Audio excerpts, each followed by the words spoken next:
Yes. There's a documentary filmmaker the Speaker's office asked if it would be okay. The Speaker's office wants it? They didn't say they wanted it, so it's up to the chair.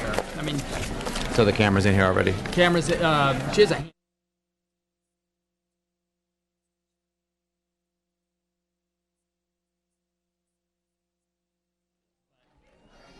We'll just give her some access. I think it's fine. Okay. Do you guys have a recommendation on it? It's already being filmed for the press, so The press is filming the whole thing?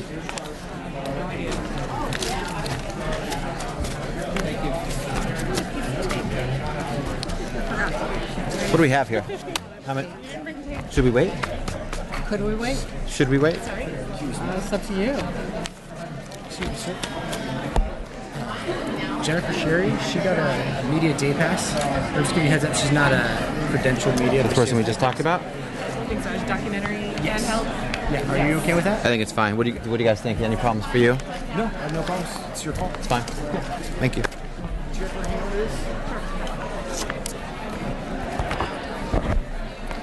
It's muted. Yeah. So that's how I mute, right? Yes.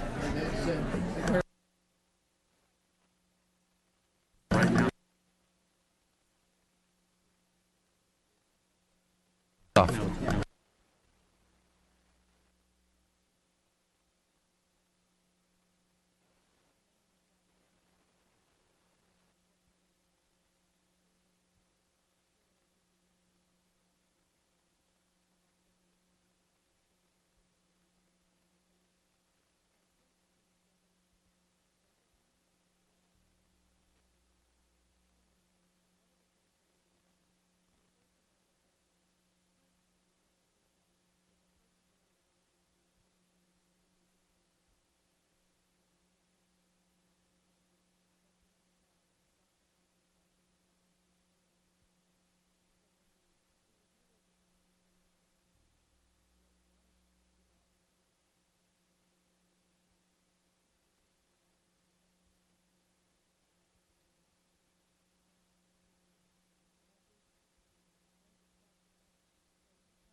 Good afternoon, everyone. I'm calling to order the Assembly Health Committee meeting of June 9th. We only have one item on our agenda today, SB 277.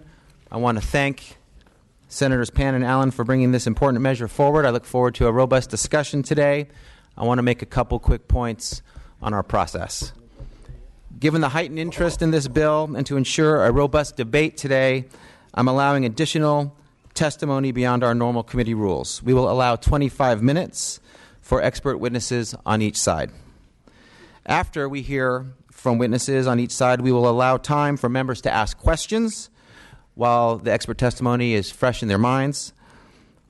And after members have asked questions directly of authors and witnesses, we will open the microphones for public testimony. All additional witnesses after the expert witnesses speak are to state only their name, organization, or city, and their position. And I'm going to need to hold everyone to that because we have a lot of speakers who want to speak today, and in order to let everybody speak, we must commit to the same rules for everybody. Name, organization, or city, and position.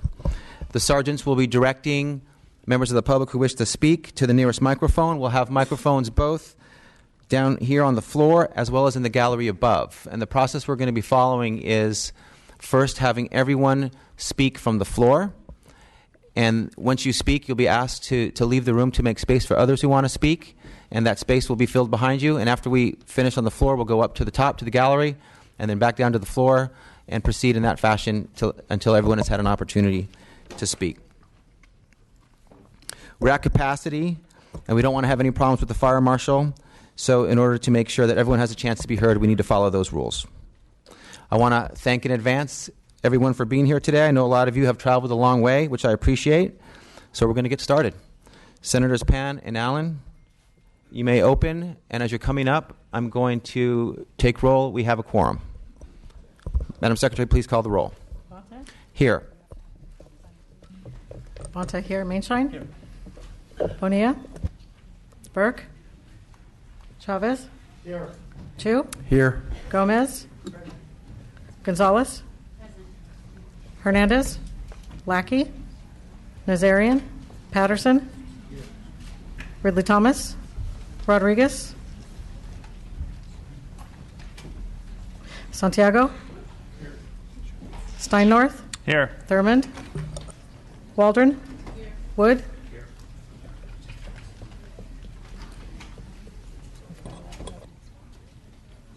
We have 11 present. We have a quorum.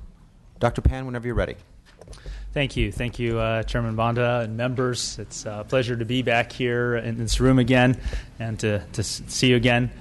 Senator Allen and I are pleased to present SB 277.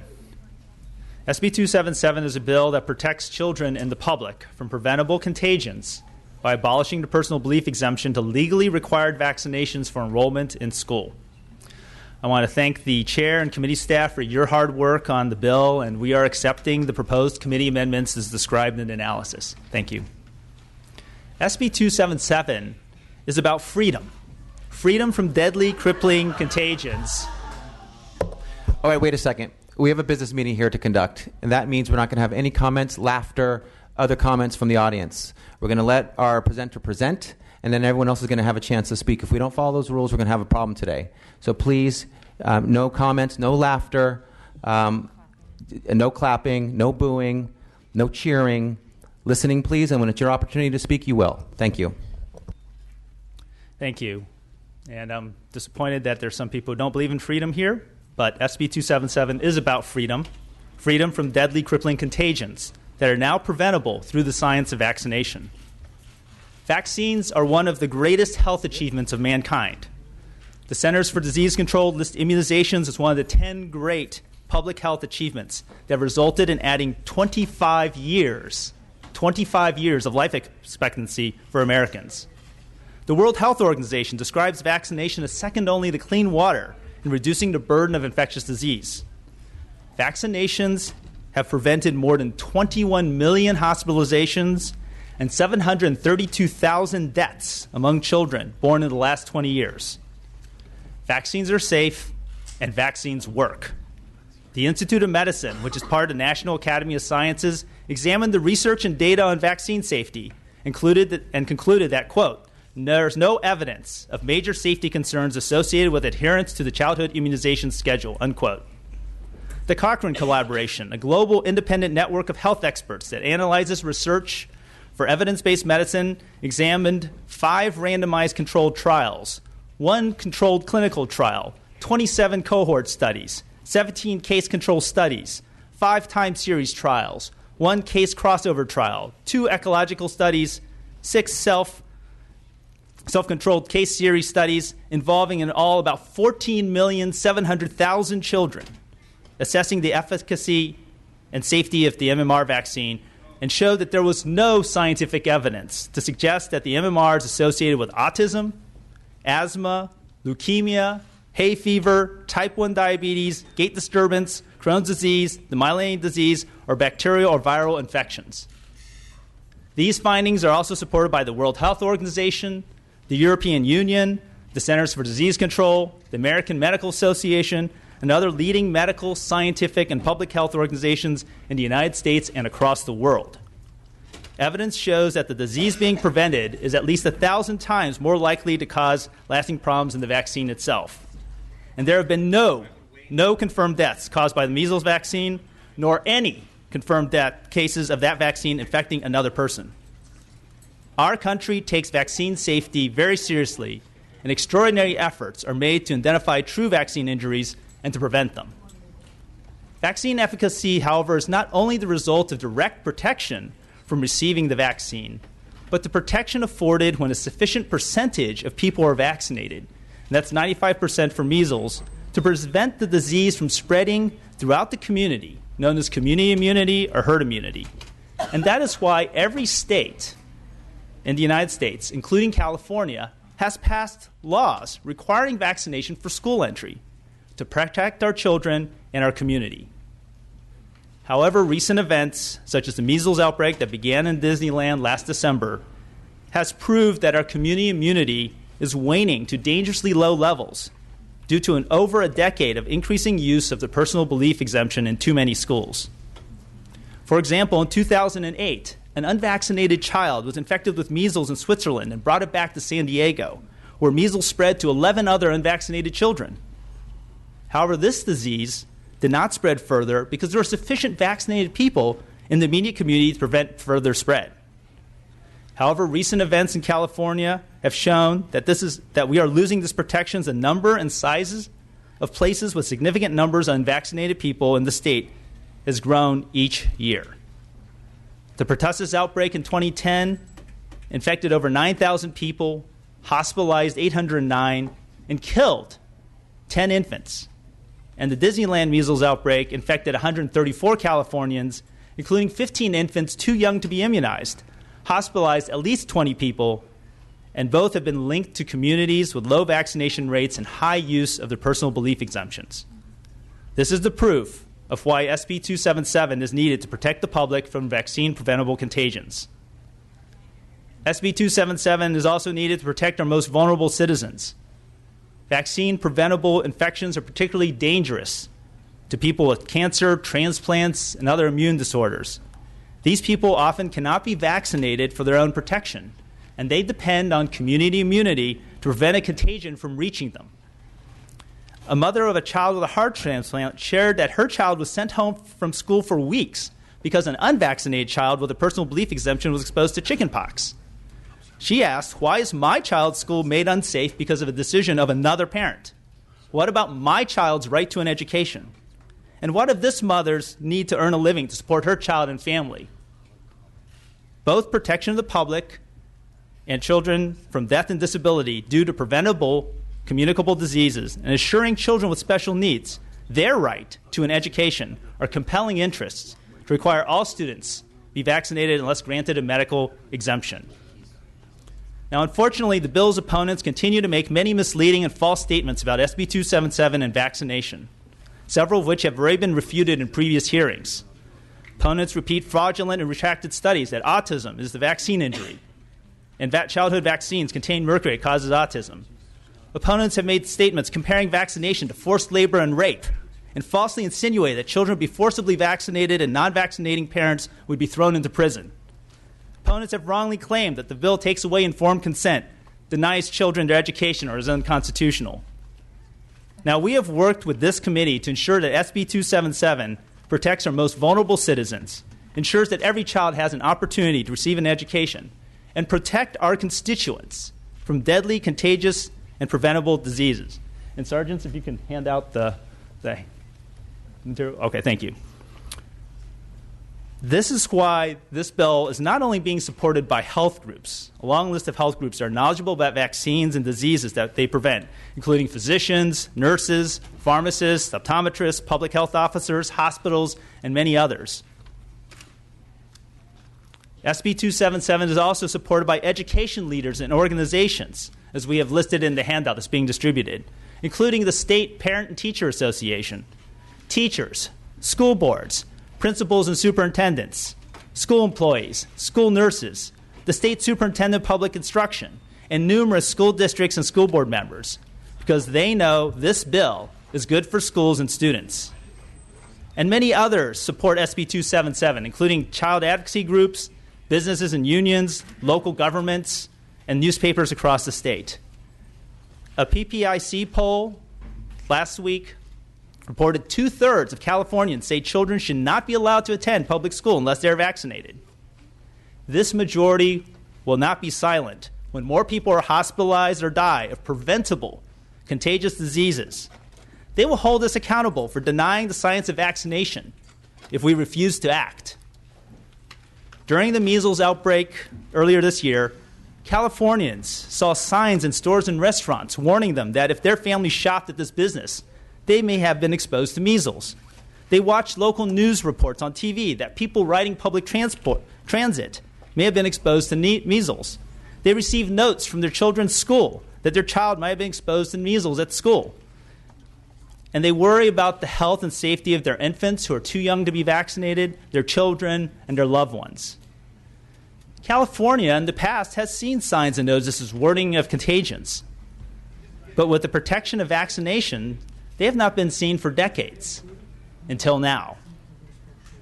We do not want those notices to return. And we certainly do not want preventable contagions to return. The facts are clear. Now is the time to act. Vote yes on SB 277 to keep Californians safe and free from preventable diseases. Now I'd like to have my joint author, Senator Ben Allen, conclude. Whenever you're ready, Senator Allen. Thank you. Thank you so much, Assembly members, and I appreciate everyone's time and attention on this issue. And I know that lots of people have been weighing in, and I know a number of you have been following the debate on the Senate side very closely. You probably, if you did, you know that what brought me to this story was the fact that my father had polio as a kid and got it before the vaccine became widely available. Folks from his generation can't believe that we've allowed these communicable diseases back into American society. And they all recall when the church bells all over the nation tolled with celebration when they found the polio vaccine that liberated a generation and generations of future children all around the world from the scourge of this terrible, preventable, debilitating disease. I also come to this story as a former school board member who saw our vaccination rates dropping to dangerously low levels in my own school district, was approached by parents in my district to see what could be done to protect the vast majority of kids in the district, and was told there was very little I could do as a school board member to up the vaccination rates in our school district. Now, as was alluded to in your analysis, there was a really rather extensive legal analysis that was pulled together by the Senate Judiciary Committee. I am happy to talk a bit more about that if you like. The courts have been clear over and over again that there is that a bill like this is absolutely constitutional. It's absolutely legal. That goes back to the Jacobson case, 1905, of the U.S. Supreme Court, right up until just earlier this year, the Phillips v. City of New York at the U.S. Second Circuit of Appeals Federal Court that just upheld a similar type of bill in similar type of situation in New York State under federal law. So the issues have been raised and addressed in court after court, and I'm happy to talk about that process as well if you like. I think what we have here is an honest but very profound disagreement. And let me just give you an illustrative point, and that's that I know that a lot of you have probably been receiving notes. I got an email not too long ago that said, you're so intent on getting the kids all vaccinated. Well, would you be willing to be vaccinated? And it really said it all to me, because I would never be a part of this bill if I didn't believe in vaccines, if I didn't fully vaccinate myself, if I didn't feel that vaccines were critically important tool for public health. I used to work for the United Nations in East Africa, and I was so grateful of the fact that I was able to go to the doctor, get vaccinated, and get the shots to protect me from the dangerous diseases that existed there. I continue to be grateful that I grew up fully vaccinated, that I grew up in a society that actually took the steps necessary to protect our young people, our children, from dangerous communicable diseases that continue to impact people all over the world today. Every single day on planet Earth, 400 people die of the measles, and unless we want to shut down our international airports, stop our role as a global center for international trade and tourism, we're going to have to think about the fact that we continue to keep ourselves, that we are going to be at risk of diseases that exist in other places if we don't take the steps necessary to protect ourselves here. I think essentially I am someone who has a strong civil liberties streak in me. I do think that in the end of the day, though, government has a role to play when one's beliefs, one's actions founded even upon sincerely felt beliefs, start to impact other people. And that's, I think, what we have here, and that's why I've been involved with this bill. Now, as you know, the committee has offered several amendments that we're very happy to accept. They mainly relate to expanding the medical exemption, and that's something that I'm very interested in. And one of the things we've talked about over and over again is how important it is that there be a strong and robust medical exemption so that anybody who has a legitimate medical concern, genetic predisposition, some sort of immunological problem, they can go to a doctor anywhere in the state and get an exemption from that doctor. That's very important to me, and I'm glad that the committee, I think, pointed out some weaknesses in the earlier bill and took some steps necessary to expand that exemption. And I'm certainly happy to talk further about that if you like as well. These are the reasons that I'm here as part of this discussion. It's obviously been a difficult discussion for everybody. I continue to have profound respect for the folks who participate in this debate, and I think come to this conversation with a great deal of sincere care and love for their children. I think that at the end of the day, it's our role as legislators to look out broadly for the public health needs of the state, and that's what brings us to this day supporting supporting SB 277. And I really appreciate your attention and happy to answer questions as we go along. Thank you. Thanks. So we have witness and support, of course. Go ahead. Thank you, Senator Pan. Good afternoon, Chair and committee members. I'm Dr. Dean Blumberg. I'm Associate Professor and Chief of Pediatric Infectious Diseases at UC Davis Children's Hospital here in Sacramento. But today I'm testifying in a role on behalf of the American Academy of Pediatrics in California and the California Medical Association. And I appreciate having this opportunity to speak about the importance of this bill. Childhood vaccination has been extraordinarily successful, but vaccines do not work 100% of the time. And it would be a lot simpler if vaccines did work all the time. Then we would not even be having this discussion today, because those who are vaccinated would feel secure that they are protected against vaccine-preventable diseases. Depending on the vaccine, however, they are about 80 to 99% effective, and immunity may wane over time. That's why it's important to have as many in the population immunized as possible to achieve the highest level of immunity, so that if an infectious exposure occurs, transmission is limited. In my role as a specialist in pediatric infectious diseases, I see the outcomes of vaccine-preventable infections. I see children in the ICU requiring a ventilator to breathe because of pertussis or whooping cough. I've seen children die from pertussis, from Hib disease, even from infections that usually are mild, such as chickenpox. And when I do see these deaths, it's a tragedy to see these deaths that did not have to happen if children were fully vaccinated and if those around them were fully vaccinated. There's much misinformation about vaccine safety and effectiveness, and I won't go into the reasons for this, but the science is clear. There is no scientific controversy about vaccine safety and vaccine effectiveness among mainstream doctors and scientists. Unsubstantiated beliefs regarding vaccine safety or effectiveness lead many parents to choose to opt out of childhood vaccination. And this would not be a problem for those in the mainstream who choose to have their children vaccinated if the vaccines were 100% effective, but they are not. And it probably would not be a problem if the small proportion of parents opting out of childhood vaccination was evenly geographically distributed. But they are not. Opting out tends to cluster. Although the overall opt-out rate is relatively low in California, some schools have opt-out rates of 10%, 20%, some even over 50%.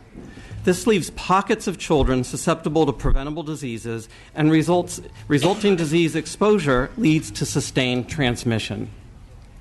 The consequences are disease among those who choose not to be vaccinated, but also in those who are vaccinated, because remember, vaccines don't work 100% of the time. And in addition, there are those who are too young to be vaccinated, and they may be infected. There are several studies that show this, that increasing numbers of children opting out leads to more school outbreaks of pertussis, of measles, both among those who opt out as well as those who are immunized when the vaccine is not 100% effective. The recent measles outbreak illustrates this point. The measles vaccine works great. One dose results in about 93 or 95% effectiveness. 2 doses gets that up to 97%. But that's not 100%. When measles was introduced in Disneyland in December, it spread. The outbreak was amplified, fueled by those not vaccinated, resulting in their infection, but also infecting those who are vaccinated, the 3% that the vaccine did not work. The majority of cases in this measles outbreak were either unvaccinated or had undocumented vaccination status. Of those who were unvaccinated, over 40% did not receive measles vaccine because they opted out.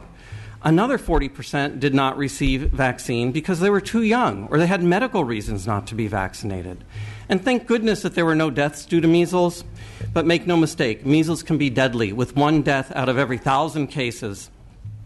In fact, more children have died from measles than any other disease. That's why SB 277 is needed. There is no scientific reason to opt out of vaccination. And opting out not only puts that child at risk, but the community at large also. Parental rights are important, but not all rights are equal.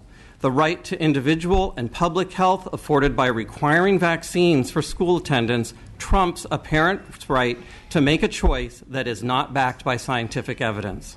This is similar to other public and private health choices that the legislature has made. For example, requiring car seats for infants or wearing a seatbelt while driving.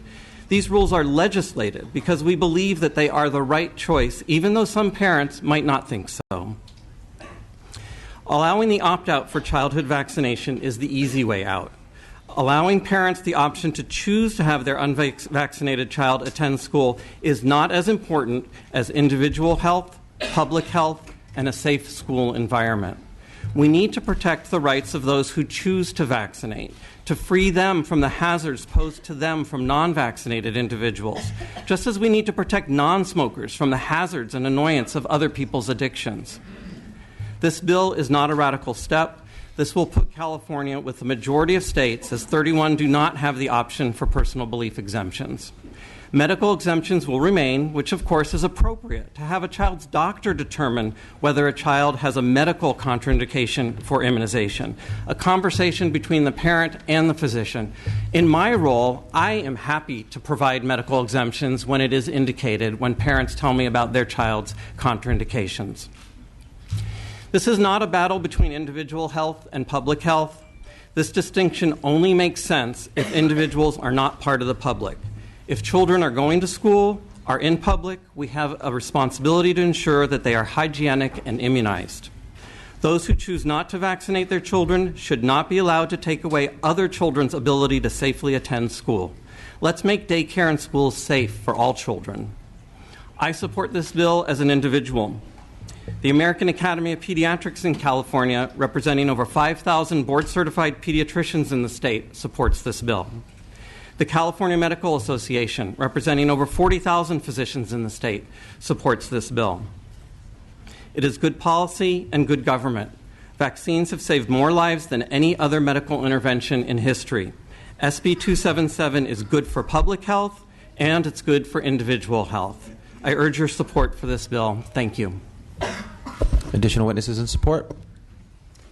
My name is Hannah Henry from Napa, California. Chair Bonta and members of the Assembly Health Committee, thank you. I am here today as co-founder of Vaccinate California, a grassroots volunteer organization of nearly 28,000 parents, grandparents, and community members who share in one goal: to protect our kids and our communities by increasing immunization rates in our state. The personal belief exemption is an artifact of a time when we collectively understood the need and value of vaccination.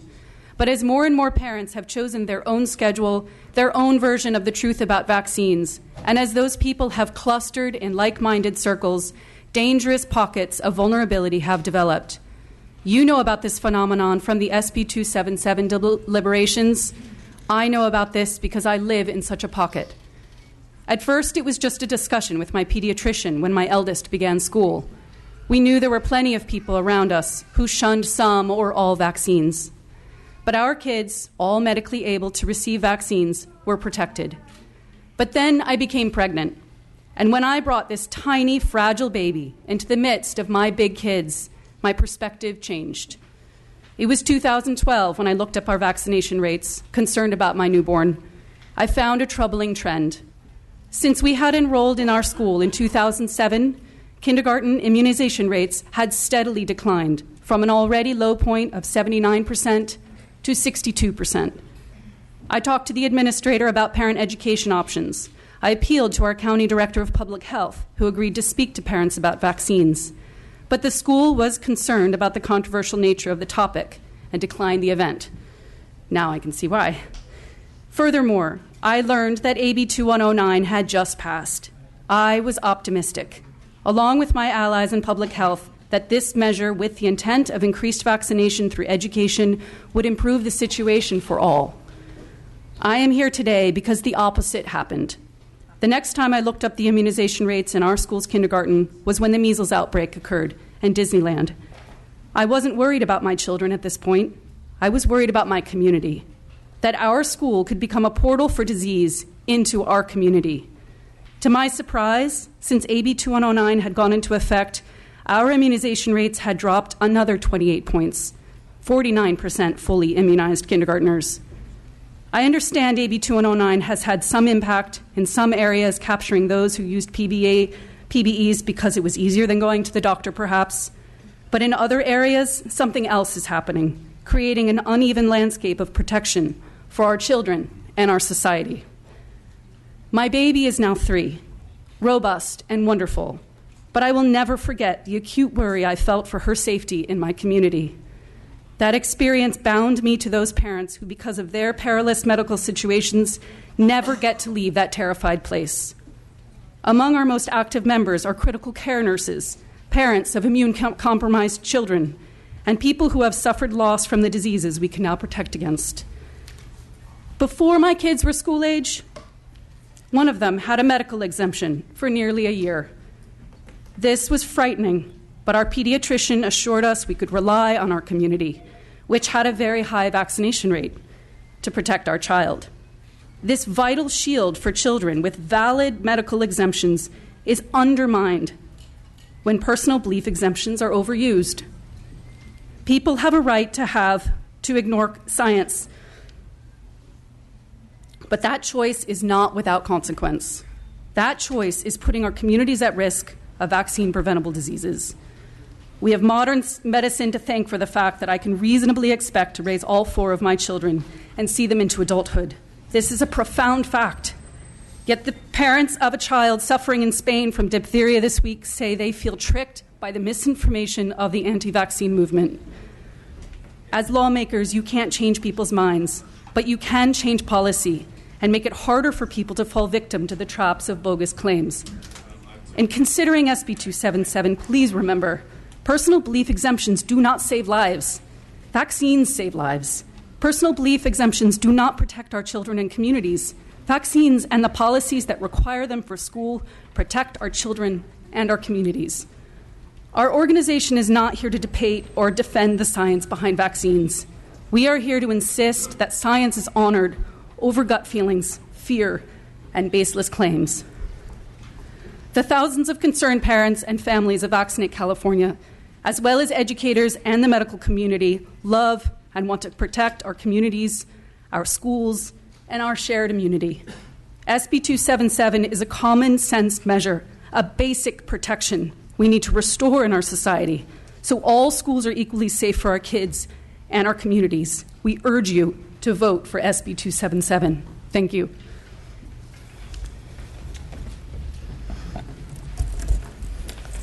Thank you. Jody Hicks, representing the California Academy of Family Physicians, here in strong support. And the family physicians have been in support of this bill since its introduction, along with the entire physician community, because they are not only educating parents and patients about vaccines and administering the vaccines, but they are also treating patients when they are not vaccinated or when they develop diseases. And throughout this debate, we have heard things such as no one died from the measles outbreak, or when was the last time somebody died from measles, or when was the last time somebody contracted polio. And that compelled one of our physicians to contact us with a story that she wanted to tell about a patient that she is currently treating. And she wanted to be here today, but unfortunately could not clear her schedule for patients she was treating. So she sent a statement and asked that I read it, and thought it was important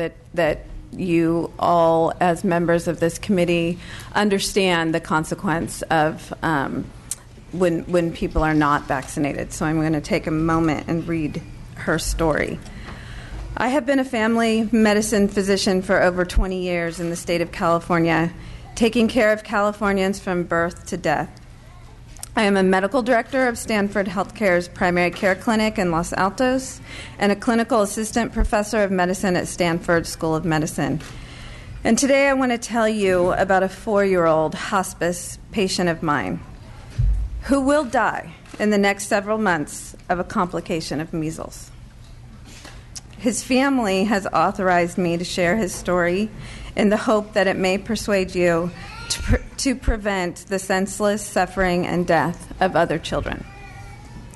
It is not known where or from whom my patient contracted measles, but his family and I want you to understand in no uncertain terms that his death will be due to a failure of herd immunity.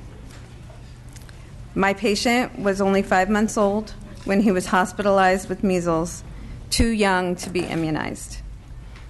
By the time he was old enough for immunization, it was already too late for him. A year ago, at age 3, he developed a rare complication of measles that will soon kill him.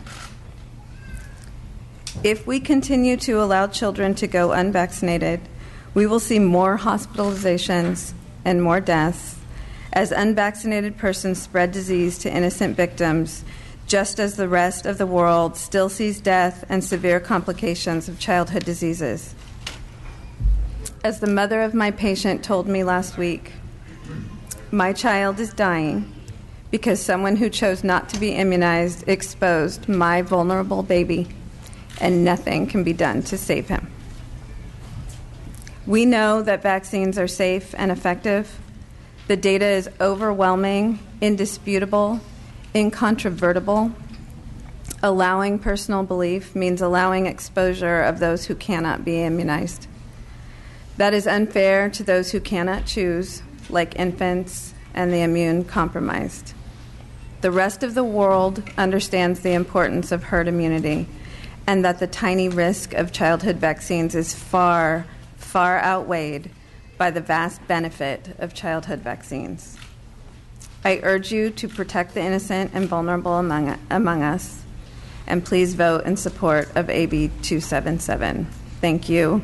Dr. Catherine Sonquist Forrest, MD. Thank you.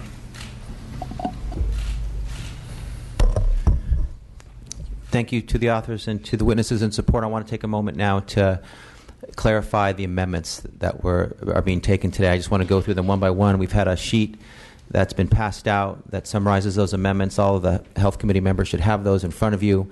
And I'm just going to walk through each one quickly, and I'm going to need to ask a clarifying question of the author on one of the amendments to make sure that we're on the same page. So let me just go through those. 4 different amendments. The first one is with respect to independent study. Is there a copy for... I think a sergeant, can we have a sergeant please bring a copy of the amendments to Dr. Pan so we can follow along? Yeah, I think we can make revisions. Just to clarify, Mr. Chair, from the analysis? No, there's some. There's one that's slightly different from the analysis, Okay. which is why we need to clarify. Okay. Thank you, Mr. Chair. Thank you. Okay, so the first one, Mhm. it's section F on the second page or on the third page of the handout, and it relates to independent study. Okay. All right. I just have a description. I don't have the language. Sorry. I apologize. Okay. Thank you. All right. Yes. Okay, so now that we have that clarified, everyone has a mock-up in front of them. So let's work from the mock-up, and I'll try to guide us all through this. The first is we're going to page 3, section F. All right. The amendment relates to independent study, and as noted in the analysis, independent study courses take many different forms. They are not all limited to off-campus instruction, and the goal here is to differentiate between those who take independent study as a supplement to their on-campus education and those who take independent study courses outside of a campus. So the Assembly Health Committee amendments clarify that the independent study exemption to the vaccination requirements is limited to students enrolled exclusively in off-campus independent study courses and not attending a classroom-based course. So that's what's reflected in F. We have agreement on that amendment. Yes. Thank you. The next is with respect to individualized education plans and special education. That is jumping down now to section H. And as discussed in the analysis, under federal and state law, disabled children are guaranteed the right to a free, appropriate public education, including necessary services for a child to benefit from his or her education. It is my priority that our special education students are not denied the services they have a federally protected right to. Amendments clarify that students with an IEP will continue to have access to special education-related services as directed by their IEP. We have agreement on that amendment. Yes. Thank you, Dr. Pan. Okay, so sorry this is a little confusing. Now we're going to jump back up to sections G, 1, 2, and 3 collectively. This is the one that's a little different than the analysis, and I'm going to need your confirmation of acceptance of this amendment. As was discussed in the Senate Judiciary Committee, clarification is needed to address the status of students currently enrolled with an existing PBE. Amendment language clarifies that a student who had a PBE filed anywhere in California before January 1, 2016 will have their PBE stay in effect until they enroll into the next grade span. Currently, schools are required to check the immunization status of every student at kindergarten and 7th grade. It would be unnecessarily burdensome to require schools to check the immunization status of every student at every grade upon the enactment of this bill.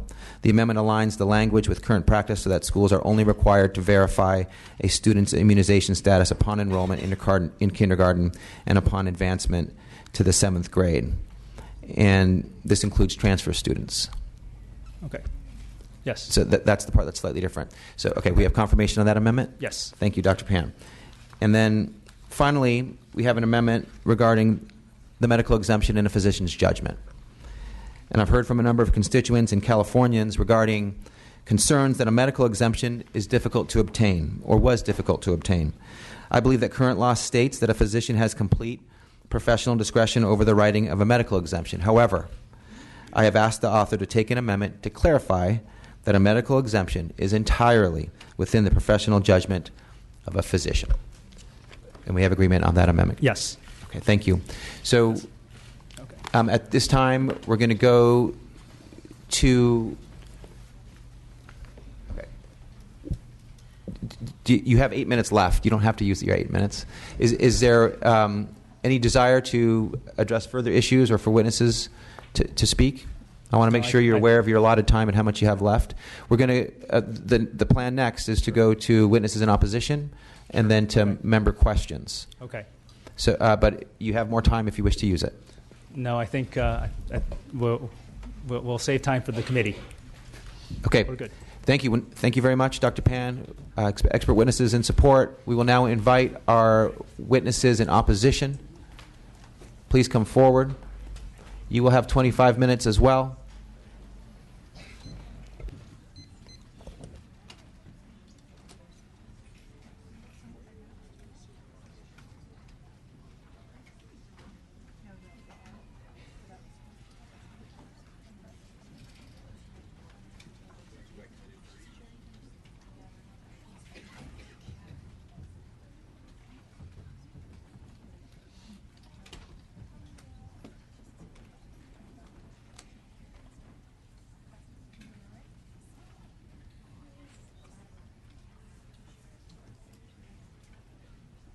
Thank you. Witnesses in opposition, proceed, please, when you're ready.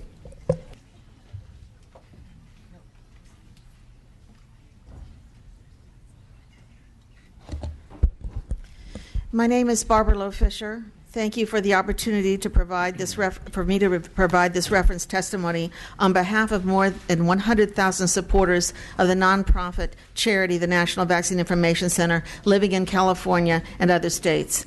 NVIC was founded in 1982 to prevent vaccine injuries and deaths through public education and to defend the informed consent ethic in health policy and law. In 2014, California ranked an enviable number 4 among all states with the lowest infant mortality rate, a major indicator of good child health. Only 2.5% of children entering kindergarten in 2014 had a personal belief exemption, and many of these children are vaccinated but use a modified vaccine schedule. SB 277 eliminates the personal belief vaccine exemption, while federal health officials tell doctors to deny medical exemptions to 99.99% of children. The federal government shields the drug industry and doctors from vaccine injury lawsuits and directs doctors to give children triple the numbers of vaccinations they got 30 years ago. Several hundred new vaccines are being created, and this bill facilitates the mandating of new vaccines without your vote. It fails to value the health and educational needs of vulnerable children, for whom the risks of vaccination have been or will turn out to be 100%. No doctor in California or public health official at the CDC in Atlanta can accurately predict whether or not a child will suffer brain inflammation, injury, or death after vaccination. The $3 billion already paid out to vaccine casualties under the National Childhood Vaccine Injury Act is confirmation of that fact. While we are all born equal under the law, we are not all born the same, and we do not all respond the same way to pharmaceutical products. As the Institute of Medicine has repeatedly stated in published reports, some of us are genetically and biologically more vulnerable to being harmed by vaccines, but doctors cannot accurately identify who we are because of large gaps in the vaccine safety science. The fact that science has not adequately defined who among us is at high risk for vaccine complications does not mean that our lives are less deserving of protection than those at high risk for the disease complications. The science is not clear. It is not settled. Health officials do not know how many vaccinated children and adults transmit infections to others without being diagnosed or reported, including to immune-compromised people.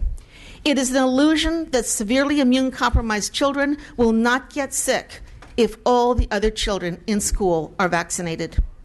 California came face to face with this inconvenient truth last year when it became clear that 90% of child pertussis cases with vaccine records had been vaccinated. This year, 30% of measles cases with vaccine records had been vaccinated. The Disneyland measles outbreak, in which over half the cases were adults and only 18% were school children, ended quickly this year using successful disease control measures.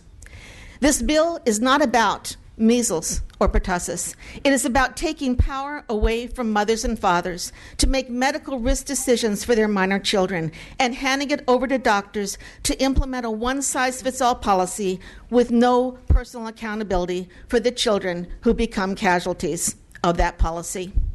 It punishes parents with good reason to conclude their children are already vaccine injured or vulnerable to vaccine harm, but cannot find a doctor to acknowledge that and write a medical vaccine exemption. Most parents do not have the money to exercise or expertise to homeschool, and those at greatest risk for being denied an equal education guaranteed by the California Constitution are handicapped children requiring special education under civil rights laws. SB 277 will be expensive for the state to enforce and defend in court. Many parents refuse to violate their deeply held religious, spiritual, and conscientious beliefs that compel them to protect their children.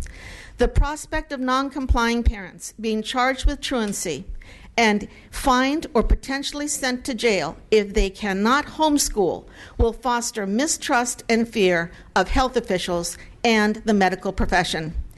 As mothers and fathers, We love our children more than we thought we could love anyone. We nurture them throughout childhood so they can grow up to be productive members of society. We are personally responsible for their health, and we are the ones who care for them when they become sick and unable to care for themselves for any reason. The thousands of Californians who have come to Sacramento this year to participate in our democracy and testify against this bill are asking you to protect parental, civil, and human rights. The right of the state to tell parents what to do to their children's bodies ends where the right of parents to protect their children's lives begins. Please do not pass this unnecessary bill, which violates the human right to informed consent to medical risk-taking and denies equal protection and education to children in California. Thank you. Next witness. Good afternoon. Thank you for the opportunity to address you and discuss briefly the Bill 277. My name is Jay Gordon. I'm a pediatrician in Santa Monica, California, fellow of the American Academy of Pediatrics. I'm the teaching and attending faculty at Cedars-Sinai Medical Center, UCLA Medical Center, Santa Monica, and St. John's Hospital and Health Center. A little over a week ago, I returned from Nepal. I was working at a clinic in a small village about 3 hours west of Kathmandu. Prior to departing, I had a consultation with a travel doctor so that I could be appropriately vaccinated. I, in fact, received a hepatitis A vaccination and a typhoid vaccine. SB 277 is not about whether vaccines are right or wrong. I want to make that very clear. As a pediatrician, I give vaccines in my office every day. I receive vaccines. My family has received vaccines. The children of all my friends have received vaccines. I give vaccines every day, and yet I oppose this bill because it's not about whether vaccines are good or bad. Instead, this bill asks a completely different question. Should all children in California be forced to be fully vaccinated in order to attend preschool, daycare, kindergarten, or high school, despite their parents' personal, religious, and medical beliefs? Is the enforcement of a law like this going to benefit the children of California? Isn't our current system working well enough to keep diseases at very low levels? Voting against this bill, opposing this bill, does not mean that we are anti-vaccine. It simply means that we recognize that this bill is unnecessary and very problematic for California. AB 2109 passed and has been in effect for a little more than a year, and it works.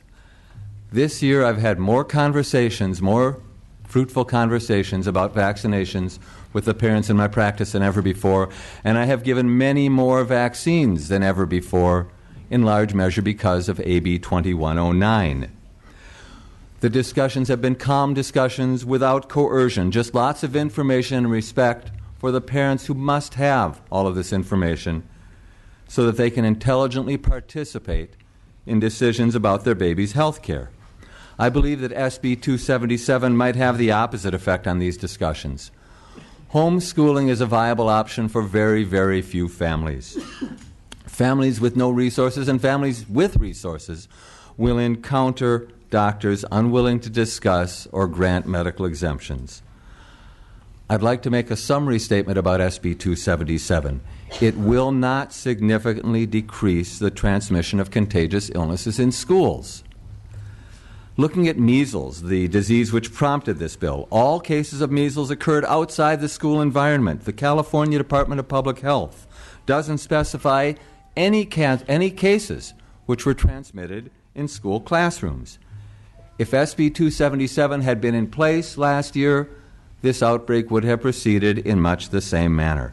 Measles did not spread throughout our schools. SB 277 is unnecessary. A disease that does spread through our schools is whooping cough, also known as pertussis.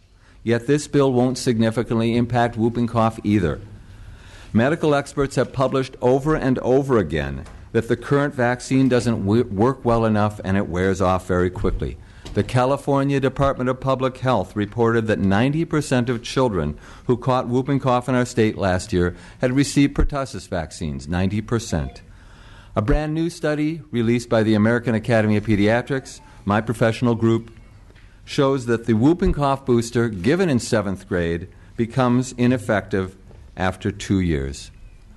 The CDC website, on their pertussis pages, states that unvaccinated children are not driving these outbreaks, but rather it's the waning immunity that allows the disease to spread even in fully vaccinated children. I can give you my sources for these statements if you'd like to read them yourselves. We need better vaccines. We don't need a new law. Briefly consider the flu, which also spreads through schools. Although the flu vaccine isn't mandated yet, it will be added soon. The CDC declared that this year's flu vaccine was 19% effective. 81% of people who got the flu shot were just as likely to get the flu as if they had not gotten the shot. SB 277 will do very little to achieve the goal of eliminating these school-borne illnesses. Even if every school child is fully vaccinated, whooping cough and flu will spread through schools until we get better vaccines for our kids and our teens. Our current measles vaccination rate is easily high enough to prevent school spread. We have some of the highest vaccination rates in history.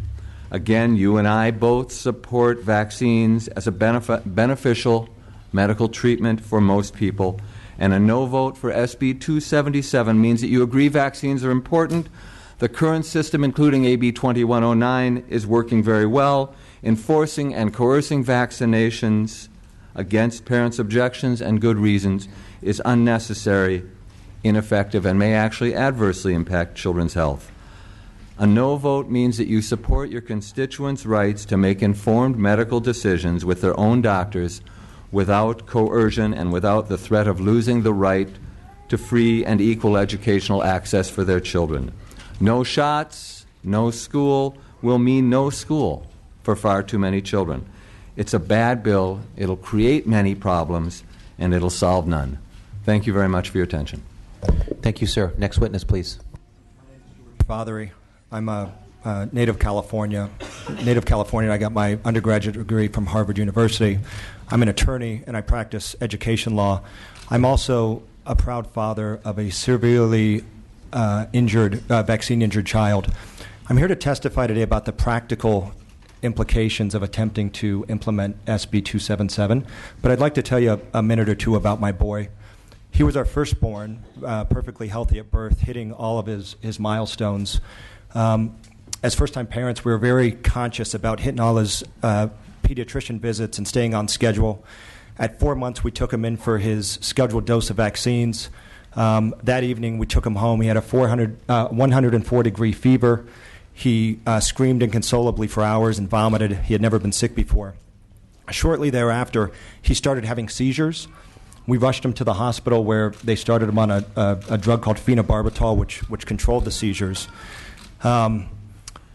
His development resumed, and at our next pediatrician visit, which is around 7 months old, my wife and I had prepared to confront our doctor and say, look, Clayton had this reaction last time. He's developed epilepsy. He's on medication. We'd like to wait till he's a little older before getting his next round of vaccines.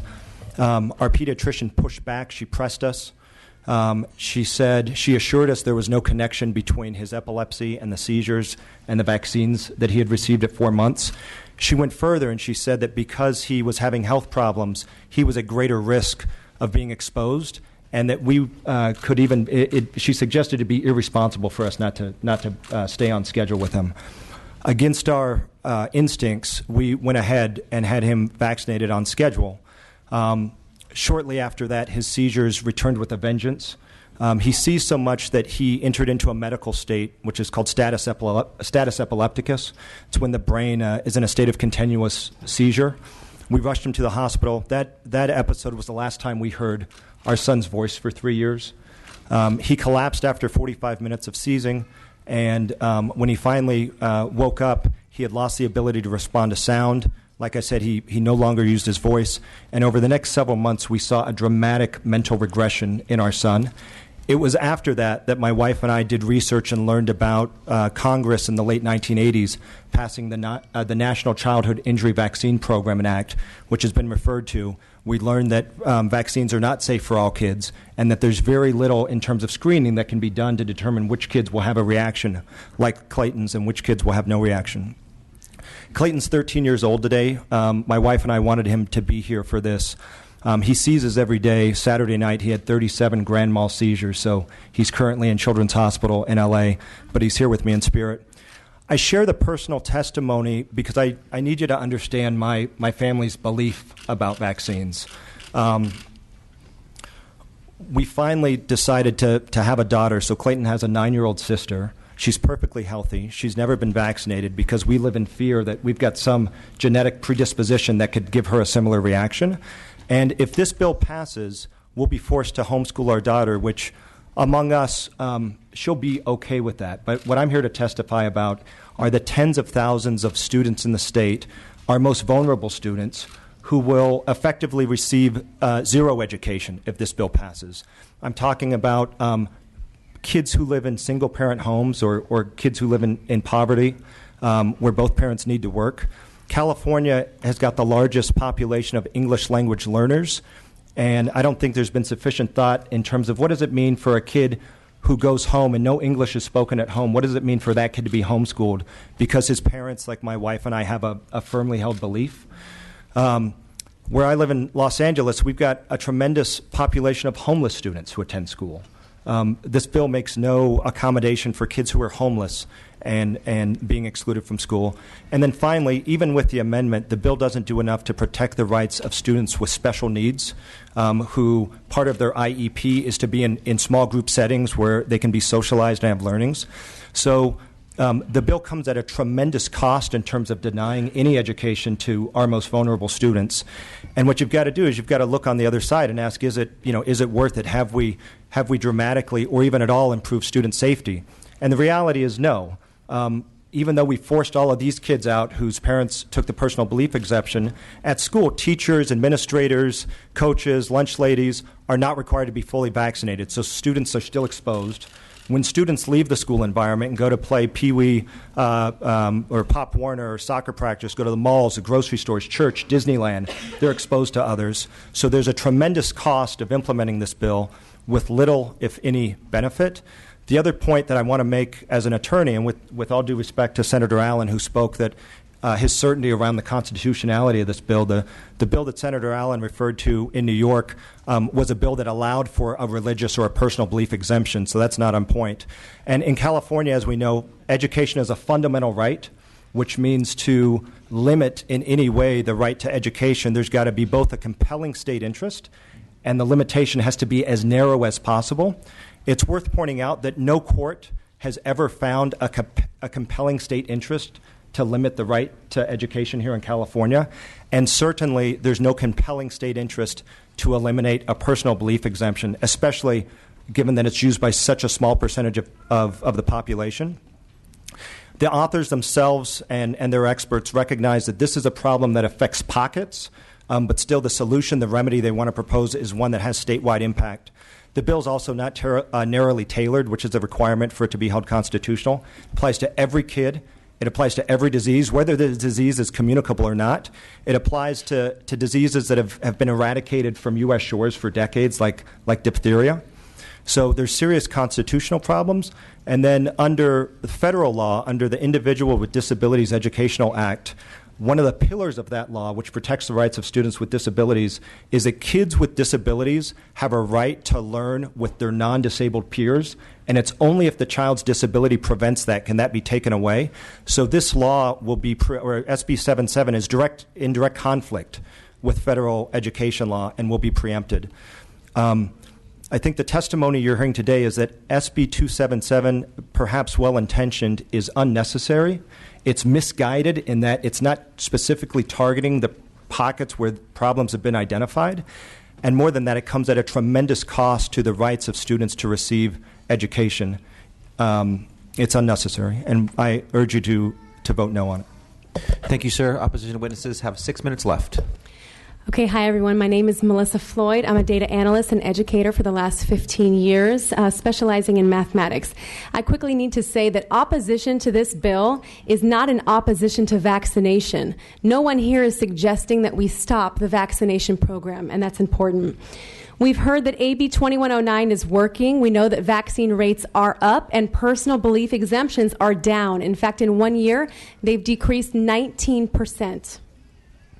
Now, 277 aims to completely eliminate that narrowly used exemption, which encompasses 2.5% of children in California, most of whom are partially vaccinated. They are misclassified as unvaccinated. In fact, less than 1% of children in California are completely unvaccinated. That is just not enough to affect the community immunity levels of our state.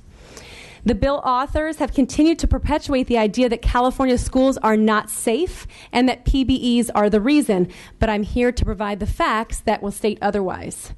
Number one, the authors have said that over 100,000 people die of measles every year. But what they're not telling you is those are global numbers. The CDC says not one person has died in California or in our entire country in 12 years. The United States has a population of 330 million people, and there has not been one death in over a decade. Also, measles contagion ratio is 12-1. What that means is our first 100 cases should have been 1,200 cases and then would have been 14,000 cases and grown exponentially. But it didn't. And why didn't it? Because our vaccination rates and our community immunity is high. And we have these excellent quarantine measures in place. The outbreak was contained in a number of weeks. There was no public health crisis and certainly no epidemic. You've heard Dr. Gordon testify about pertussis or whooping cough, and only 10% of the kids last year in California were unvaccinated. The reason this is so important to understand is because these outbreaks cannot be blamed on the unvaccinated children, and eliminating that PBE is not going to eliminate the pertussis problem. Let's address this pockets of low vaccination we keep hearing about. The idea of pockets does not take into account the size of schools, districts, or counties. In other words, PBE percentages are all relative. One single unvaccinated child carries different weight depending on the class size. So one student in a class of 100 has a 1% PBE rate, and that's not a cause for alarm according to the authors. One child in a class of 10 has a 10% PBE rate, and that's considered a significant risk. But we're still talking about the same one child. Also, the distortion of data takes these small sample sizes, and what it does is it represents them as data for larger populations and as a whole, which is inaccurate. Important to note, there is no correlation between the PBE percentage rate and the incidence of disease. LA County has a PBE rate of 1.62%. That's very low. And they had almost 30 cases of measles. Marin County, on the other hand, has over 6.5% PBE, and they had 2 cases. The same can be said about pertussis last year. 3 of the 7 counties that had the most cases were over 95% vaccination coverage. So there is no connection here between PBE percents and incidence of disease. Rather, it is random and geographical. I ask you to look at the facts because the facts are clear. There is no public health crisis. Please oppose this bill. Thank you. Next witness. My name is Bianca Lara Amon. I'm a preschool teacher and administrator in Southern California. There are so many issues that have not been addressed in the implementation of SB 277, most of it falling on the school districts and administrators. There is also an inequity for me as I look at my classroom as an early childhood teacher. Right now, as an early childhood teacher, I currently handle bodily fluids with the children that I work with. Right now, I am required to accept children who have HIV, AIDS, hepatitis. Also, 2 bills passed in the Senate and Assembly, SB 445 and AB 982, also require that in my classroom I accept children that are homeless without a vaccination records. That another bill also allows these homeless families to opt out on a religious belief exemption. So those children will be accepted in my classroom. However, most of the children that are in my classroom that are on a PBE actually have more immunizations than most of us individually in this room. They will be eliminated from my classroom, though they are healthy. These bills that have been passed that demonstrate, make me question whether or not this bill is really tied to the necessary community immunity. When we are allowing religious exemptions for some, we are allowing entry to school without vaccinations for some, but SB 277 would remove that for others. That's why I oppose this bill. 15 more seconds. I would also add that homeschool You don't have to networks speak are during the currently 15 seconds, moving. but you may. Homeschool networks are currently being arranged with families, and my concern is that this bill won't serve the ultimate goals. AB 2109 requires that parents meet with physicians Please wrap every up. You're year. at time. If they're in homeschools, they will not. Thank you. Okay, at this time, I'm going to ask a few of the witnesses who are you want to put up to start to answer some of the questions from members be on this side. I'm going to ask witnesses in support. You can have a few come up and sit on the right hand side of Dr. Pan. Other expert witnesses can be ready to come to the mic as members have questions that you may be best suited to answer. And we are now going to go to member questions and comments. Let's start with Assemblymember Bonilla. Thank you very much. And I do want to start by thanking you, Dr. Pan, for accepting the amendments. The issue of relying more upon the physician's judgment for the medical exemption, I think, is very, very important. The scope of this bill is pulling back so strongly on the parental options that I think it's only it's really necessary to expand the physician's latitude around the medical exemption. And I appreciate you taking that amendment. And secondly, the amendment on special education. Yes. I have had a lot of concerns about education. I will just state personally that I think that this bill could have benefited from being heard in an education committee setting. I say that as a teacher myself. And I think there still are unresolved issues around education and how this is going to be implemented to ensure that every child is able to have the education that is due them here in California. So that is an ongoing underlying concern I have that I think we're going to need to continue to look at. But the issue I want to ask you about is one that I haven't heard a lot of discussion in following the bill, and that is around the child care piece, the 0 to 5. I have a lot of concerns. My concerns are about single-parent homes that are put in a position of, and perhaps single-parent homes that don't have a great deal of resources and options in front of them, and feel that they're put in a position that is has some inequities compared to perhaps other families. In my attempt to work around that concern I have, I wanted to ask you a question about the flexibility that families would be able to have if they were being given a conditional admittance to daycare, child care setting.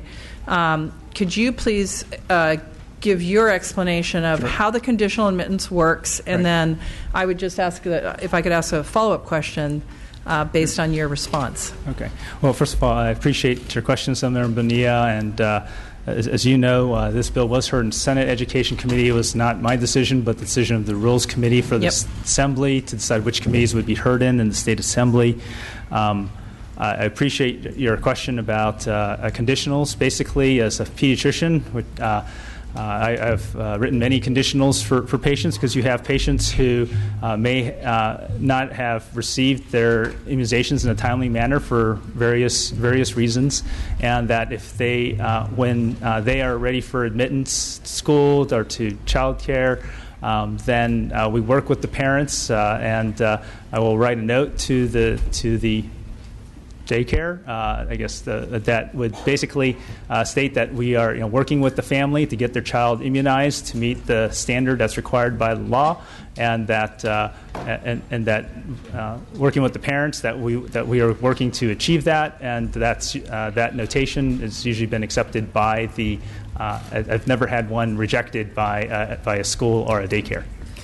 Just to follow up through the chair, I understand that in the current regulations there is a way to commence the schedule for someone who hasn't.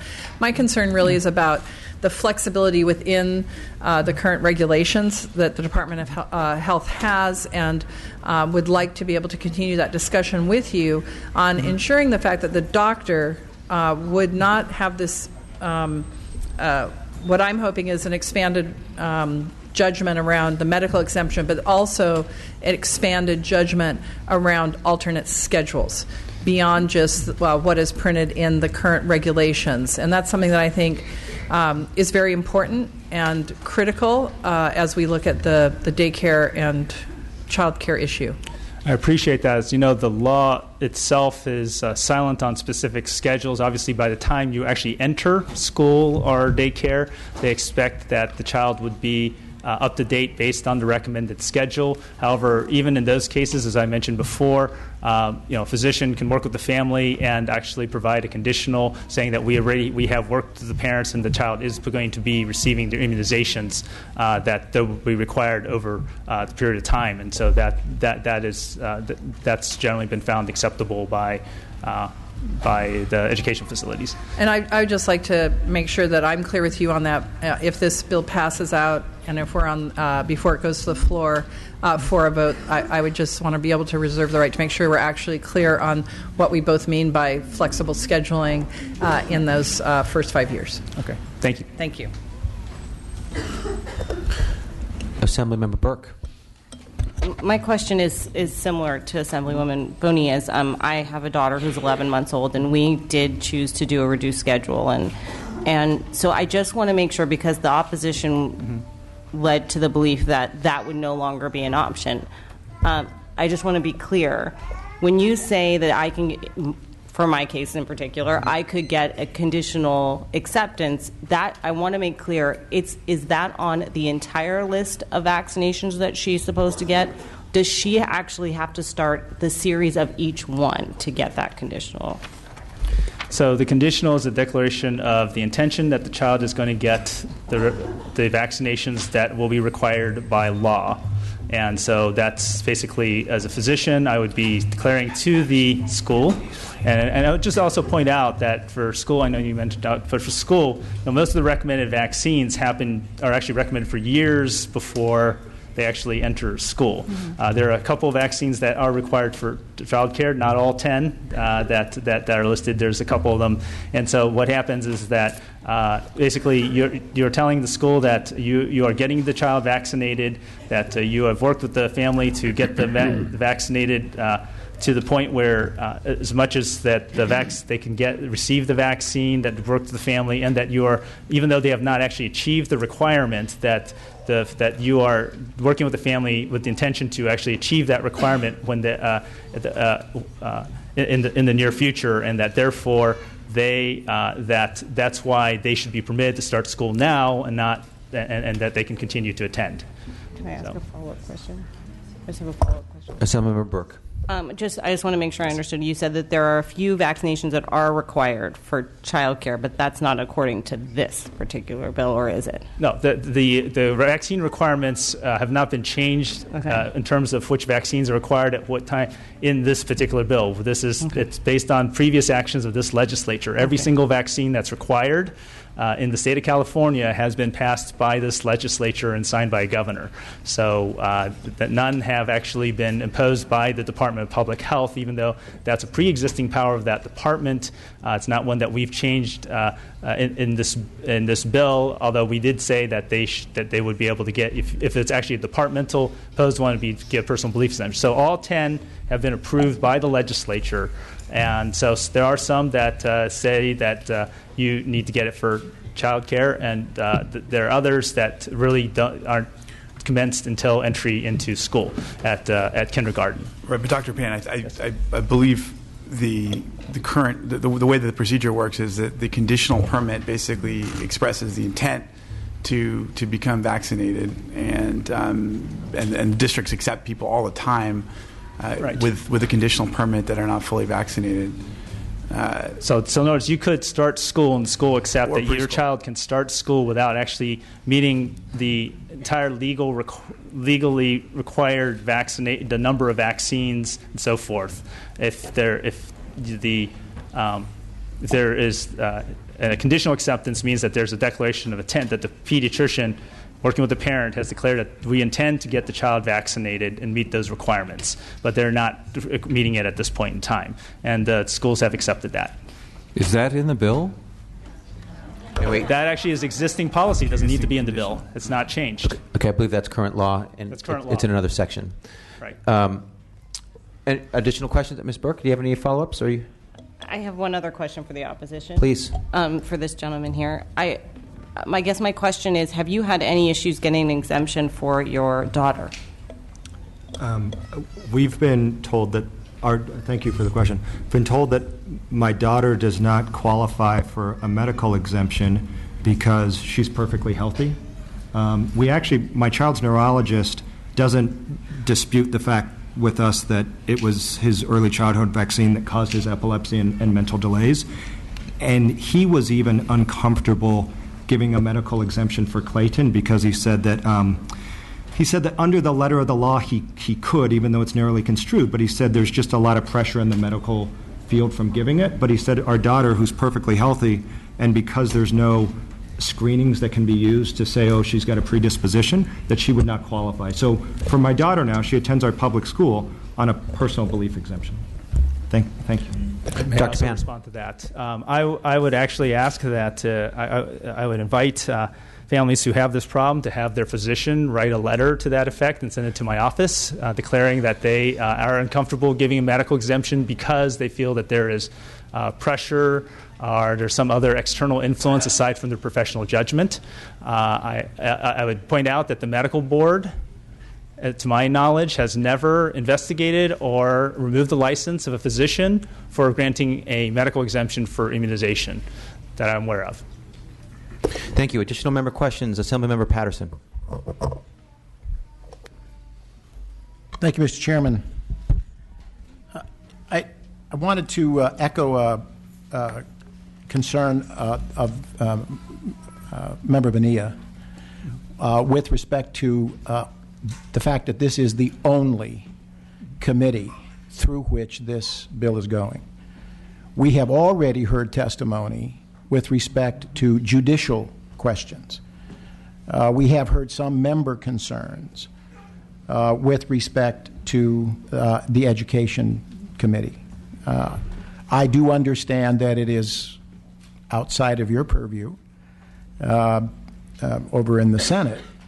But part of my objection to the bill presently is that our assembly we just simply have not been given the opportunity to vet and have public discourse and testimony with respect to judiciary issues and with respect to educational issues. And with all due respect to the Senate, I am not elected to the Senate. I've been elected to the Assembly. And I think other members should have been in these various committees. We know that's something we need to ask about our Rules Committee and the decisions that they've made. It tends to give me trouble because it appears that it is a rush job. And I think that does not do justice to the Assembly, to our processes, and to the judicial and educational issues. I want to make sure that I understand that California has high levels of vaccination. There was testimony with respect to 2014 having significantly high vaccination rates. I have seen reports, and there's been information that California has a 90% or better vaccination rate. I've also had information and have looked at your 2109. It is my understanding that since the inception of 2109 that there has been a decline in the requests overall in the state. Is that in dispute? So what I would say is, first of all, and just actually it's interesting you bring up 2109, and I'm glad to see that the former opponents of 2109, because I was the author of that bill, are here in strong support. I know that both Ms. Fisher and Dr. Gordon were certainly not in support at the time. That bill also was only heard in the Assembly Health Committee when it was heard. That's like most bills, it got heard by one policy committee as well. So it was also only heard, and I'm glad to see that the former opponents now support the bill. AB 2109 was modeled after a bill that was passed by the state of Washington. In the state of Washington, they had passed the bill actually prior to AB 2109, which actually just went into effect this school year. So although it was passed in 2012, its implementation did not begin until this school year. And you're right, we're very happy that it did have an impact. It reduced the PBEs by 19% after a 315% increase over the last 15 years. So we tried to make a dent. Unfortunately, as we looked at lessons from the bill that we modeled it after, because we were excited that the state of Washington, in their first year of implementation, which was 2012 when we passed AB 2109, they saw actually an over 20% decrease. And then there was no further decrease. That basically there was a population of people who because now they had to go see the doctor, they were able to get their immunizations, but that there was not a further decrease. So based on that, we are seeing that, unfortunately, we do not expect to see further decreases based on AB 2109, looking at what happened in the state of Washington. In fact, most recently, the state of Vermont, the governor who signed their bill to eliminate personal belief exemptions in the state of Vermont, one of the reasons he stated was there was a previous bill, it was different than 2109, but they had a bill requiring education of parents. He knew the fact that it didn't work, and that's why he was taking this further step. And unfortunately, what we saw with the state of Washington was that their bill, while it had that first year decrease, just like we saw a 1 year decrease in this bill, was not actually, again, having a persistent effect. And so, we're certainly very concerned about that, especially with the continuing the outbreak in Disneyland and other outbreaks that we're concerned about, that it's not, unfortunately, going to do the job to prevent outbreaks in our community. And that, again, this is a 19% decrease that followed over 300% increase in PBEs that have occurred prior to that decrease. With respect to the level of vaccination in the state of California, is it or is it not high? Well, one could actually, you just cited the fact that the immunization rate for entry to kindergarten is around 90%. It's actually a little over that. As I mentioned in my testimony, for measles, we'd like to try to get it up to at least 95%.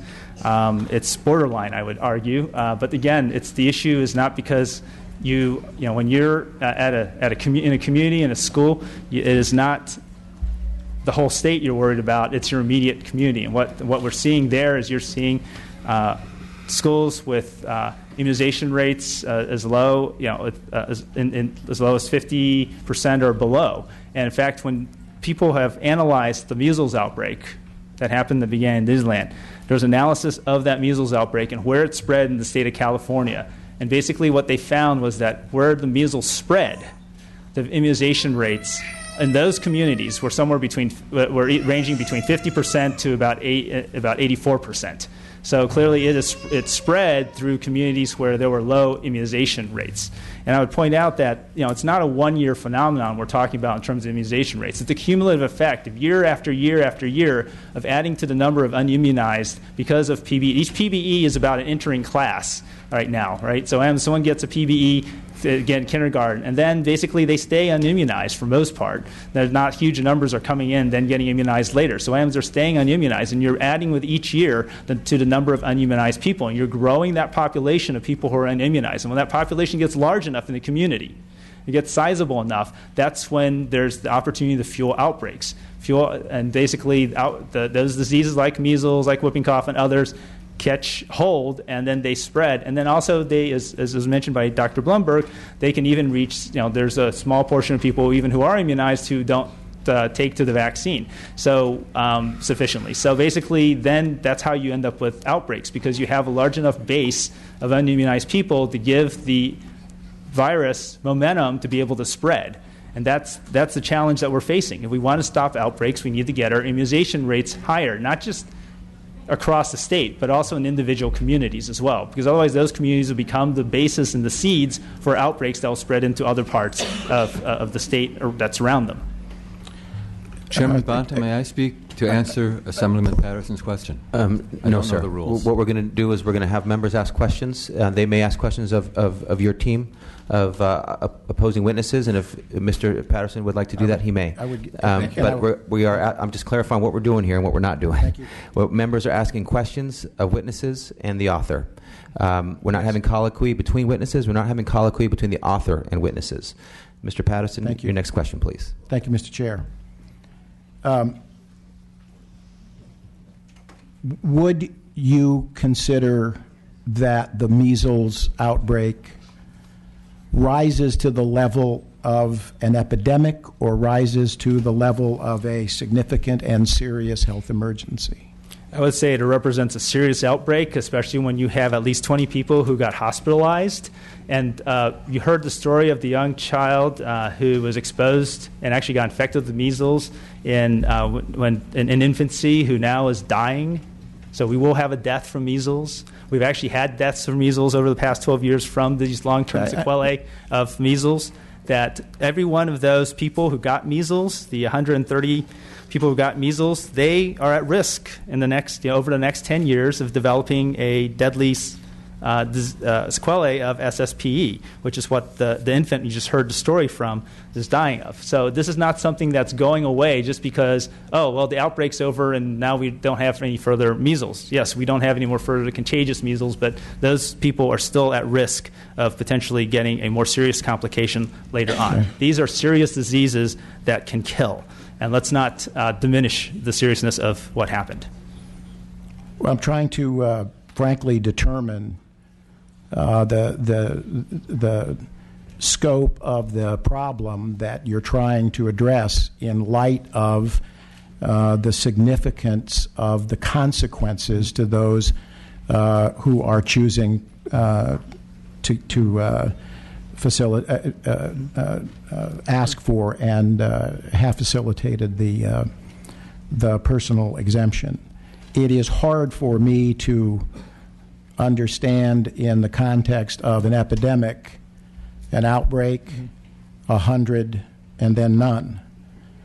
And the concern that I have, and I'd like to ask this final question: Do you think that the small number in the state of California? I understand it was 1%. Is that correct? In the state of California, maybe it's 2% that have these exemptions. It's higher than that. 2.5%. Do you consider that rises to the level of risk that this small group should be isolated from a public education and segregated from a fundamental right to an education? We are protecting the right to an education. We've worked hard to do that. We are not segregating them. We realize that people who are making choices, there are consequences associated to protect the public.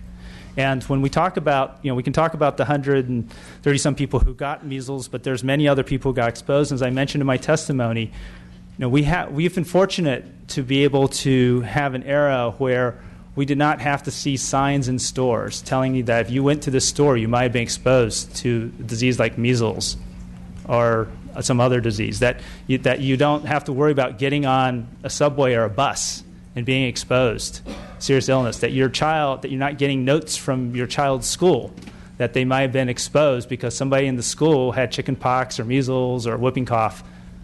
That is not the kind of society I think most of us want to see happen.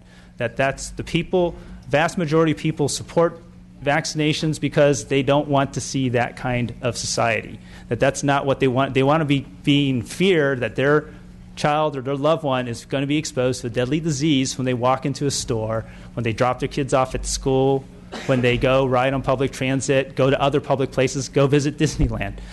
That is not what we want to have happen. And so this bill addresses a problem. We had, it's not just the one outbreak. That outbreak's over, you're right. It's the next one. And the next one that follows after that. And we know that those are going to be on the way if we don't do something. Studies have looked at, there's been published studies analyzing the pertussis outbreaks, this measles outbreaks, other outbreaks, and they trace it back to personal belief exemption rates as being one of the major factors. So yes, in pertussis, we're using a vaccine that has fewer side effects and perhaps doesn't last as long. And so when you talk about people who were vaccinated, who got pertussis, yes, we know pertussis wears off. All right, measles vaccination, chickenpox vaccination, many of the other vaccines don't. A flu vaccine only lasts for a year. That doesn't mean that we don't get people vaccinated, and that doesn't mean that they don't provide protection. It does mean that perhaps we need to do boosters more frequently to be sure that that protection remains. But there are children who have died. There are children who are dying from these diseases, and we don't need to see them return. And that's what I think the public expects from us here. That's what they expect of all of you. That's what they're expecting from me. That's what they're expecting from all our colleagues. That's what we're here to prevent. Thank you. And actually, every health organization, you look at the list of all the health organizations that are supporting this bill, as well as education organizations, as well as child advocacy groups, other organizations, they all are doing that because they know this is the solution to trying to stop a impending problem that we already saw at the very beginning of. Mr. Patterson, I'm going to, you have a couple of our colleagues who are waiting to get in. I appreciate that, but I would like to ask if it's possible for me to ask the opposition to respond to the, I'm not going to re-ask the questions and all of that. You've heard the discussions back and forth, the questions and concerns. Can we give them a minute or so just to respond to those questions in general? You can pick whichever ones you'd like. We can, we will, and then we're going to Mr. Chavez, and then Mr. Chu, and then Ms. Waldron. We have very high vaccination rates in the state of California. We have a vaccine against whooping cough, which doesn't work well enough. This bill will not decrease the spread of whooping cough. Influenza, we haven't had a good flu shot for a long time. Experts admit that. 130 cases of measles in a state with 39 million people is a random statistical event. It's stopped. We have very high vaccination rates. We don't need to force full vaccination. We don't need to enforce a full vaccine schedule on children. Assemblywoman Burke, your child is 18 vaccines behind as of 11 months, unless you've had partial vaccination, in which case your child is only 8 or 10 vaccines behind. And I don't think that we're going to have an easy time getting exemptions for those children, and that scares me. I'll just add to the question about how's California doing. In January of this year, the state issued an immunization report card.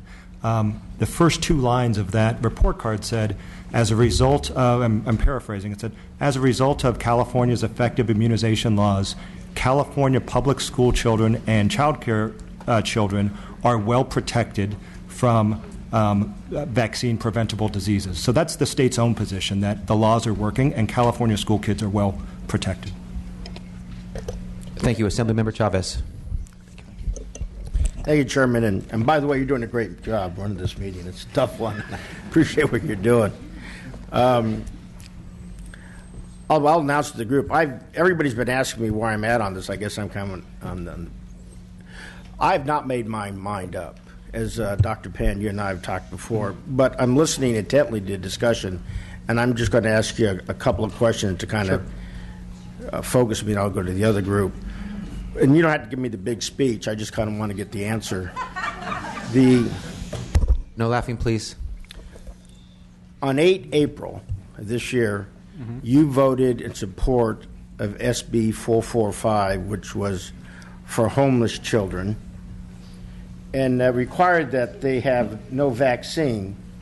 Actually, it says, and I'll read it, the new school must immediately enroll the homeless child, even if the child has outstanding lists about fees, books, and everything else, but it goes down to medical records, including records or other proof of immunization history or proof of residency.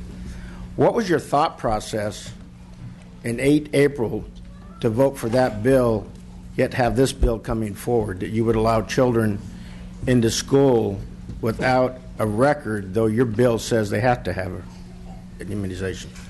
So basically, we recognize that children who are homeless don't really have access to their immunization records. What we want to try to do is, of course, this is back to conditional, right? So what we want to try to do is, and that's why we have existing laws about conditional admittance, that we believe that if we can so these are children who have not intended not to get vaccinated. They're children who we believe will intend to get vaccinated, and therefore we want to work with the school district, because after all, I do believe that we want to try to get every child educated. Every child's a right to an education.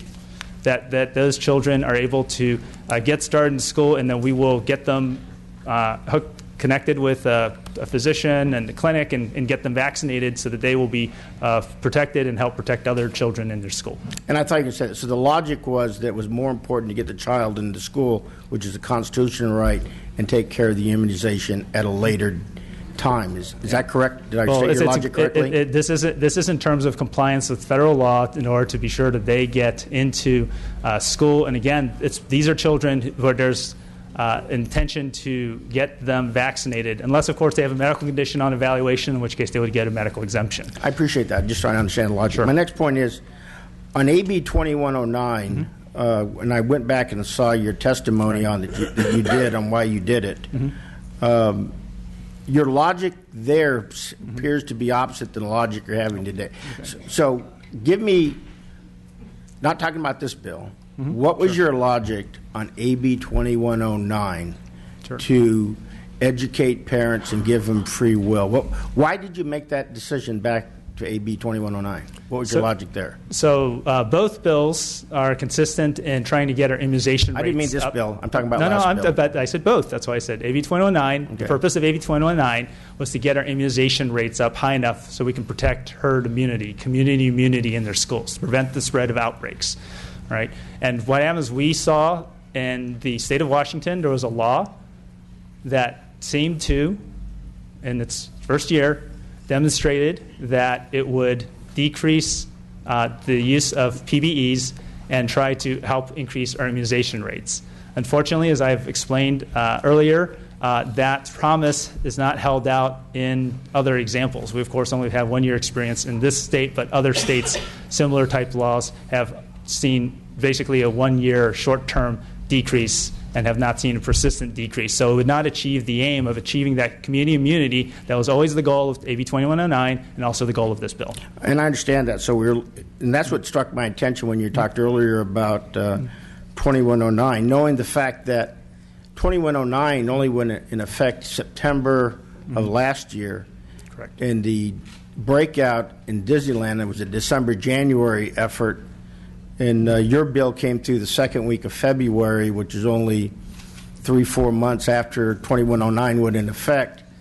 So in your own statement you just made, you said you did not see the impact upon the PBE, but you couldn't have seen the impact when you started the bill because we had no results from the bill yet. Well, as I indicated, when you look at this is the first year for AB 2109. It was modeled after a law that was passed in the state of Washington that was actually passed prior. In fact, we've had about because it started in 2011, we've actually had about 3-4 years of experience in that law. And so when we looked at what happened with the results of that law, which is very similar, of course, to the 2109, because that's what we modeled it after, we only saw a temporary decrease. We were very excited they had the first year decrease because that's when we passed 2109. And then we didn't see any further decrease. And that is the concern that basically we would see the same thing here in California. And that was Washington. My point is just trying to draw a line in California. We started, and 4 months later, we had this law coming through. I guess somebody remember Senator Allen since you took the legal point. I was wondering about this.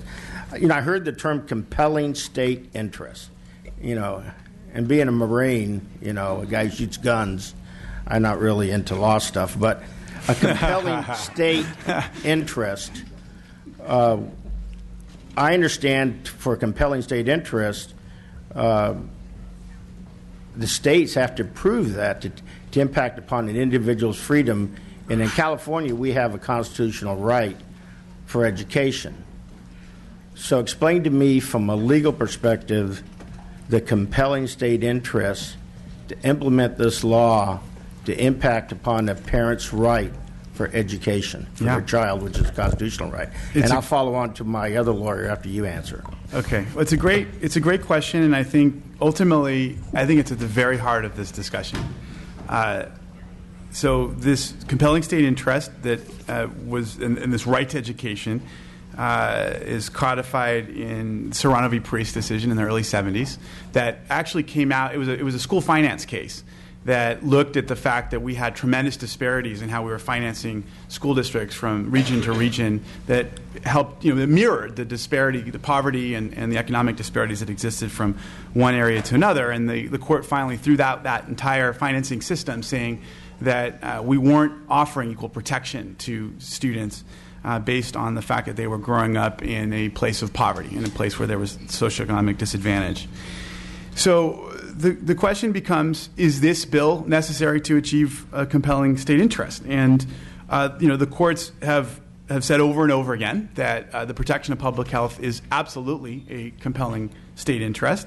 And they've said that specifically with relation to vaccines. The Phillips case that I mentioned I only mentioned it because I have a long list of cases. I only mentioned it because it literally came down this year. There are actually two not as recent but pretty recent cases. Fourth Circuit Workman case, Brown v. Stone in Mississippi, that both upheld bills that were much stronger, actually stronger than 277 in their respective states, on both First Amendment and both on First Amendment and 14th Amendment grounds. So the question we have as a legislature now is, hearing all of the issues here, hearing the public health implications at play, is there a compelling state interest? Our public health officials tell us unequivocally that the answer is yes. That's up to us to decide. I certainly have listened carefully to the science, and I feel as though there's a compelling state interest. But that's a determination for each and every one of us in the legislature to make. Whether the case has been made that there is a compelling state interest to take this sort of action. Now, of course, let's be clear. This does not deny children an education, but it certainly does restrict parents' options. There's no question about it, and I'm not going to try to mince words. But there are other options that will exist. Obviously, we've talked about homeschools. Obviously, we've talked about this independent study mechanism. I think that the amendment that clarified the fact that nothing in this bill should impact the ability of a kid to get the full program afforded to them in their IEP is an important change that I very much welcome. And so those are things that will certainly that mitigate against the idea that this is unduly restricting a student's access to education, but this is certainly a restriction. And this is a determination we need to make, whether we've met the grounds for a compelling state interest. I think we have, but you may feel differently. Thank you very much. And, sir, would you like to comment? This will be my last question. Thank you for the opportunity. Again, with all due respect to Senator Allen, the first case that he cited, it was a law that did specifically allow a religious exemption and some degree of parental right. I think he also, let me please finish. I think he also is quoting a case that was decided under Mississippi law, which I'll just point out California affords very different set of educational protections than the laws of Mississippi. The analysis that the court does, I'm a student of this and I teach this educational law analysis. So the analysis that the court does when you attempt to limit or deprive a fundamental right is a very specific one. The court will not look at, is public health a compelling state interest? In this case, the court won't even look at, are vaccines a compelling state interest? It's a narrow analysis. And what the court looks at is there a compelling state interest to remove the personal belief exemption in light of what's going on? So that's the first prong of the test. I'll point out again, no court has ever found under California law a compelling state interest to deny or limit any access to publication. It's a two-part test. The second part of the test requires a finding that the law limits the right, the fundamental right, in as narrow as possible way.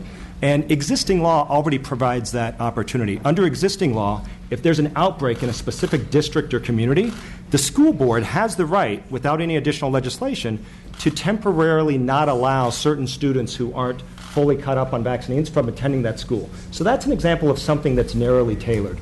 Another narrowly tailored example would be if there's a pandemic outbreak in California for a specific disease, a court might find that mandating that students receive that vaccine could be narrowly tailored.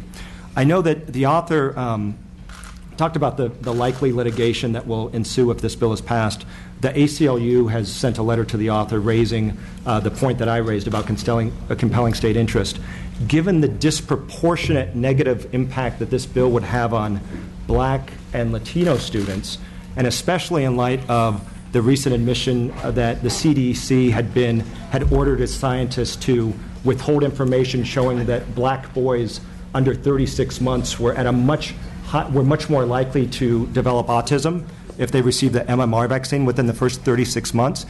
Given those pieces, it's likely that organizations like MALDEF, NAACP Legal Defense Fund, disability rights group throughout the country, in addition to all the parental rights groups and individual students, and the state will be mired in waves of class action litigation to stop this law from coming into effect. Well, thank you very much. Senator Allen, did you want to? Yeah, so a couple things. First, I was just going to cut it down because I'm trying to get on. Yeah, no, I know. And just with respect, two critical things to mention here. First of all, the other cases that I mentioned actually did involve a religious exemption, and the courts. There were situations where a religious exemption did not exist, and the court said that was okay. That's the first thing. The second thing is the ACLU did raise concerns. It also raised concerns to say that just because your rights to make choices don't trump the rights that I have to make sure that my kid can be safe in school.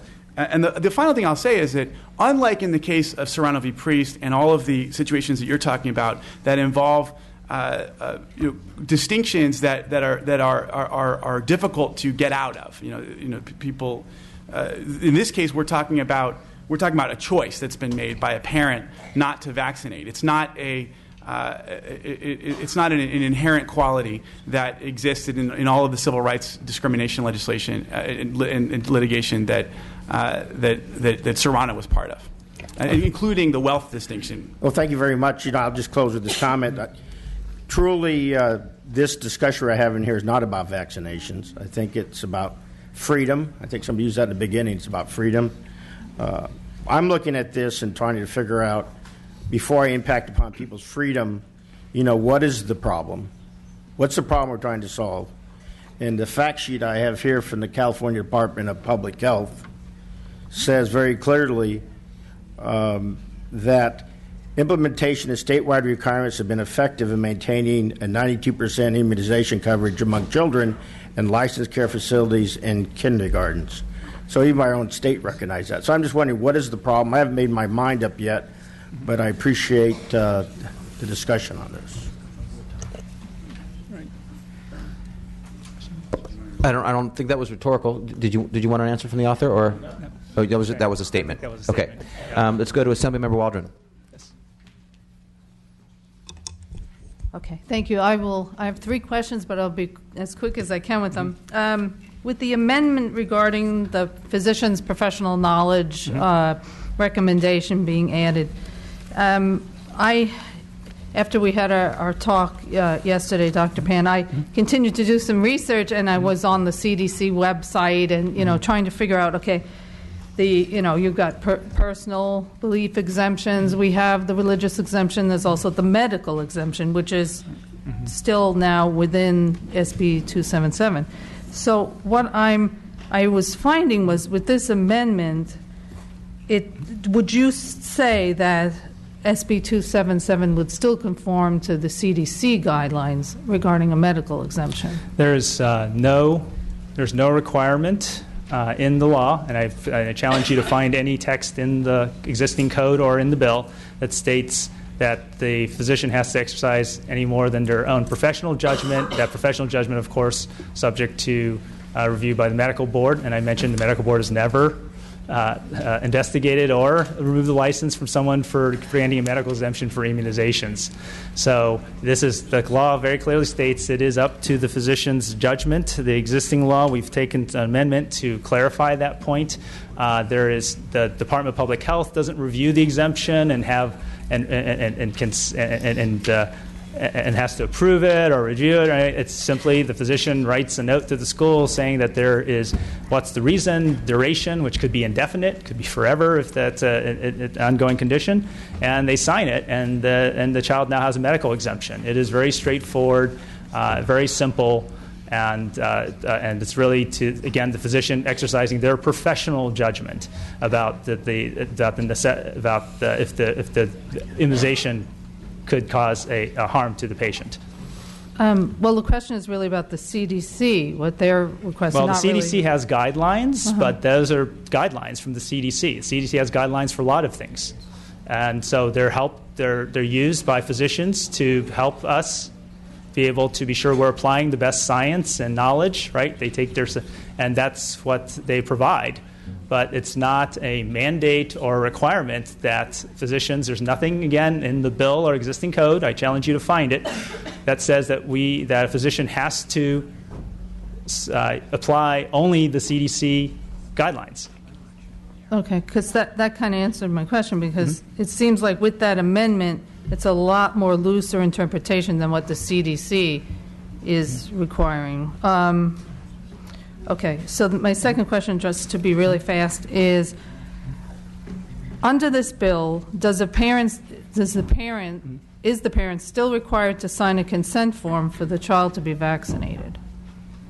So when you go to the doctor. So yes. I mean, there's nothing. This bill is about having your child enroll in school, or potentially, the existing law for daycare in school, and it's about enrolling children in school. So the child visiting a doctor would still have to the parent would still have to provide consent before we would immunize a child.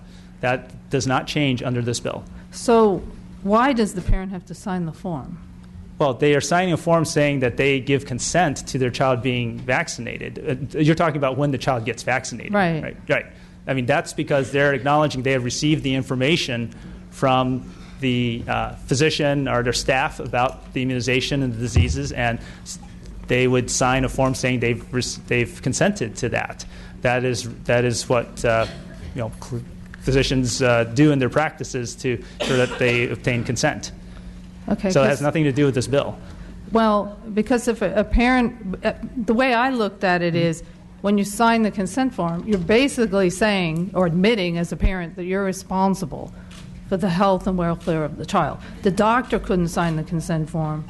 The state can't sign the consent form. So I'm saying that with SB 277, unless you're going to homeschool your child, why should they have to sign a consent form if they're going into public school? Because there is no real consent. Because the responsibility should go to the state, I guess is what I'm saying. So I presume you're talking about consent for the child to be immunized, right? So remember, this bill is about enrolling children in school. The decision whether to immunize or not is something the parent makes with their doctor or other healthcare professionals providing the immunization. That is separate from school entry. When they then bring their child to school, the school will say, please present your immunization record and your school form, and they would say, okay, your child may not, of course, the parent may also receive a note from the physician saying that there's a medical exemption, so they will review that, or conditional, and then they will decide whether to allow the child to enroll or not. But that is not about consent for immunization. Consent for immunization happens between the parent of the child or the guardian and the healthcare professional who is providing the immunization. That is not changed at all in this bill. There's nothing in this bill that changes that part of the relationship. This bill is about entry into school and entry into basically it's about enrollment in school. So there continues to be informed consent for immunizations, and if a parent says, I don't want to get my child immunized, then the child is not immunized. That is what will happen. And then when they decide they'll enroll their child in school, then the school will say, well, is your child immunized? And then they will have to then if they decide not to have their child immunized under this bill, they would have to then seek out options like homeschooling or independent study. That's what this bill is about. But the decision whether to immunize or not is a decision that's made between the child's parents or guardian and the health professional that is providing the immunization. So the state under SB 277, I know the answer to this, but it seems as though if you want to send your child to public school, you have no other option to homeschool, you must sign that consent form, even if you really don't want to, because the state will not take the liability, because the total 100% liability is on the parent. No, like any other medical procedure, you have to grant consent to get immunized. This is not because it's for school entry. The reason you sign a consent is because we are administering a vaccine. We are administering to the child. So just like if we decide to remove a mole from your child, we decide to give them perform another procedure on your child, we of course would talk to you about getting consent. We would get consent from you, explain the risks and benefits, and then you decide, are we going to do this or not to your child? And if you had further questions, that's what this is about. So that is completely that's separate from this bill. Obviously, the act of deciding whether to immunize your child or not is something you discuss with your healthcare professional who's going to immunize your child. That is separate from this bill. This is about enrollment in school. Could I ask the opponents to weigh in on that? 99.99% of children under federal guidelines do not qualify for a medical exemption. This bill is going to basically be blackmail in terms of somebody like his child and my child who had a severe reaction to a vaccine in 1980.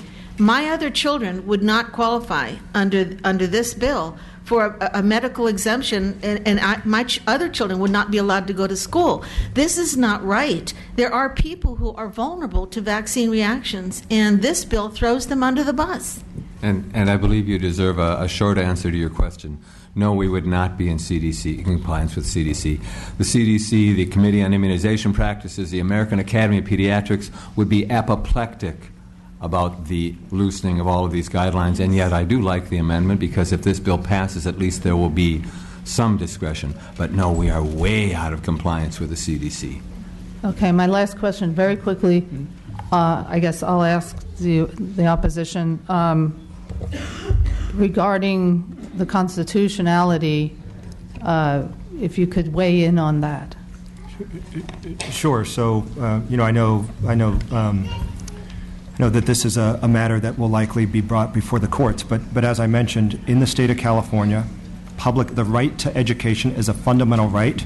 Because it's a fundamental right, there's special protection, and any law that tries to limit or in any way inhibit that has to pass the two tests that I talked about. The first test is there's got to be a compelling state interest, and again, the compelling state interest is for the specific law that's being passed. So a compelling state interest to remove the personal belief exemption.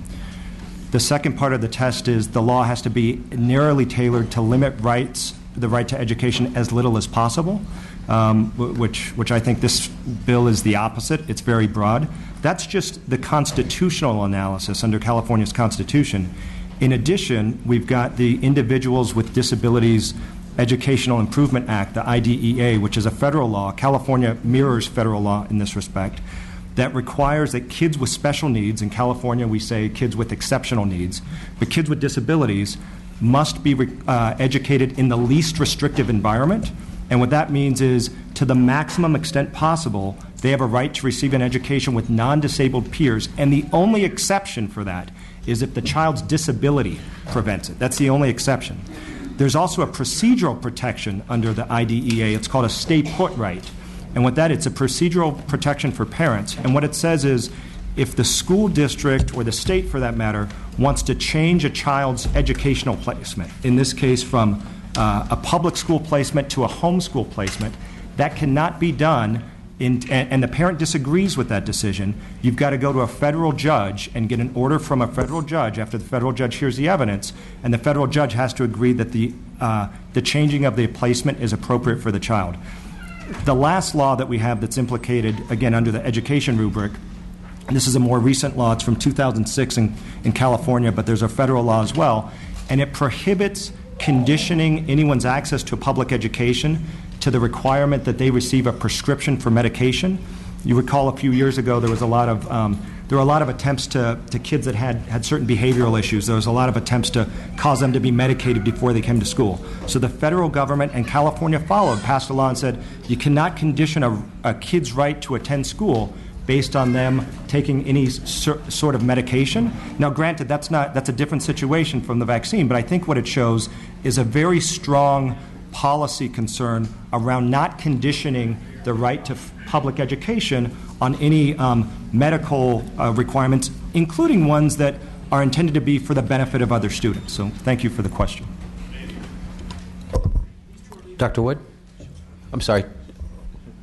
Senator Allen. Can I just make two comments? First of all, about the IDEA issue, and it's possible that the speaker hasn't. I don't know if you have a copy of the amendments, but I think that the amendments that were made with respect to the IEPs were absolutely dead on address the IDEA concern. That nothing in this section shall prohibit a pupil that qualifies for an IEP pursuant to federal law and Section 56026 of the Education Code from accessing any special education and related services required by the Individualized Education Program. And most IEPs do require a mainstreaming component. That's part of the law. That's part of the movement. So I just wanted to make sure that this new amendment, I think, head-on addresses the concern about IDEA. The only other thing I wanted to say about Serrano and this issue of the compelling state interest is that in the end of the day, the core of the equal protection concern really comes down to whether the bill discriminates facially against a suspect class. And in this case, it absolutely does not. The Serrano court was a case involving legislation involving suspect classifications touching on fundamental interests. Suspect classes are those folks with immutable characteristics, and I think in this case we just don't have that. Mr. Chair, Senator. Wait a second. We're not going to go back and forth. If someone wants to ask you a question, they may. Thank you. Just to correct a couple. But I just want to make a quick comment here. We've had a number of questions about the educational components of this bill. And I wanted to let you know we have a member of the California Department of Education here. Should a member wish to pose a question in that direction, we also have a member of the State Medical Board here to assist if necessary. You don't have to. I'm just letting you know that we have resources available if you have a burning question. And I also want to say this. I appreciate our members' engagement, your thoughtfulness, your questions. We also have many folks who are here who have been patiently waiting to make comment, and they all are going to have their chance to do so. So I want to move as efficiently as we can towards that. But I also want you to ask your questions because you're the ones voting and you need to be comfortable with your decision. So let's go to Dr. Wood, and I don't have anyone else on this list. So, okay. Ms. Gonzalez, Ms. Burke, Ms. Nazarian. Then we're going to close that up, and we're going to go to public comment. Dr. Wood. Great. Thank you, Mr. Chair. And this first question is, first of all, I'm going to preface this by saying I don't expect you to have an answer, but I'm kind of looking for something to give us an idea of scope. And that is, I guess it wouldn't be an exaggeration to characterize the number of vaccinations that are administered in a year in California alone are millions. Would that be a fair characterization? Yes. And I've seen different numbers on this. How many actual adverse reactions are there really? And once again, I'm asking you a question, and in fairness, I probably should have asked you this in advance so that you knew this where I might go. But frankly, I didn't know I was going there. So I'm just trying to get a scope of versus the number of vaccinations, what the percentage of adverse reactions are, and if you have any sort of a handle on that. I would point out that studies looking at significant adverse reactions, so obviously ones that are more minor, pain, swelling at the injection site, of course, are fairly common. There are other more significant ones, particularly the most common would be actually allergic reaction to a vaccine. Those are approximately 1 in a million, less than the risk of being struck by lightning. It was noted in the opposition's testimony. They made a statement about the National Vaccine Compensation Fund. They referenced that there was $3 billion. That was 4,000 cases since the founding of the fund. So we're talking not just millions, but hundreds of millions of doses of vaccination and only 4,000 cases. So studies have looked at, the Institute of Medicine has done reports reviewing immunizations and adverse reactions. I think, as they said, that nothing is 100% safe. We have even water, which is a component of vaccines, has been known to people, if you take high doses, it's not safe for you. I think that we need to acknowledge that vaccines are at least 1,000 times safer than the diseases they prevent. That's the alternative. All right? We are living in a world where people have been vaccinated before at higher rates that prevented the disease. And it is correct that one of the reasons that we only had 130-some cases of measles, which is still a lot more than we've had in the past, is because still we have a good number of people who are vaccinated, not quite enough to contain the outbreak. And so the risk from the vaccination is very small compared to the benefit of the vaccines. And this is something that's agreed upon by scientists, physicians, public health authorities from around the globe. The vast majority, not just a small majority, the vast majority of scientists, physicians, and public health authorities agree that vaccinations are safe, they work, and they're an effective strategy to reduce and even eliminate the spread of diseases like measles, polio, whooping cough. We've banned rubella from our continent, but some of these diseases are still around. We actually eliminated smallpox. We no longer have to vaccinate against smallpox. If we really wanted to stop the vaccination, let's get everyone vaccinated, make the disease go away, and then we can stop vaccinating for it. But while those diseases are still around, we need to keep people vaccinated, and we work very hard to keep the vaccines as safe as possible. Well, thank you for the answer. I guess my concern is just in general about the entire conversation is that I believe that the role of vaccinations is extremely positive in public health, and I think I tend to look at these issues. I tend to spend a lot of time thinking about things. Just ask my wife. Quite frankly, what I did this weekend, which was a lot of reading, a lot of reflecting, looking at a lot of information, pro and con, and that's the way I do things. I guess at the end of the day, when it comes down to, I think some of us just have fundamental distrust for science, sometimes distrust for government, and unfortunately, it carries over to risks for other people. Sometimes decisions people make put other people at risk. And I went on the WHO, World Health Organization website, got it right here in front of me on Sunday, looking at measles, just measles. We're talked a lot about measles here because of the measles outbreak. It said that accelerated immunization rates are happening throughout the world in undeveloped countries. And between 2000 and 2013, because of these accelerated rates, they estimate that we have saved an estimated 15.6 million lives, prevented 15.6 million deaths. Pretty amazing stuff for the roles of vaccines. And you think I hear about, and I'm just puzzled. I'm a medical provider. I'm a dentist. Okay, I'm not Dr. Pan. I'm not going to pretend I'm Dr. Pan. But I have a background that grounds me in science through an undergraduate degree, a graduate degree, and almost 30 years of experience in the medical field. And we see in classrooms, my son was a young child at one point, we see in classrooms how easy it is for the cold to spread. Mm-hmm. And there is no vaccine against a cold. Right. And the size of the herd is important. One kid infects an entire classroom very, very easily. You talked about classroom size and herd immunity, and one kid in a class of 100 is 1%, but one kid in a class of 10 is significant, and potentially moving that herd around. I guess these are more. I guess these are not becoming questions; they're becoming more commentary, and I apologize for that.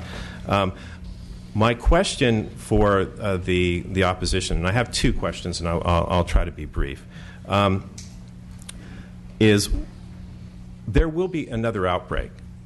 I believe we did an incredible job from a public health community around the measles outbreak. It was a public health effort that helped to stem the spread of measles. It was diligence in a lot of communities. And when you look at where this disease started and where it spread to, it's pretty amazing how quickly it got to lots of different places. So my question is, at what point, how many outbreaks, do we need to realize that this reduction in vaccination rates and herd immunity is a valid discussion? Because, and I will preface this, these things do not spread in a linear fashion. It's not, they spread, one person contacts one who contacts five, and so on. So it's not these are not linear spreads. So how many outbreaks do you need to feel that we have an issue here? Because quite frankly, one was enough for me. We have a product, vaccines, which are deemed very safe by everybody sitting here. Not 100% safe, very effective, not 100% effective. It's an excellent product.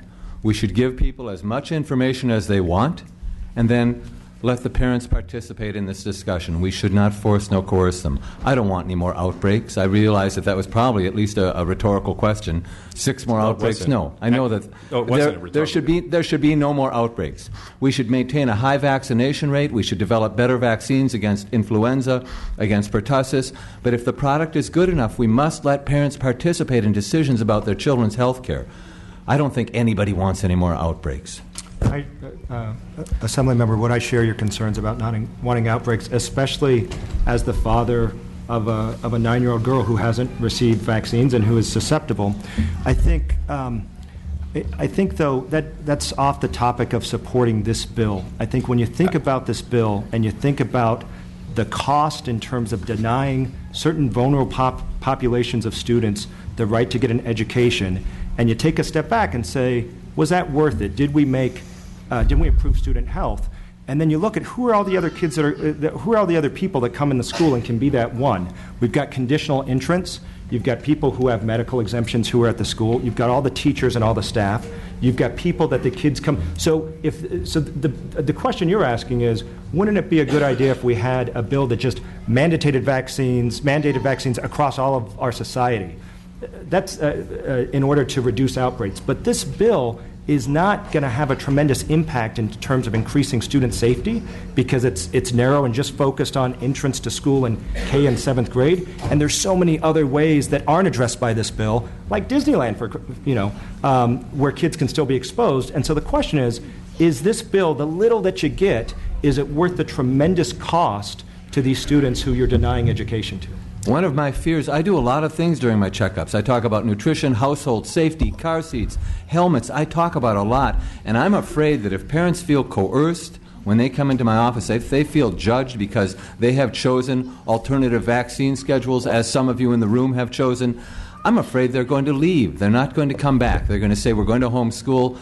And I'm going to lose the opportunity to talk about vital, really crucial health care issues about their children. Vaccines are safe enough, vaccines are effective enough, so that parents should participate in this choice. I go back to my question, which was never answered. How many outbreaks do we need for this to be considered? I assumed that was a rhetorical question. It was not a rhetorical question. It was a direct question. I would say we want no more outbreaks, and we really, again, 130 cases amongst 39 million people, and it stopped because of our high vaccination rate, and we have a high vaccination rate because we've informed parents, and we have a higher vaccination rate because of 2109, which, no, I did not support initially, but the impact was at least partially positive, and it's working. By the way, It's been around for a few months, and I am on the front lines. I'm in my office 5, 6, or 7 days a week giving vaccines and discussing vaccines.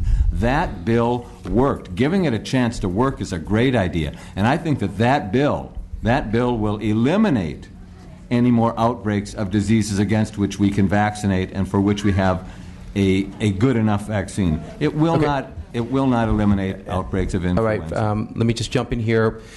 We talked about narrow tailoring earlier, and I want to ask you to narrowly tailor your responses to the questions of the members. Answer their question, and then stop and see if they have another question, and we'll move through the member questions and get on to public comment. Dr. Wood, do you have any more questions? Just one last question, and this is to the opposition.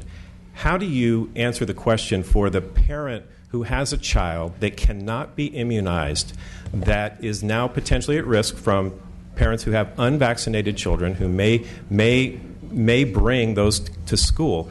You potentially by not having vaccinations might be creating a situation where that deprives that child of their education. So what is your there is a disconnect here, because I don't see a lot, I don't sense, I don't hear a lot of compassion for the kids who cannot receive immunizations because of an existing medical condition. The Institute of Medicine is extremely clear. There are huge gaps in vaccine safety science. Not only do they not know how to identify who's at risk for vaccination, harm from vaccination, they do not know how to identify those for whom the vaccine will fail. There are a lot of cases of disease in this country in fully vaccinated people that are never diagnosed or reported. It is an illusion that the children who are severely immune compromised who attend school are going to be protected if everyone is vaccinated. It simply is not true. To answer your question directly, excuse me for a second. I guess child on chemotherapy with low white counts, a child who's immunocompromised, is threatened. As I tell parents, that child is threatened by boogers.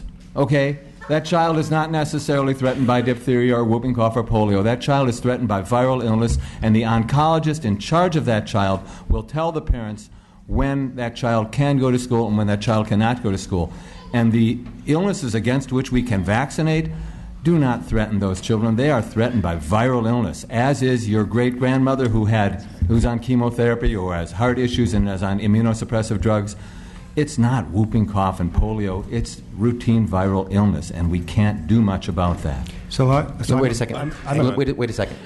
Let's jump in. Let me jump in here. I appreciate the answer, but I'd like Dr. Pan to give feedback on that. Okay. I have the right. Hey, Okay, we're going to go to Dr. Pan, but I want to say this. You have a team of witnesses who are here, expert in different areas.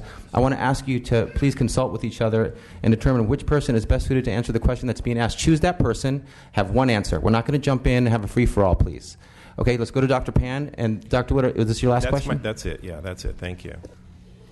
I think that your question strikes to the heart of the issue because, in fact, I have right next to me expert in infectious disease, as well as pediatric infectious disease, as well as my own expertise as a pediatrician with a background in public health. Diseases like chicken pox, and I relayed the story of the child who had the heart transplant, they are deadly to children who are immunosuppressed. They're not worried about catching the cold, right? There are children who shouldn't, they're in hospitals, but there are children who are in the communities who are immunosuppressed, who have transplants, who may be at finishing their chemotherapy, who are at risk from diseases like chicken pox, measles, so forth. And how we keep these diseases at bay is because we have vaccinations. And when an unvaccinated child is exposed to one of those diseases, the children who are immunocompromised are the ones who often get sent home. And they're losing their opportunity for an education. And so their rights need to be upheld as well. Let's go to Assemblymember Gonzalez. All right, I have a few questions, and I just appreciate a one-word response. So for the opposition, and I heard it stated by Dr. Pan, but I just want to make sure, has there been any physician in California disciplined or even investigated by the medical board for providing a medical exemption or even relaxing a vaccination schedule? To the best of my knowledge, no, not yet. No. Is that the answer? No, the answer is no. Thank you. Is there somebody from the medical board here? Can I ask you the same question? Please come forward. If we can make space at a microphone, please. Just yes or no that you're aware of. To my knowledge, no, but for historic information, I would have to do a search of our database. But to my knowledge, since I've been here, no, for the last 5 years. Thank you. I just, again, because this is like bad information that is coming out and directed to me by my constituents, and I just want a yes or no. Is there an exemption anywhere in this bill or any other bill for undocumented immigrants to not have to have vaccines to enter school? Does anyone know of this, Dr. Pan? Are you aware of such exemption in your bill? There's no exemption. There's no made reference made to undocumented. Do the opponents know of such exemption? No. Okay. I want to be clear for those watching at home. There is no exemption for immigrants who come to this country, by the way, who are vaccinated in their own country because they see the devastating effects of these diseases, to enter our schools without vaccinations.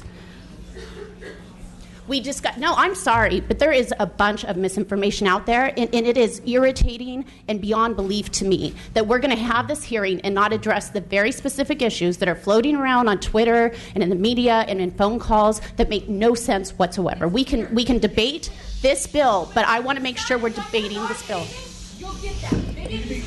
Wait, the sergeants will remove this member of the public. Sergeants, please. Assemblymember Gonzalez, you're doing a great job moving through your questions. Sure. Let's go to the next one, please. I'd like to know, because I heard something about parents being thrown in jail.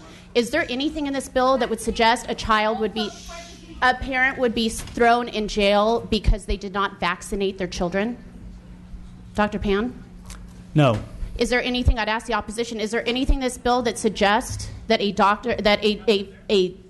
a parent would be thrown in jail for not vaccinating their child? Well, it's illegal to have a truant child, and it'll be illegal to try to send your child to school without vaccines.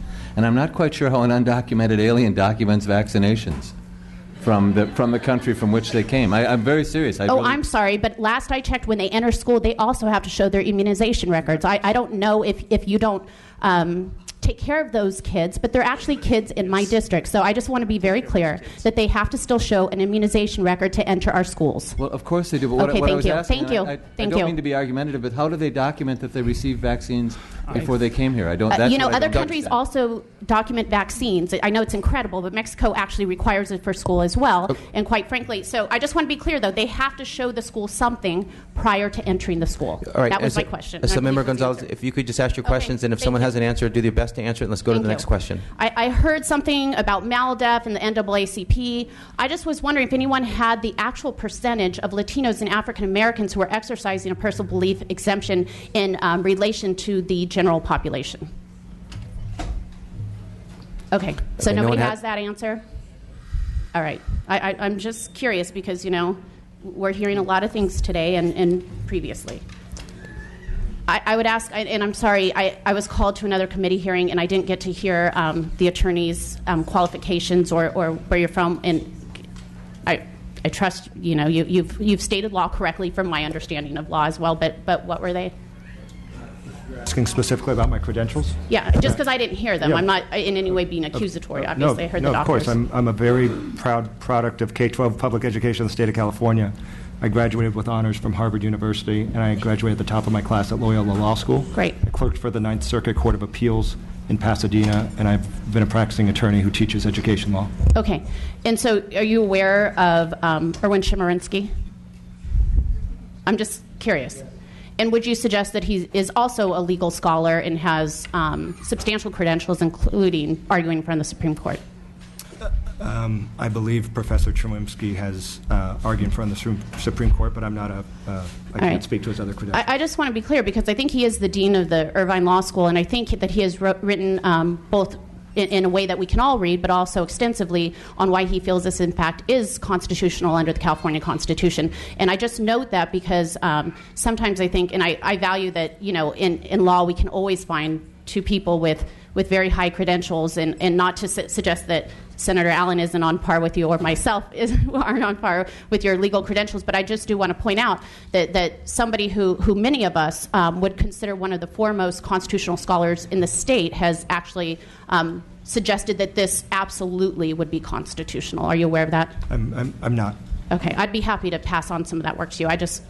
I was just curious about those aspects. Thank you very much. Thank you, Assemblymember Gonzalez. Next we have Assemblymember Burke. I'm not as exuberant as Assemblymember Gonzalez, but I will do my best to express myself clearly. I just want to express to you, first of all, what's happened to you is literally, as a mother, my worst nightmare. But that being said, not unlike Assemblywoman Gonzalez, I am very frustrated with the opposition using scare tactics and misinformation. For example, your comment about that I would find challenge in getting a conditional exemption, and so I contacted my doctor while I was here, and he said he would absolutely provide me with a conditional exemption. I'm not saying that does not mean that your doctor didn't, and I would never say that. I just want to make sure that I'm clear that my doctor actually was willing to provide it, and I would imagine that if my doctor was, that there are other doctors that would too. Not to say that your doctor would not give your child an exemption. I would, I don't want to. Just in case my testimony was misunderstood, Yeah. what I said is that my daughter would not qualify for a medical exemption because she's perfectly healthy.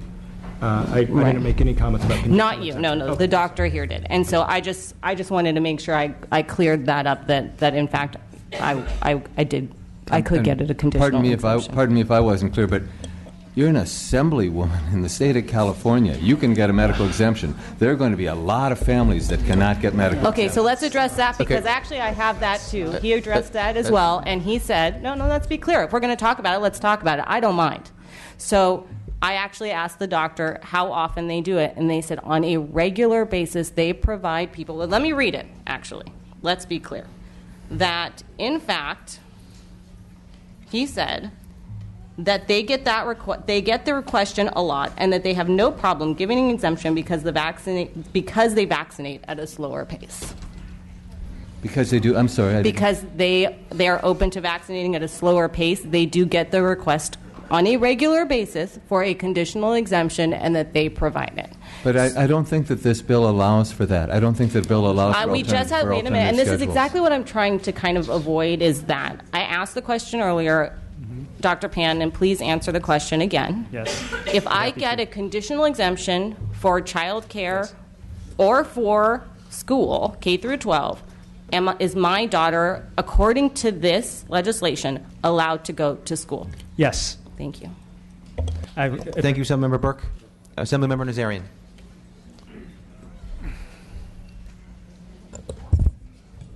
First and foremost, thank you, Senators Pan and Allen, for bringing this important measure. Obviously, it stirred up a lot of emotion and interest. I just want to be clear about the medical exemption. Mm-hmm. This is something that I've discussed the matter with you previously, and I'm happy to be a co-author. Yet, this area concerns me somewhat, only because I want to know, given if we lose the opportunity to have personal beliefs not available. In the case of the gentleman who was talking about his daughter who's perfectly healthy, if the first child has a reaction, would there be a medical exemption for the second child? So the medical exemption, does it clearly allow that? So what the law, the bill and the law clearly states is that the medical exemption is at the professional judgment of the physician. We took an amendment to absolutely clarify that point. And so what that means is that if the physician feels that a sibling of a child,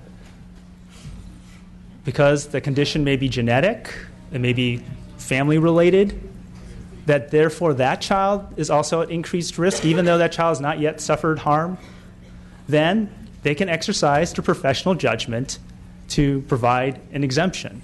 That is, it's the professional judgment of the physician in terms of what they believe that if the risk of the immunization is going to be such that it's going to put that child at certain or near, basically at increased harm, then they can provide that exemption. And so that's to the judgment of of actually any licensed physician in the state of California. There's no requirement that you even have to go to a physician that you've seen multiple times in the past. The law clearly states that any licensed physician in the state of California can provide a medical exemption. Mainly, what they have to do is document the reason. They document the duration, and there's no limitation. That could be indefinite. And they have to sign it, of course, saying that they're as a licensed physician. Then you get a medical exemption. Okay, so, Mr. Chair, if you allow me to just follow up on a couple. Please do, Assemblymember Nazarian. So, okay. So then, if the parent, let's say the decision of the physician is to not allow, then the parent is left with the choice of going to either another doctor, or if maybe that is not available given regional constraints or various other issues, they will need to oblige. What if the second child also has an adverse reaction? What happens at that time? So, I think one of the things we have to be clear about is that the physician exercises professional judgment whether to grant a medical exemption based on assessment of risk to a particular child. And again, we take into account family history, other circumstances that are related to that particular child. All right. And of course, and as we discussed earlier, and we won't go through because of brevity of time, I think I've shared with you numerous studies, whether it's related to vaccination or other things, where physicians tend to bend rules toward and the benefit of a patient. Even though we do also have to be cognizant of the larger public health issues as well. And that we also have to recognize is that as the physician is talking to the parent, right, they have to weigh, they're weighing the risk of the vaccination against the possibility of that child actually catching that disease. And of course, even if herd immunity, and with herd immunity decreasing, that probability is actually going up, right? So 20 years ago, measles, measles actually, we didn't even have 100 cases in the whole country. We had 40, 80 cases. Now, we had 600 in the whole country last year. So as physicians are working with the parents trying to assess risk, they have to think about there's the vaccine, right, and what the rationale is, right? Clearly, if they have an immune compromise, et cetera, there may be some more areas that are gray areas, and that's a judgment call. And then they have to weigh that against the probability of that child actually catching the disease and catching it from someone else, right? And saying that how that balances out. And so, again, physicians work with their parents. In fact, let's go back to AB 2109. My dear opponents here who are now supporting the bill were right here testifying, saying that doctors were going to force people to get vaccinated by refusing to sign the form saying that they consulted. And we had a whole line of doctors here saying, no, I would sign the form. Even I may disagree, but I'm going to sign the form. And once we implemented the bill, this first year of implementation, we have not had a situation where we had large groups of parents going around saying that they couldn't get someone to sign the form because doctors were refusing because they wanted to force people to get vaccinated. That didn't happen. In fact, I'm now hearing the opponents declaring a total success. And that's great. It's actually, things are better than they thought. So I think that's also testimony that doctors actually want to work with their patients. Just like, that's what's going to happen. By the way, my example was an extreme one. Yeah. The point I'm trying to make, though, is I think it would be beneficial to find room in the legislation to whether you want to be specific or it's already been made broad, but if there could be something that allows for genetic predisposition or adverse reaction to a sibling or family member to be placed in, it would at least offer me a certain comfort of mind knowing that a need is being addressed. Right. And I would reply, it's not the belief. Right. It's. And what I would reply is that we leave wide discretion to the physician. Even the opponents have stated that that people have not identified that the genetic association with vaccine, et cetera, vaccine problems. That there's a genetic, they can point to a particular gene or something that they said there needs to be more work on that. I think people are working very hard to be sure we keep our vaccines very safe, and they are.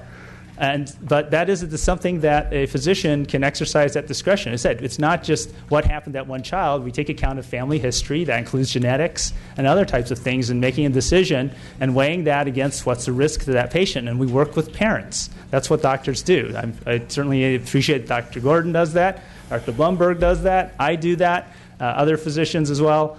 And that's what's going to happen, and that's going to create. I think that basically addresses the issue that you're talking about, because if doctors aren't going to work with their patients, we have a whole different set of problems.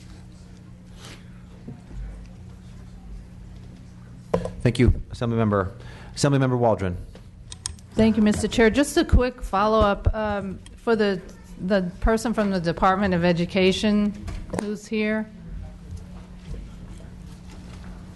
Who's coming?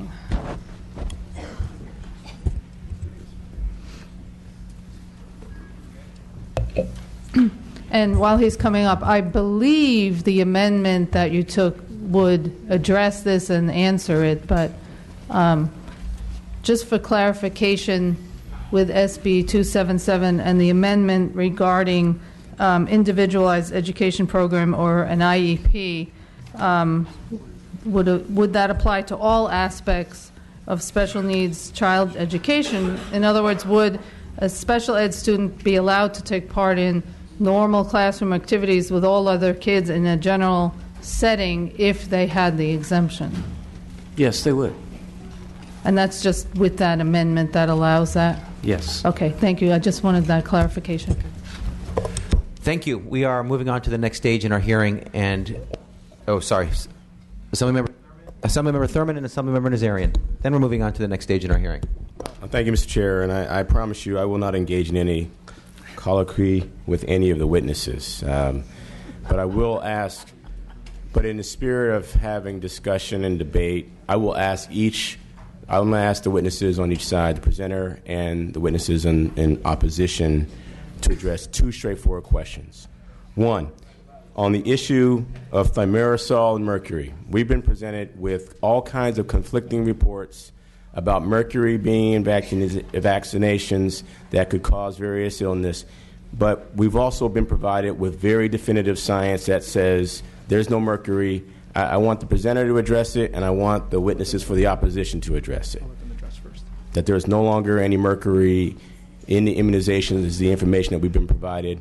If you believe that's different, please tell us in what science you're basing that on.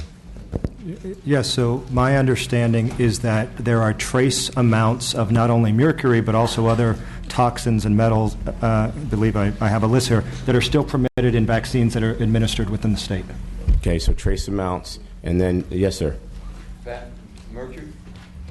Mercury has been eliminated from virtually every single vaccine. However, multiple dose vials of the influenza shot given to children can still contain, I believe, 25 micrograms of mercury.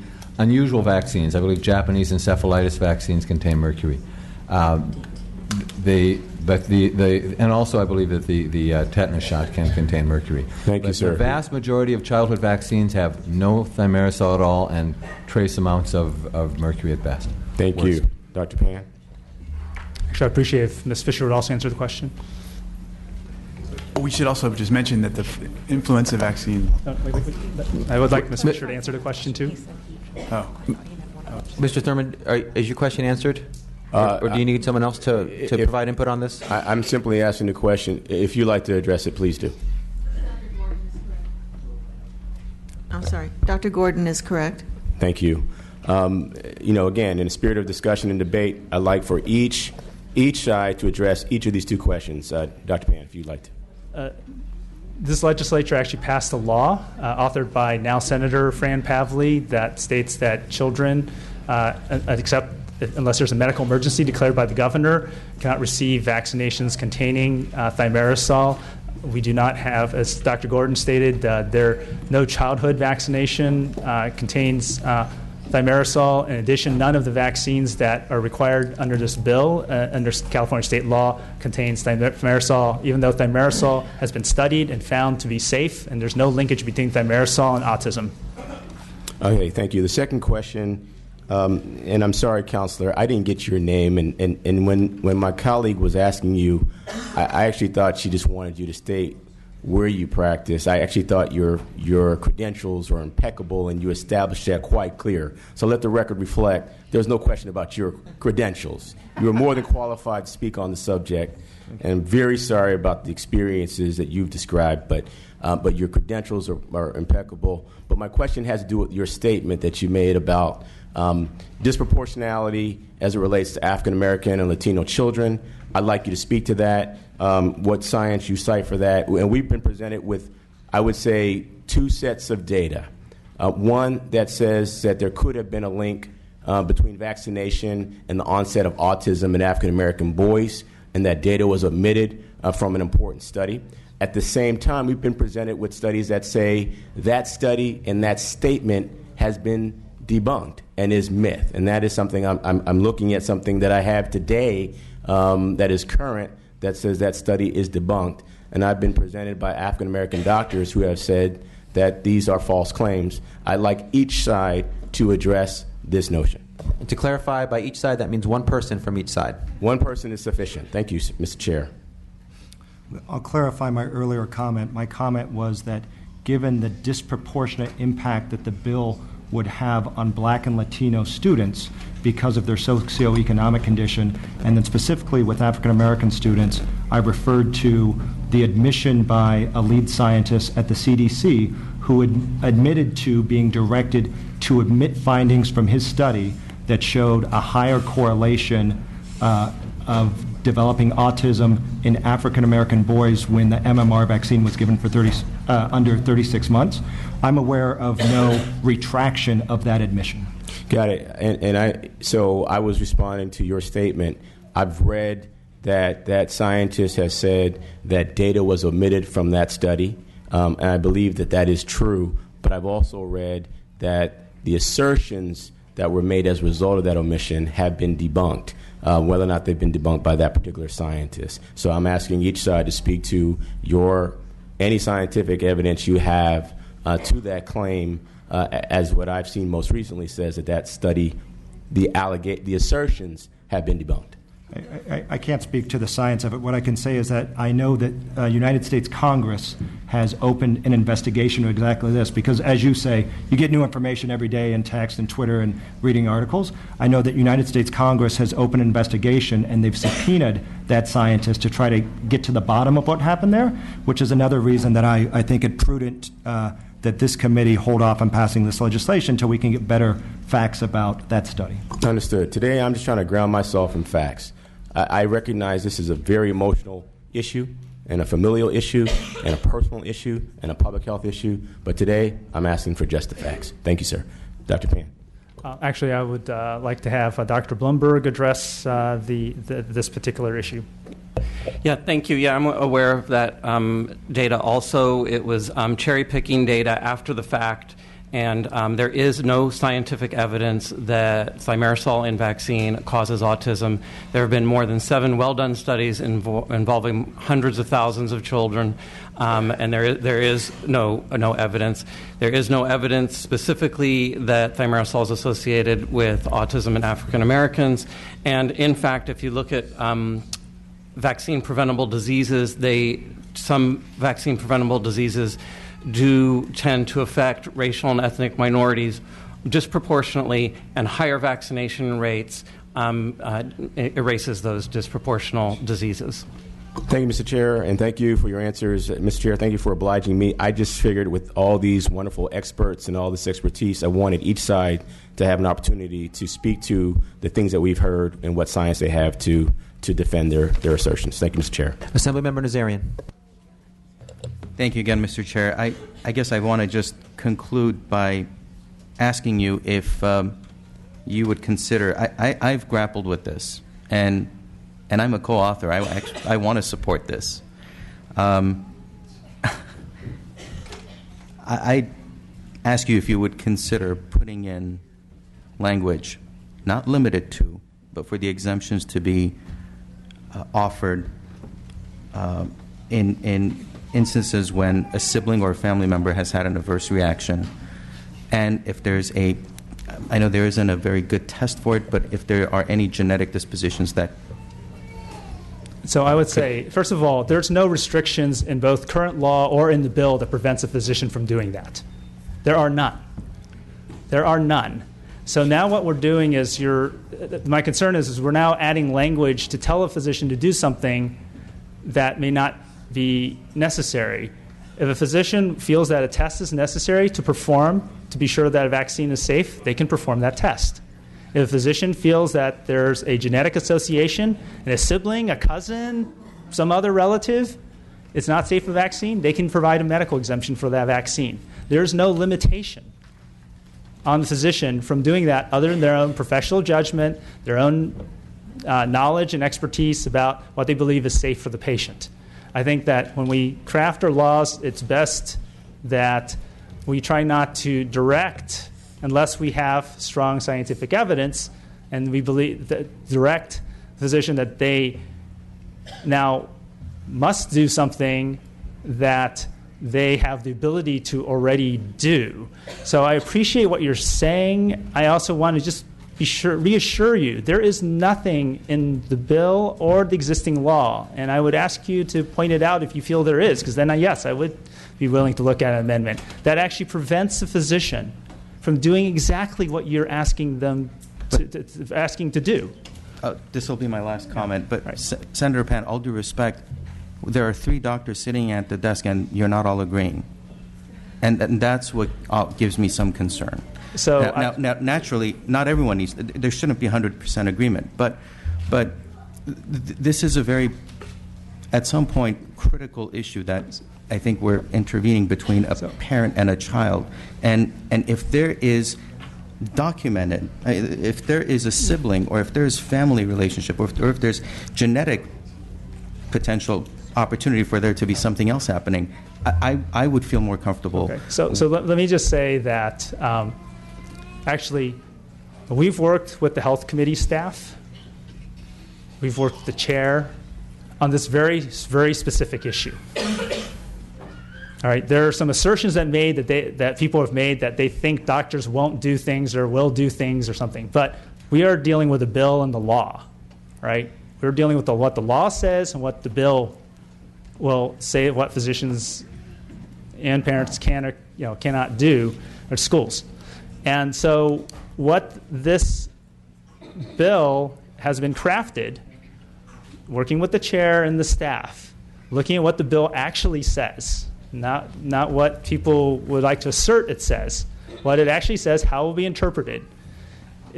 We have left that discretion to licensed physicians in the state of California, including whether it's your own physician, the specialist you're seeing, another physician. We have left that discretion open. Physicians, there's no limitation in the law. We've just heard from the medical board. We are not aware of any physician who's been disciplined, investigated because they provided a medical exemption. So there's no cloud hanging over them to be able to do this. Certainly, they have to look at their own expertise and conscience and knowledge and be sure that they're fulfilling their oath to do the best they can for their patient. That is what we expect of our licensed physicians.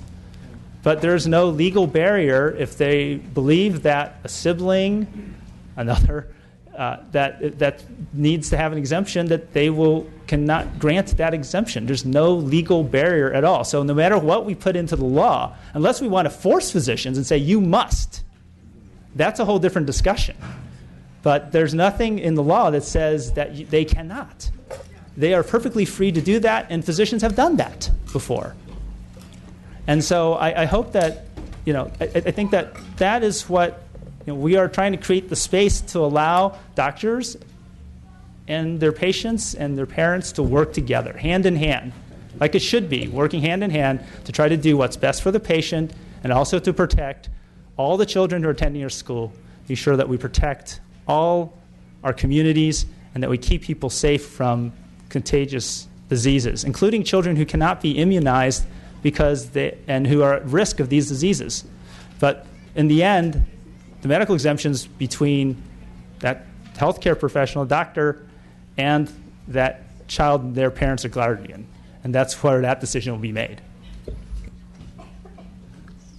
Thank you, Mr. Nazarian. And let me just jump in on that point. This is an issue that we worked very closely with the author's office on. The amendments that we took, one of the 4 amendments that we took and we went over together earlier today, was specifically designed to address this issue, to make it clear that the physician can act within his or her professional judgment and discretion based on all sorts of medical factors without limitation, including family history. And when we were discussing this amendment, we specifically discussed the scenarios of a parent or an older sibling who had an adverse reaction to a vaccine, and if that could be an appropriate factor to lead to the decision by a doctor to provide a medical exemption. And so that's what this amendment does. It addresses exactly your issue. And I just want to, for additional clarification, I want to ask the representative from the State Medical Board, Ms. Simos, to confirm that it would be appropriate in your judgment for a doctor to provide a medical exemption based on an adverse reaction of a parent or an older sibling to a vaccine.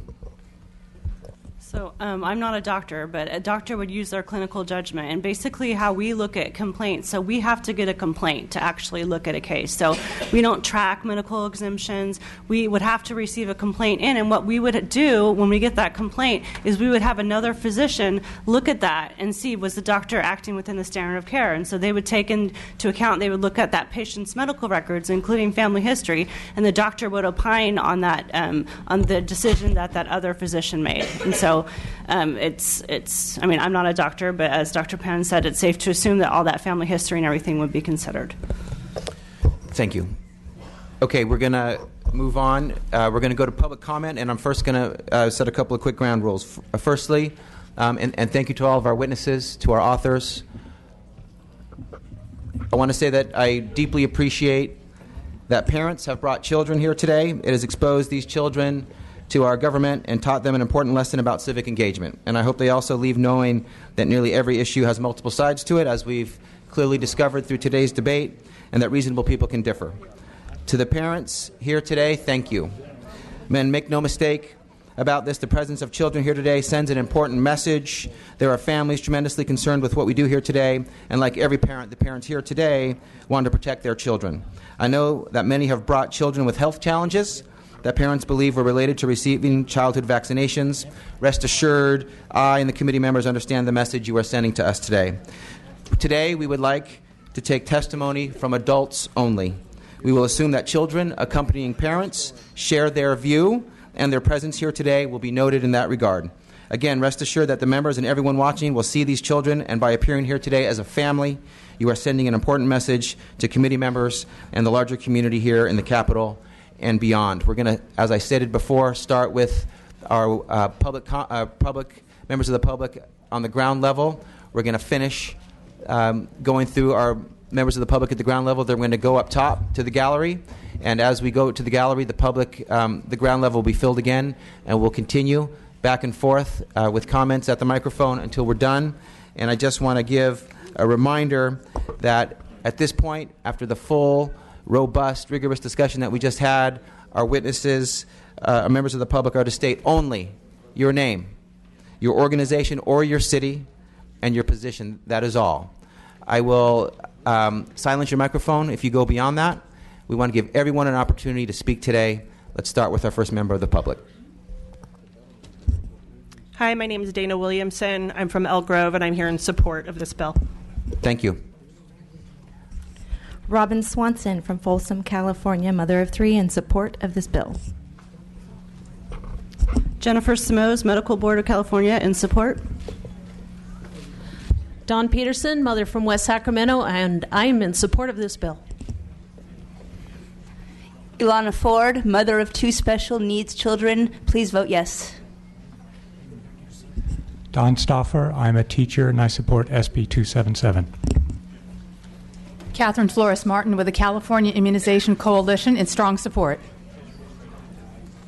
Debbie Look on behalf of State Superintendent of Public Instruction Tom Torlakson in support.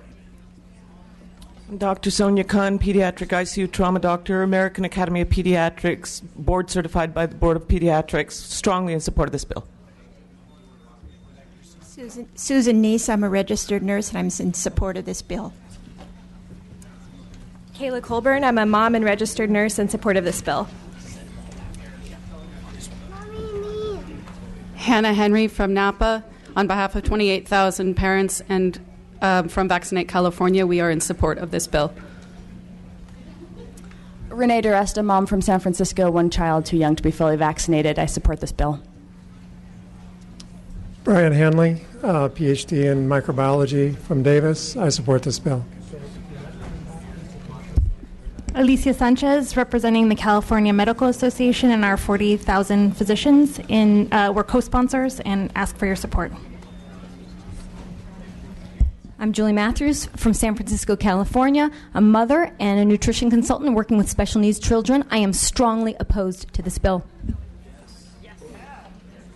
Keith Carollo, pediatrician, Albany, California. I support the bill. Lynn Campbell from Fresno. I'm a teacher and also the grandmother of a special needs child whose immune system is severely compromised. Please vote yes. Francesca Ritano from the Secular Coalition for California. The Secular Coalition of California and the United States support this bill. Erica Rohr-Luke from Woodland, California. I'm a mother of 3 preschool and school-age children. I'm a scientist and I'm an executive board member of a PTA school site in the 3rd District. I strongly support this bill.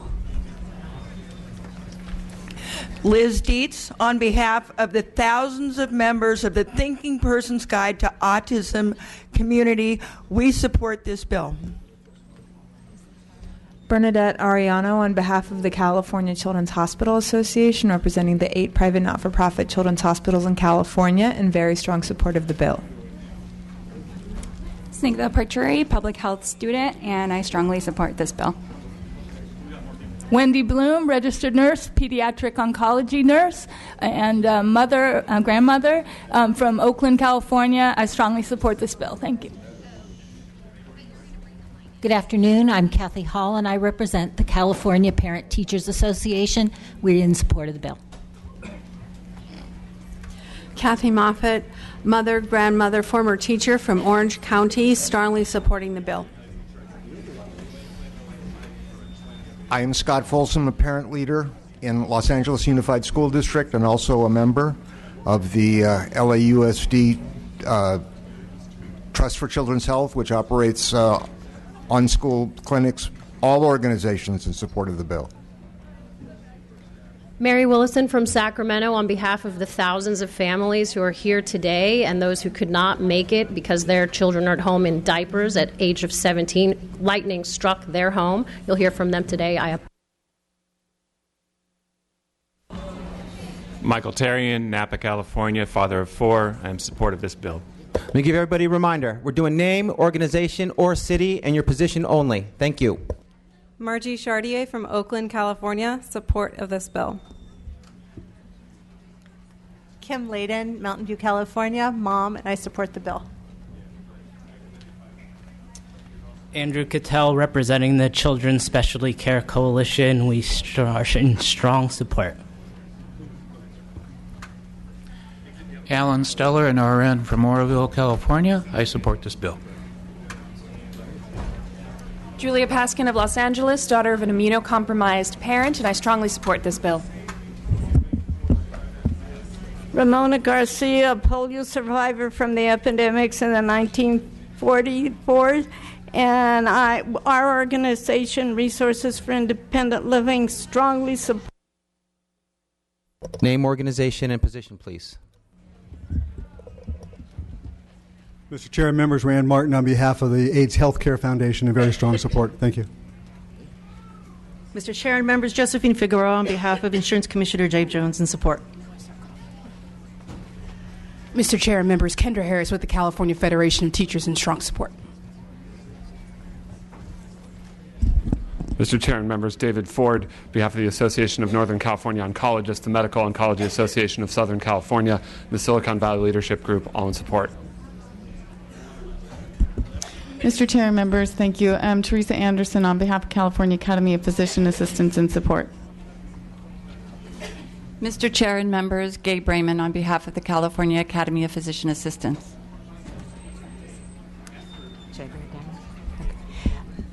Mr. Chair and members of the committee, Sherry Penny Myers, practicing physicians and from Orange County, and a board member of the California Academy of Physicians Assistants. In support. Vicki Cranford Longquish, practicing physician assistant in Santa Clarita, California, in strong support. Kevin Robertson, practicing physician assistant in Los Angeles. I'm on the board of the California Academy of Physician Assistants. I stand in support of this bill. Lawrence Owusu, practicing physician assistant in Oceanside, California. We are in support of this bill. Jeremy Adler, practicing PA in San Diego, president of the California Academy of PAs, in support. Mike Davis, practicing PA, San Diego, in strong support. John Winger on behalf of Biocom in support. Nicole Wortelman on behalf of the Alameda County Board of Supervisors in support. Judith Riggle with the County Health Executives Association in strong support. Farrah McDade Ting on behalf of the California State Association of Counties in support. Jasmine Gordon on behalf of the California Black Health Network in support. Teresa Stark on behalf of Kaiser Permanente in strong support, and also here is a mother in strong support. Brianna Pittman with the California Dental Association here in support. Marianne Massenberg on behalf of UAW Local 5810, 6,000 postdoctoral researchers at the University of California in strong support. David Gonzalez on behalf of CAPGE, our health providers responsible for the care of some 18 million Californians. Happy to be here in support. Christopher Castrillo on behalf of the Boards of Supervisors for Sonoma and Solano County and also the City of Beverly Hills in support. Thanks. Michael Pimentel with the California Transit Association in support. David Jones on behalf of the City of Pasadena in strong support.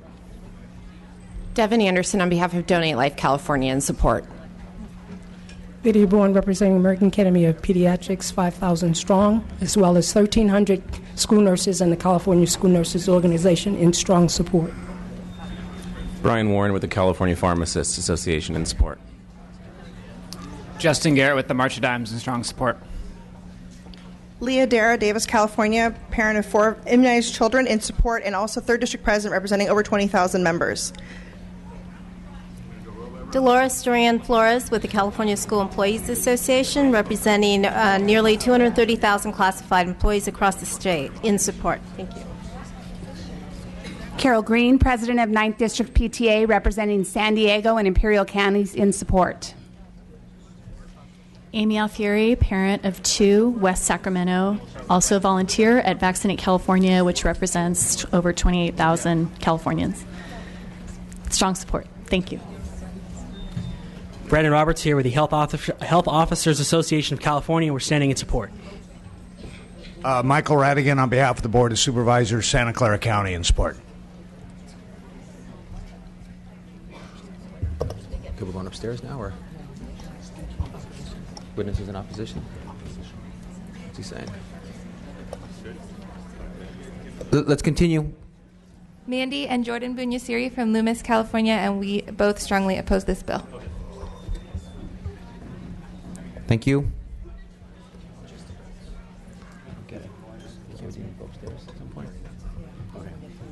Joshua Coleman from Roseville, California. Both me and my son, who is vaccine injured, oppose this bill. Thank you.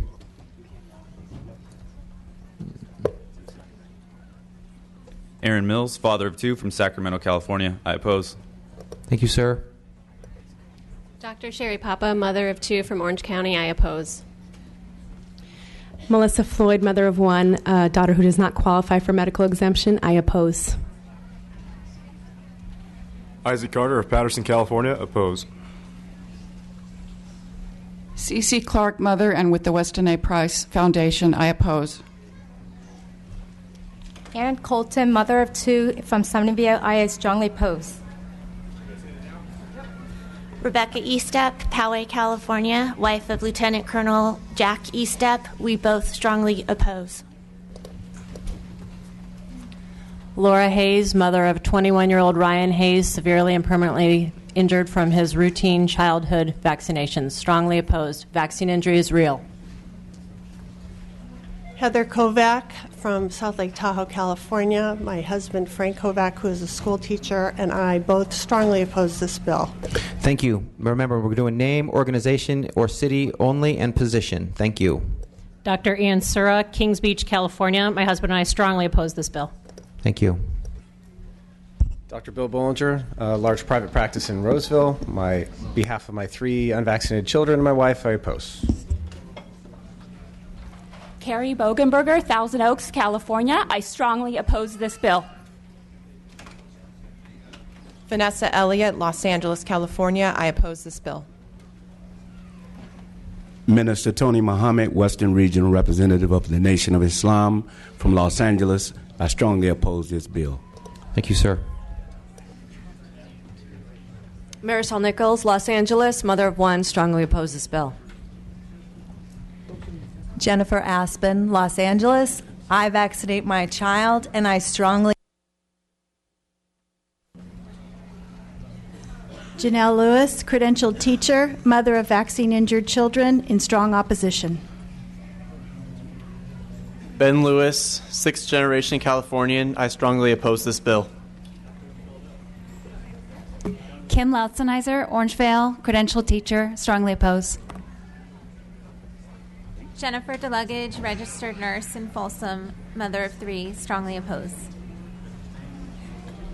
Dr. Tony Bark, National Health Freedom Alliance, strongly oppose. Jennifer Alexic, I live in the Gaines's district. My daughter is injured in the same way that the Gaines's daughter is. On behalf of both of Bianca Laura Amon, an early childhood teacher and administrator. On behalf of an association of others in Southern California, we oppose this bill. Jean Renee Rasek, Oakland, California, infant specialist, strongly oppose this bill. Tracy Satuela, Dixon, California, strongly oppose. Polly Von Thaden from Dixon, California, mother of 2, 1 vaccine injured with a settlement from the vaccine injury courts. Strongly oppose. Lisa Bakshi, I'm a teacher, a mother of a son, denied a medical exemption. I oppose. Janet Nalbandian, attorney, married to a physician, president of Public Health Council, in opposition. Julianne Williams, mother. I oppose. Bob Sears, pediatrician, and I oppose. Bree Schaefer, I oppose on behalf of my husband and myself. Andrea Lewis, business owner, mother. I oppose. Eric Layden, Malibu, California, filmmaker, also vaccine injured. I oppose SB 277. Dr. Brian Hooker, on behalf of the CDC whistleblower, William Thompson, I oppose. Dottie Hagmeyer, RN, president and founder of Moms in Charge, representing over 4,000 moms. We strongly oppose this bill. Dr. Brian Stenzler from San Diego, president of the California Chiropractic Association. We oppose this bill. Hi, my name is Suzanne Senkan. I'm from San Diego, California, and I oppose this bill. Thank you. My name is Amber Beasley. I'm a constituent of Senator Pan. I am a mother of 2 boys from Sacramento, and I strongly oppose this bill. My name is Michelle Ford. I'm the president and founder of the Vaccine Injury Awareness League. We're a national organization in strong opposition. Sandy Fleming, constituent of Jimmy Gomez, former pharmaceutical rep and chemistry teacher, strongly opposed. Angelita Garcia Stonehucker, representing No Vacunas Forzadas, as well as the Indigenous Alliance for Health Freedom in opposition. Christina Robb, teacher, mother, cancer survivor in Main Chines District, and I oppose this bill. My name is Landon Eminette. I'm from San Diego. I'm a parent, and I oppose this bill. Lacey Hall, military family member, Main Chines District, oppose. Shauna Dowd, San Diego, California. On behalf of my husband and I, we are both vehemently opposed. Heather Hawks, mother of an immunocompromised child, and I oppose this bill. Marissa Davis Clark of Los Angeles against SB 277 in strong opposition of this bill. Sina Pliska, LAUSD school teacher, UTLA activist, and CTA member. I personally oppose this bill. Thank you. Gina Camp, constituent of Gomez, mother of 2 vaccinated children. I oppose this bill. Hi, my name is Galadriel Ferguson. On behalf of my husband, Nick Ferguson, who's a retired NFL player, and I am a television host, I strongly oppose this bill. Thank you. Terry Rourke, native Californian, surviving parent of vaccine-injured child, closely aligned with the National Vaccine Information Center and parentalrights.org. We strongly oppose this bill. Juliana Pierce, President of National Autism Association. We strongly oppose. Sylvia Pimentel, Canary Party and mother of 2, strongly opposed. Dana Gorman, representing Campaign for Liberty with 700,000 members, strongly oppose. Okay, we're done with our first round downstairs. We're going to go upstairs. Let's start with a member of the public from the upstairs. Please proceed. My name is Christina Ninaidech. I'm from San Francisco. I'm a mother of 1, and I strongly oppose this bill. My name is Noam Ninaidech. I am from San Francisco, grandfather. I strongly oppose. Jennifer Haystack from San Leandro, California. I'm a licensed midwife and a mother of a Latina preschooler with a PBE who will not be able to attend school. Thank you. Strongly oppose. Hi, my name is Lisa Mercury Ray. I'm from San Leandro, California. Mother of 2, chiropractor, and strongly oppose. Shyla Levine, filmmaker and formal special education teacher for LAUSD. I oppose. Greg Vinch, Vallejo, California, grandfather. I work in social services and hospice. Strongly opposed. Jennifer Conley, master's in biochemistry, former public high school teacher in California, and I strongly oppose. Connie Nestle, I'm active RN for over 40 years, and I strongly oppose. John Nestle, Concord, oppose. Marcella Canori, San Francisco, mother. I oppose. Allison Parker, Hemet, California, strongly opposed. Richard Parker, business owner, and I oppose BS 277. Jennifer Schaefer, Orange County. I'm a student and I have 2 children. 1 is vaccine injured. I oppose the bill. Nancy Byrne, Huntington Beach, mother of 4 boys, 1 who is severely vaccine injured, and I oppose this horrific bill. My name is Carrie Reading from Lincoln, California. I strongly oppose this bill. Hi, my name is Lorian Cortez, mother and educator, constituent of Tony Atkins, Speaker Atkins, and I strongly oppose this bill. Hi, my name is Stephanie Brooker. I'm the mother of 5 children, and I strongly oppose. From San Diego. Dr. Robert Fulbright, father of 2 from San Diego. I strongly oppose for my wife and I. Thank you. My name is Kelly Austin from Santa Cruz, California, mother and grandmother. I strongly oppose this bill. My name's Dr. Megan Dowling. I'm from Santa Cruz, California. I'm a doctor of chiropractic and mother of a selectively vaccinated 3-year-old, and I strongly oppose this bill. My name is Dr. Thomas Austin from Austin Family Chiropractic, Santa Cruz, California. I strongly oppose this bill. My name is Kara Willis. I'm from Long Beach, and I'm part of Freedom Takes a Village. My husband and I strongly oppose this bill. Leslie Cope from Seal Beach. My husband and I strongly oppose this bill. Melissa Gamble, Morgan Hill, California. I strongly oppose this bill. Cindy Simone, Aptos, strongly oppose. Dr. Heather Dupree Hamilton. I'm a mother of 3 from Huntington Beach, California, and I strongly oppose this bill. Guy Jashinsky of El Dorado Hills, and I strongly oppose this bill. Cotty Broad, constituent of Assemblymember Rob Bonta, and I strongly oppose this bill. Matthew Recor, business owner from Sacramento. I'm not paid to be here. Aborted fetal cells is one of the reasons why. Kirsten Branch, mother of 2. My husband John and I oppose this bill. We're from Danville. Jennifer Schonefeld, mother of 1. My husband and I oppose this bill. I'm from Simi Valley. Thank you. Carrie Nicoletti, working mother of 3, strongly opposed. Alan Nicoletti, Simi Valley, and I strongly oppose. Marcus Breyer, engineer from San Rafael and father of 2 special needs kids, oppose this bill despite the amendments.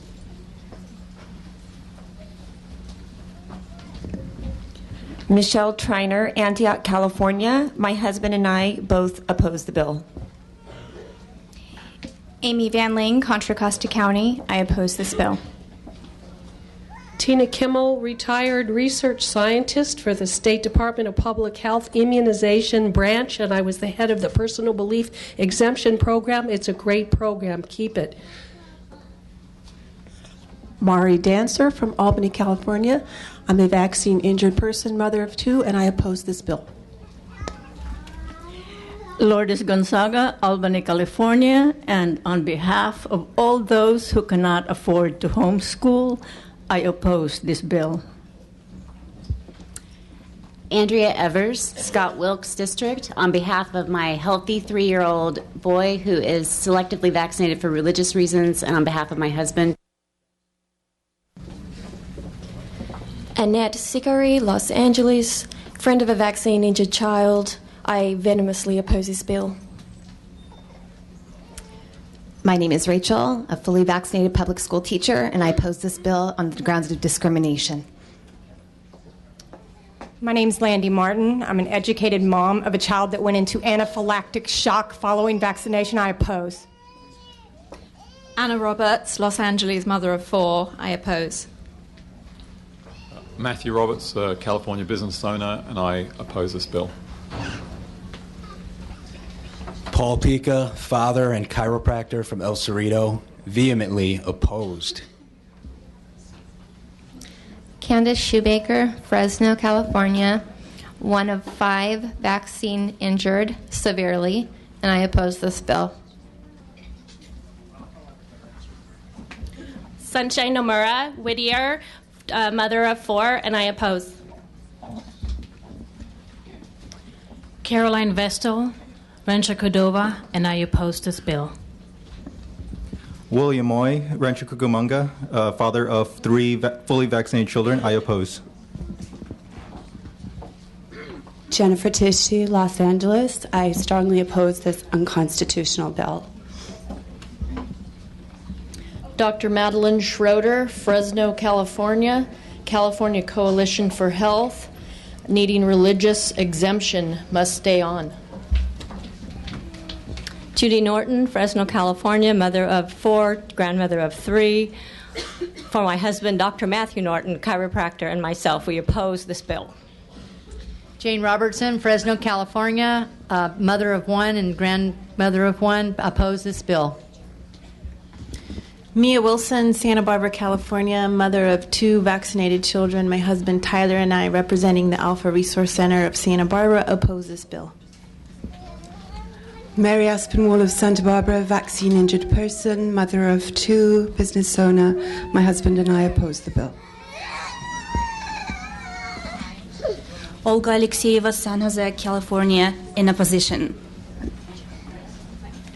Nikolai Alexeyev, San Jose, father of daughter who suffered from vaccine. I oppose.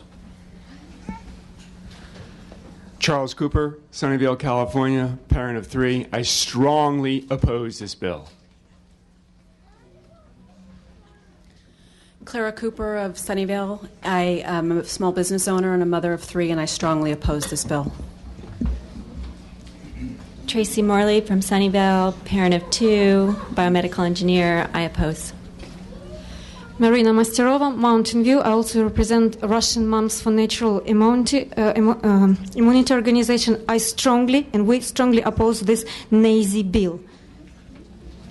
Katya Kolesova from Menlo Park, California. Strongly oppose. Anna Lansky, working mom from Santa Clara. Strongly oppose. Julia Itzkevich from Sunnyvale, California. Mom of 2. Strongly oppose. Gregory Brzezinski, representing my family from Grass Valley, opposed. John Evertson from Woodland, California, father of 4 selectively vaccinated children, senior pastor of West Valley Baptist Church, and California director of Awake America, strongly opposed to this bill. Linda Nura, aunt of a vaccine-injured child, representing over 400 members of Santa Barbara for Vaccine Choice and Tri-Counties for Vaccine Choice. We strongly oppose this bill. Hi, I'm Alma Moy from Rancho Cucamonga. We strongly oppose this bill. I'm a teacher and a mother. Thank you. I'm Olga Smyslova, PhD researcher from Foster City, California, a mother of 3. I strongly oppose. My name is Dmitry Korenkov. I'm from Sonoma County. I'm a parent of 2 vaccinated children and strongly oppose this bill. Lynn Craig Chavez, ESL teacher from Emeryville, strongly oppose this bill. Lisa Reynoso Zapata, single parent, mother of a vaccinated son, and I oppose this bill. Noelle Foster, mother of 2, Carmichael, California, a filmmaker, screenwriter. I oppose. My name is Rebecca Biton, and I'm from Sherman Oaks, California, and I oppose this bill. Okay, we're coming back downstairs. Members of the public from downstairs on the ground level. Thank you. I'm Dr. Michelle Veneziano, mother of a selectively vaccinated child from Mill Valley, California, representing 150 physicians who oppose this bill. Thank you very much. Thank you. I'm Dr. Runa Basu, also a physician that strongly opposes this bill. I'm from Berkeley, California. Amy St. Hilaire, Aliso Viejo, California. I oppose this bill on the behalf of my husband and families in South Orange County. Thank you. Alton and Ur Senkan from San Diego. We strongly oppose this bill. Carrie Baylor, Sunnyvale, California, mother of 4 vaccinated children, domestic violence victim, used to abuse. This is discrimination. Oppose. Shannon Hunt from Fresno, California, and I oppose this bill. Elizabeth Schuling from Ripon, California. I oppose this bill. Rachel Williams from Riverbank, California. My husband and I strongly oppose this bill.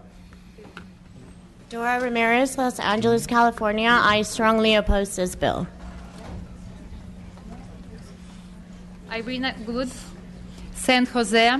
I strongly oppose this bill. Mother of 2. Igor Chertkov, on behalf of President Putin, go ahead and turn California into Russia. I'm not saying it lightly. Nicola Cole, education consultant.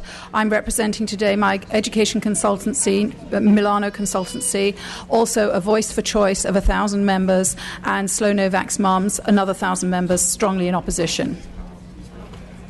Melissa Sfarida. I'm a California certified teacher and a private tutor, and I oppose this bill from Antelope. Natalia Boyka, Director of Advanced Early Childhood Education. Me and my husband, we strongly oppose discrimination. My name is Vanessa Colpart. I'm from Truckee, California, and I have 2 children, and my husband and I strongly oppose. Rachel Fretwell from Sacramento, California. I oppose this bill. Hi, I'm Jill Carfield, and I am from Carmichael, California, and I strongly oppose this bill. Thank you. Catherine Mills from Sacramento, and I oppose this bill. Hi, I'm Jen Sherry Perry from Los Angeles, California. I'm an Emmy Award-winning television producer for the Doctors television show on CBS. I also just found out I'm pregnant. My mom is immune compromised, and Hi, my name is Julie Ming Schiffman. I'm a member of the Board of Directors at the Homeschool Association of California, and we oppose this bill. My name is Tatiana Young Mizell Macias. I'm from Lagunitas, California. I'm a mother of 2, soon to be 3, and I strongly oppose this bill. Tessa White, victim of vaccine injury this year from the flu vaccine. I oppose. Hi, my name is Allie Haig. I'm from Rockland, former private school educator and administrator. I oppose. Brooke Swanson, Roseville, California, and I oppose this bill for religious belief exemption, please. Hi, I'm Jessica Damon, mother, teacher, Democrat. I oppose. David Rana, PhD scientist, also PsyD clinical psychologist, associated with Weston Price Foundation and also SB 277 Berkeley. I oppose. Dr. Eileen Karpfinger, Bonta constituent. I oppose this bill. Hi, I'm Tiana Moody Hazard. I'm from Oakland. I'm a constituent of Rob Bonta, granddaughter of a Marine, daughter of 2 U.S. Army veterans, all fighting for our freedom. I oppose this bill. Kim Lyons, I'm a constituent of Bonta, and I oppose this bill. My name is Shiri Lonstein. I'm a mother of 2 from Granada Hills, California, and I strongly oppose this bill. Thank you. Andrea Pacheco, Walnut Creek, California, contract health educator, and I oppose this bill. Dr. Scott Pacheco, practicing chiropractor in San Ramon, former Army Sergeant. I strongly oppose this bill. Priscilla Meckel, constituent of Tony Thurman. On behalf of myself as a physician, my sister who's a pharmacist, and my other sister who is an RN, we all oppose this bill. Thank you. Reza Serafinejad, California, born and raised, proud product of the education system, public education, president of Education First, and we oppose denial of access to equal education. Thank you. Hi, my name is Corinne Kane from South Lake Tahoe, and I oppose this bill. Hi, my name is James Kane from South Lake Tahoe, and I oppose this bill. Rebecca Giannini, Davis, California. Denied a medical exemption, though our pediatrician agrees we shouldn't vaccinate. Oppose. Hi, my name is Sarah Zimmerman. I'm here on behalf of Californians for Medical Freedom Tahoe. We oppose this bill. Thank you. Hi, I'm Tara Thornton from North Lake Tahoe, and my husband and I strongly oppose this bill. Hi, I'm Serena Christofferson. I'm a board-certified behavior analyst, parent. On behalf of my husband and I, we strongly oppose this bill, and we live in Elk Grove. Roseanne Podesta, Columbia, California, and I strongly oppose this bill. Kelly Gloria from Modesto, California, and I oppose this bill. Roger Brennan, San Jose, California. No family, no kids. I oppose this. My name is Allison Lassen. I'm representing 9,000 people from Our Kids, Our Choice. I'm from Windsor, California, and I strongly oppose this bill. Rebecca Manukia Shah, Medical Research, UC Davis, California. Oppose. Hello, good afternoon. My name is Kristen Callender. I'm a mother of 2, and I strongly oppose this bill, Laguna Niguel. Thank you. My name is Monica Lee. I'm a mother of 4, grandmother of 8, artist, writer, proud naturalized citizen, and I vehemently oppose this bill. Stephanie Milton, Rancho Marietta. I have 2 vaccine-injured children. I'm an educator, and I oppose this bill. My name is Shanda Murray. I'm from Sacramento. I'm a teacher and a member of the American Criminal Justice Association, and I have permission to speak on the behalf of over 100 of my colleagues to oppose this bill, as well as every member of my family. Thank you. Hi, I'm Jacob Santabria. I'm from Sacramento, and I oppose SB 277. Hi, Robin Voda, Folsom, California, here representing Families for Early Autism Treatment with over 4,000 families in Sacramento area. We strongly oppose. Nancy and Dr. Brian Felmuth, MD, PhD, in strong opposition, and also with Families for Early Autism Treatment. Barbara Rousey from Standing Tall Chiropractic in Glendale, California. We strongly oppose this bill. Hello, I'm Monica Sokolowski with Our Kids, Our Choice. We're a group of over 9,000 health choice advocates specifically to fight this bill, and we all oppose. My name is Jason Goldich. I'm from Watsonville, California. I strongly oppose this bill.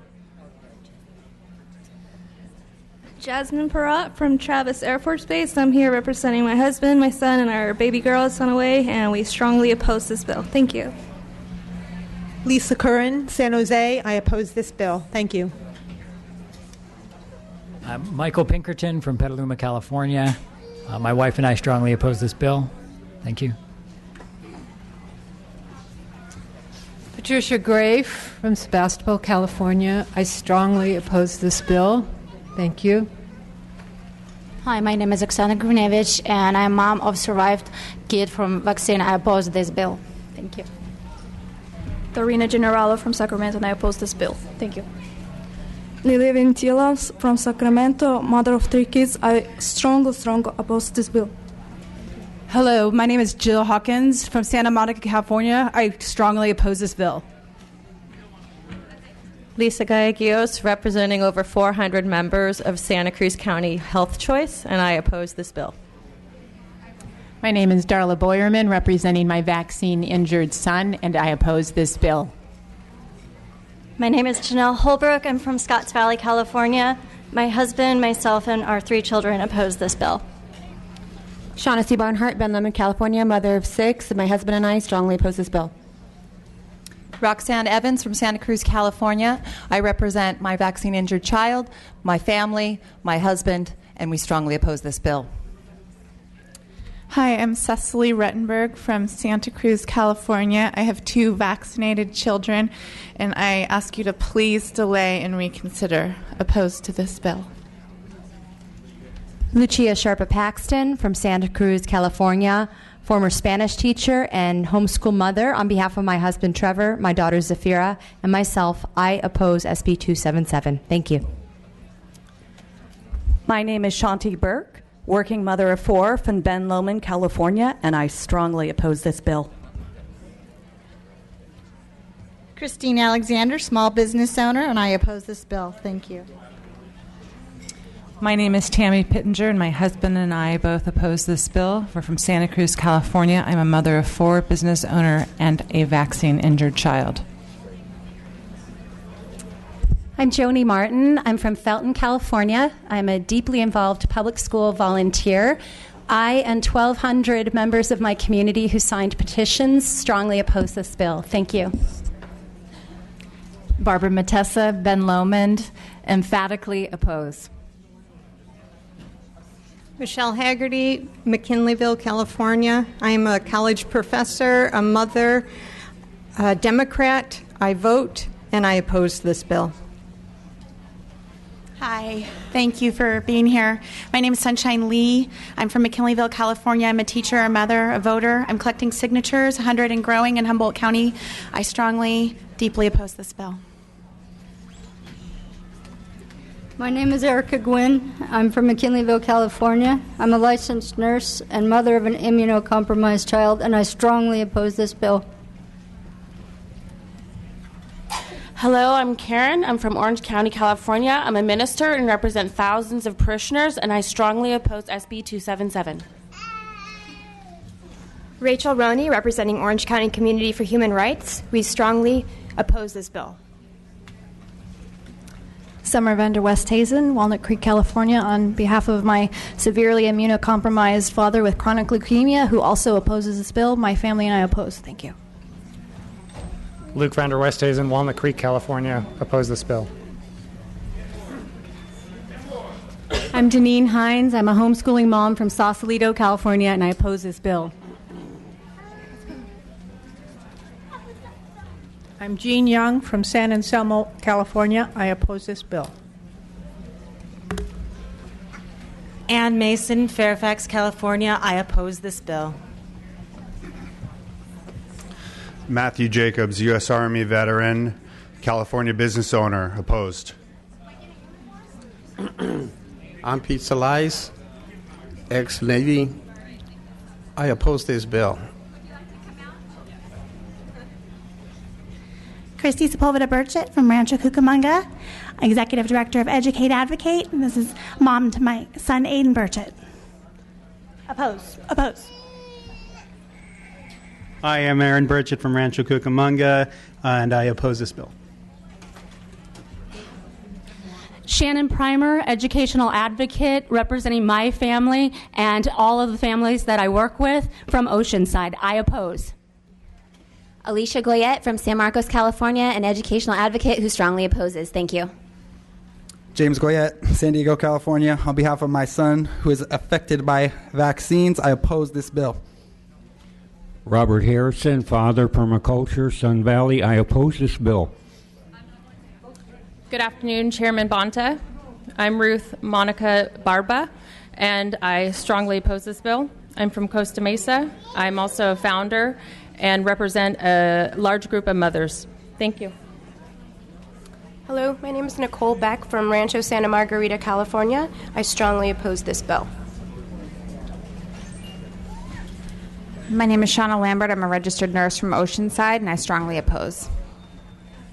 My name's Jennifer DeLuna. I'm a Christian mother of 2 little boys from Garden Grove.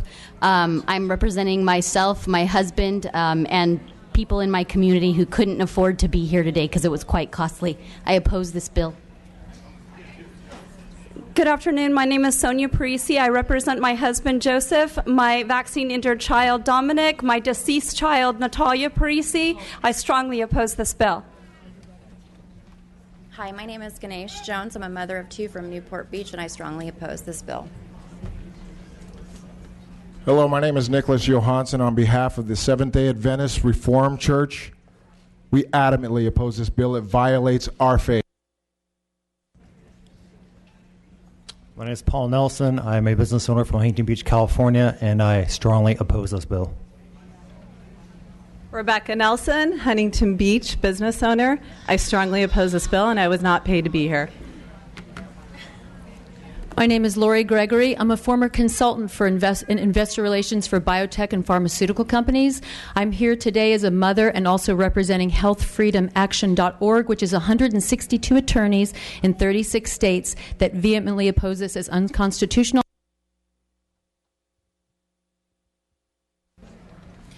My name is Rochelle Emery.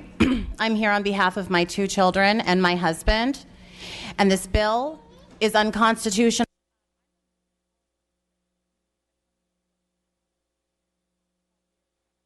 For listening to us. My name is Moana Bartholomew. I'm from Laguna Beach, California. I'm a mother, and I'm highly educated, and I strongly oppose this bill. My name is Catherine Duran. I'm from Marina Del Rey, California. I'm a registered voter, mother of 2 with a master's in psychology, and I strongly oppose the Merck bill. Thank you. My name is Debbie Radbar. I'm from Carlsbad, California, and I strongly oppose this bill. Okay, let me give a reminder at this point. We've been going for some time here, but let me re-clarify. We're doing name, organization, or city and position. That is all, please. I will cut you off if you go beyond that. Thank you. Joy Hoover, mother of 2. I strongly oppose this bill. Good afternoon. I'm Kira Malone, Santa Ynez, and I strongly oppose this bill. Hello, I'm Tracy Roberts, Los Olivos, California. I strongly oppose this bill. Hello, Jennifer Trevino. I'm from Encinitas, California. I'm a mom of 2, and I'm a teacher, and I strongly oppose this bill. Thank you. Hi, Christine Scullion. I'm from Carlsbad, California, and I strongly oppose this bill. Good afternoon. My name is Stephanie Dumont. I'm from Encinitas, California. My father is former deputy director of UCSD Medical Center, and we strongly oppose this bill. Hello, I'm Summer Boger. I work in the healthcare field. I'm a mother, and I strongly oppose this bill because it's discriminatory. Michelle Rooney, resident of Encinitas. I'm a mother and a pediatric physical therapist, and I strongly oppose this bill. My name is Nicole Rafferty from Mission Viejo, California. I represent over 500 grassroots sponsors of over 120 Southern California mothers that were able to come here and represent those who could not be to oppose this bill. Hello, my name is Jessica Gutierrez Miller. I'm from Mission Viejo, California. I'm a small business owner, and I strongly, strongly oppose this bill. Thank you. Hi, my name is Maria Rivera. I'm a Democrat from Yorba Linda, California. I represent myself, my law enforcement husband, and our 3 children, 2 that are severely vaccine injured and denied their medical exemption. Hello, my name is Lupe Campos from Orange, California, mother of 4. I'm here to represent my family, and we oppose this bill for freedom of religion. My name is Jessica Hall. I'm a public school teacher from Fair Oaks, and I oppose this bill.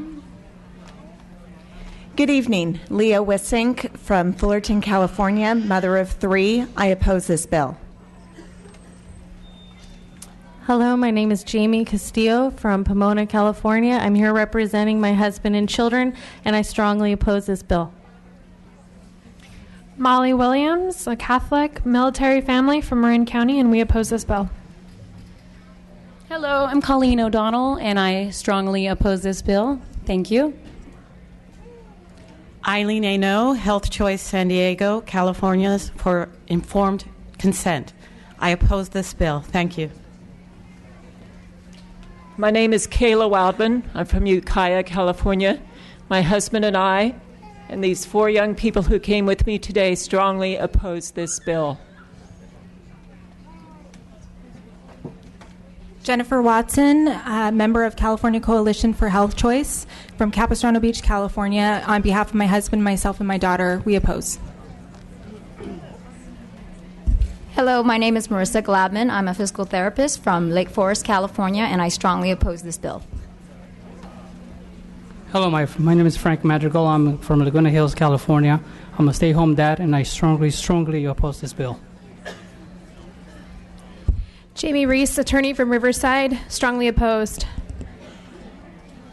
Dr. Micah Reese from Riverside, strongly opposed. I'm Destiny Huang, and I represent myself, a teacher, as well as my husband, who is a teacher, and my daughter. I am from Fountain Valley, California, and I strongly oppose this bill. Hi, my name is Rina Yoshimoto. I'm a nurse, and I'm strongly opposed SB 277. My name is Ann Perry. I am from Paris, California. I'm representing my 2 small children. I oppose. Hello, my name's Amy Mann. I'm from Long Beach, California. I represent myself and my husband, who's a firefighter for LA City, and we both strongly oppose this bill.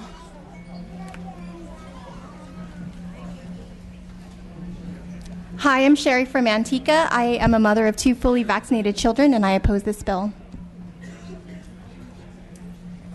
My name is Brooke Fernandez from San Diego, California, and I oppose this bill. Hello, I'm Rima Abedkader from San Diego, California, and I strongly oppose this bill. Hello, my name is Cynthia Rivera from El Centro, California, mother of 3 fully vaccinated children, grandmother of partial vaccination, and I strongly oppose this bill. Hello, my name is Karen Sanchez. I am from Imperial, California, mother of 2. I stay home and homeschool my children.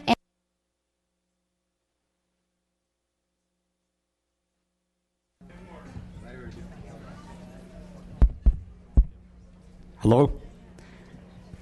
My name is Christopher Sanchez. I'm from the Imperial Valley, California. I work in a correctional facility, and I strongly oppose this bill. Kathy Hernandez from Hemet, California, and we oppose SB 277. Gabriela Alheim from Corona, California. On behalf of my husband and myself, we oppose this bill. Jacqueline Carrillo, on behalf of my husband and I, we're from Highland, California. We strongly oppose this bill. Thank you for hearing us. Hi, my name is Tiara Gorin. I'm from La Habra, California, and me and my husband both oppose this bill.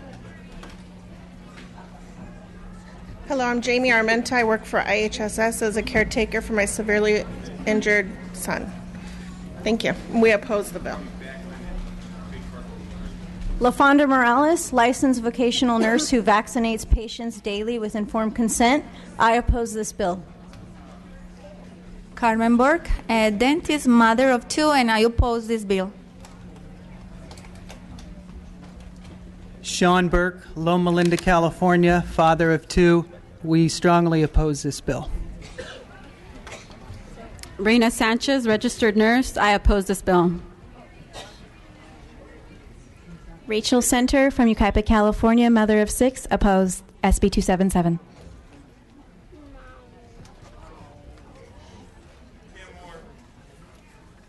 Scott Center from Yucaipa, California. I'm a deputy sheriff, and I oppose SB 277.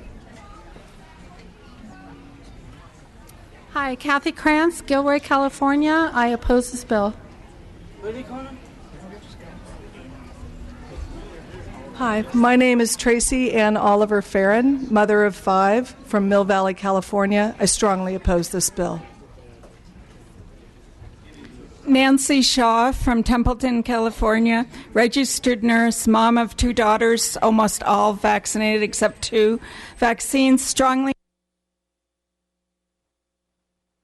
Yeah, it's Mama's turn. Chelsea Trone from Long Beach, California. I strongly oppose. Deborah Beretta, representing the thousands of moms from Moms Across America organization, I strongly oppose. Dr. James Rogers, Novato, strongly oppose. Valerie Noble from Pasadena, I strongly oppose. David Noble, software developer from Pasadena, strongly oppose. Hi, my name is Lois Negrete. I'm a mother of 6, right here, unvaccinated and partially vaccinated, and I strongly oppose SB 277.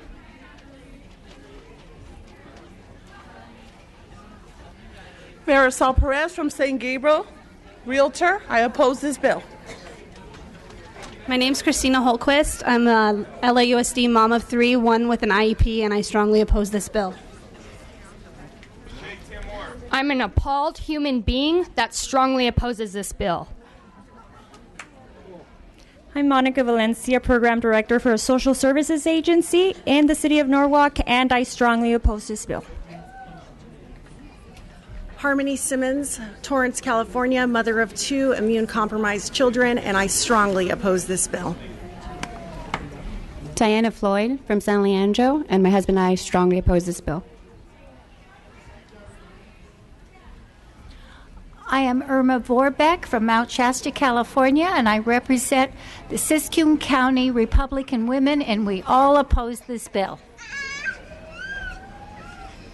Louise Gliado, RN from Siskiyou County Republican Women and from Wairika, California. And I oppose the bill. I am Orlene Kurla, the state president of Eagle Forum of California. We have 3,000 members across the state. We strongly oppose the bill. My name's Lisa Fetzer, and I strongly oppose this bill. I'm from Lake County. My name is Summer Jimenez. I am the mother of 4 Latino children from San Diego, and we strongly oppose this bill. Amy Taylor from Santee, mother of 2 boys with special health needs and an auntie to a vaccine-injured child. Linda McDonald from San Diego, and I strongly oppose this bill. Lisa McLaurin, critical care nurse, San Diego, member of Nurses Against Mandatory Vaccines. More than 23,000 nurses opposed to mandatory and compulsory vaccinations. I'm Marjorie Miller from San Diego. I have 3 vaccinated children, and I strongly oppose. Jenny Maeda, private school teacher from San Diego, and I oppose. My name is Elizabeth Zopp. I'm a former educator. I'm from Escondido, California. My husband and I both oppose this bill. Lena Chasen from Burbank, California. I strongly oppose this bill. Nicole Lucero-Tenney from Concord, California, former child care provider. On behalf of my family, we strongly oppose this bill. Angela Lau. I'm a mother of 3 in Mendocino County and a registered Democrat, and I strongly oppose this bill, as well as my husband, Ron Hickman. Thank you. Courtney Lackey, Los Angeles, California, mother of 2. I strongly oppose this bill. Stephanie DeRudy from Santa Clarita, and my husband and I strongly oppose this bill, and we have 3 sons. I'm Mary Turk-Delger from Los Angeles, mother of 3, and my husband and I strongly oppose this bill. Rhonda Fisher from the Los Angeles area, mother of 3, and I strongly oppose this bill. Debbie Bowen from Winters, California, mother of 4, and I strongly oppose this bill. Lucy Cole, Los Angeles, California, constituent of Jimmy Gomez. I strongly oppose this bill, as does my husband and 3 children. I'm Krista Brenner from Half Moon Bay, and strongly oppose this bill, as does my husband. Carol Bolt from Santa Rosa, and I strongly oppose this bill. Thank you. Janet Nelson from Lake Arrowhead Communities Republican Women Federated, representing over 200 members and associates. We strongly urge your no vote on this bill. Gail Hunt, First Vice President, San Bernardino County Republican Women, over 600 members. We strongly oppose this bill, urge a no vote. Thank you. Lisa Cervantes, Bowie, representing the community of Chemaw in Orange County and Los Angeles, urging a no vote on SB 277. Madeline Valdez Vasquez, City of Anaheim, mother of 2 vaccinated children, and I strongly oppose this bill. I'm Rachel Harris from Huntington Beach, California, mother of 2. I oppose this bill with all that I am. Ann Harris, Paso Robles, California, with an aunt who was vaccine injured, and I oppose this bill. Thank you. Ursula Lewis, Sacramento. My husband and I both strongly oppose this bill. Joanna Yanes from Sacramento. Me and my family, I have 3 kids. We strongly oppose this bill. Beatrice Montalvo from Camarillo, mother of 2 teenagers, and my husband and I strongly oppose this bill. Rena Nadar from Agoura Hills, California, mother of 3 boys, representing 400 families in our school district, strongly opposing this bill. Thank you. Erin Kranzler, mother of 1, community activist, and I strongly oppose this bill.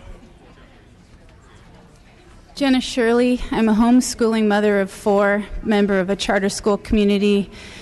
My husband's an international touring musician. I'm standing for him as well today. And then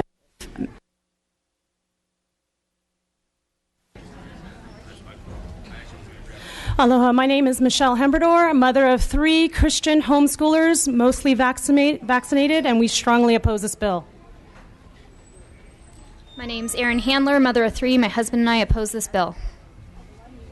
My name is Shoshana Martinez from Calabasas, California, mother of 2. My husband and I strongly oppose this bill. Alicia Wilbur from Agoura Hills, California. As a scientist and an Orthodox Jew, I oppose this bill. My name is Heather Allgood. I am a mother of 3 beautiful children, and I strongly oppose this bill. Kelly Boyd from Whittier, California, mother of 2 and children's yoga teacher. I strongly oppose this bill. Yvette Gomez from Whittier, California, and I oppose this bill. Hi, my name is Priscilla Cifuentes from Whittier, California, and I oppose this bill. Hello, my name is Mark Marthaler from Sonoma, California. I oppose this bill. My name is Trey Schlaub. I'm from San Francisco. I'm a business owner and a mother of two. I strongly oppose this bill, along with my husband. Thank you. Aaron Ferguson, Doctor of Chiropractic from San Francisco, California. I strongly oppose this bill. Thank you. Hello, my name is Dr. Erica Marbach, and I am the president of the Long Beach District of the California Chiropractic Association. My husband and I strongly oppose this bill. Lori Bollinger from El Cajon, advocate for health choice and mother of two. I strongly oppose this bill. Linda Palmer, infant health author, strongly oppose. Jennifer Burrows, Alta Loma, California, mother of two and educator, strongly oppose this bill. Hi, Melissa Brennan from Rancho Cucamonga. I'm mother of three, I'm an educator, and I oppose this bill. Hi, I'm Danielle Coons, educator and mother of three. My husband and I both strongly oppose medical mandates. Hello, Jennifer Hayner from Rancho Cucamonga, and I oppose this bill. Rachel Moger, Auburn, California. My husband and I, Dr. Kenneth Moger, and our three honor roll students oppose this bill. Christy Pritchard, Citrus Heights, California. My husband and I are the parents of three, and we strongly oppose this bill. Ashley Woods from Citrus Heights, and I strongly oppose this bill. Carrie King from Sacramento, and I strongly oppose this bill. Pam Kuhn from Santa Rosa, California. On behalf of my husband and 4 women that had to leave from San Francisco, we strongly oppose this bill. Dia Haynes from Sausalito. My husband and I strongly oppose this bill. Tiffany Cruz from Marysville, California. I'm a mother of 5, and I strongly oppose this bill. Veda Bassam, mother of 2 from Fremont, California. On behalf of me and my whole family, we oppose this bill. Ronald Foggia, Carmichael, California, friend of a permanently damaged child from vaccines. I oppose this bill. Hi, my name is Rebecca Treber from Santa Clara, California, and on behalf of my husband and father-in-law, who is the pastor at North Valley Baptist Church in Santa Clara, a congregation of 3,000, and the Christian school and the elementary school, we strongly oppose SB 277. Thank you. Dr. Nick Shimry, Temecula, California, and I strongly oppose this bill. Elena Alford, Ranch Cordova, and I oppose this bill. Trang DeLuca, on behalf of my husband, our 2 children, and the Hen family from Folsom, California, we strongly oppose SB 277. Melanie Zarzuela from Elk Grove, California, and I oppose this bill. Janet Cadiz Guevara from Sacramento, California, licensed marriage family therapist, and I oppose. Joey Guevara from Sacramento, veteran of the United States Army and a peace officer with the United States Marshal Service. I oppose this bill. D'Angelo Zarzuela from Elk Grove, California, father of 2 healthy boys. I oppose this bill. Jacqueline Bourne, San Clemente, California, mother of 2, strongly opposed. My name is Monica Nunez. I'm a single mom. I'm from San Diego, California, and I strongly oppose this bill. Thank you. Hello, my name is Andrea Geisy from Valley Center, a constituent of Marie Waldron, and my husband and I both respectfully oppose this bill. My name is Shannon Hill. I live in North Hills, California. I have 2 teenage children that are fully vaccinated, and I oppose this bill. Hello, Lisan Villaseñor from Sunnyvale, California. I oppose this bill. Natalie Marchuk, San Jose, I oppose. Marina Kowal, I oppose this bill. Santa Clara. Pavel Agapov, Santa Clara, California, I strongly oppose this bill.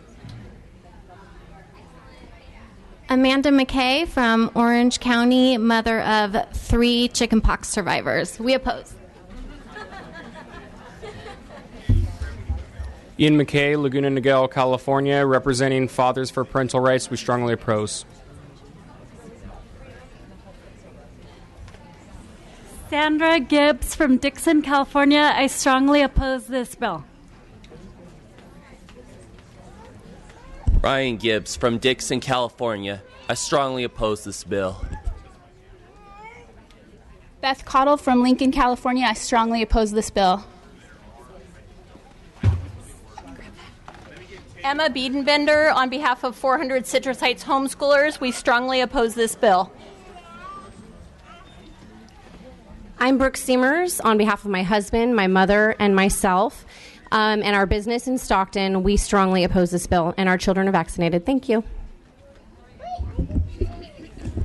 Edna Merritt from Stockton, California. On behalf of my husband from the San Joaquin Sheriff's Department, we strongly oppose this bill, and my son wants to go to kindergarten. Please oppose this bill. My name is Carrie Jenkins. I'm from Coarsegold, California. I'm a mother of two.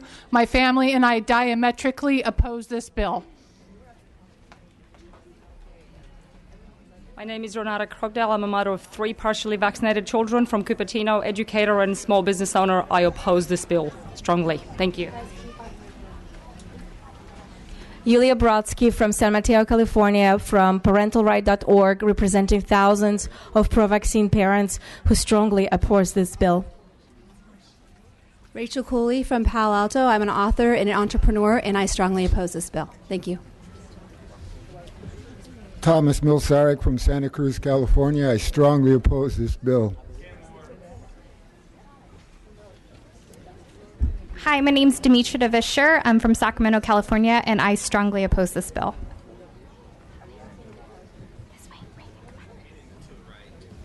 Julia Sullivan, San Jose, California. I represent Russian moms, about a couple of hundreds of us, and we strongly oppose this bill. Thank you.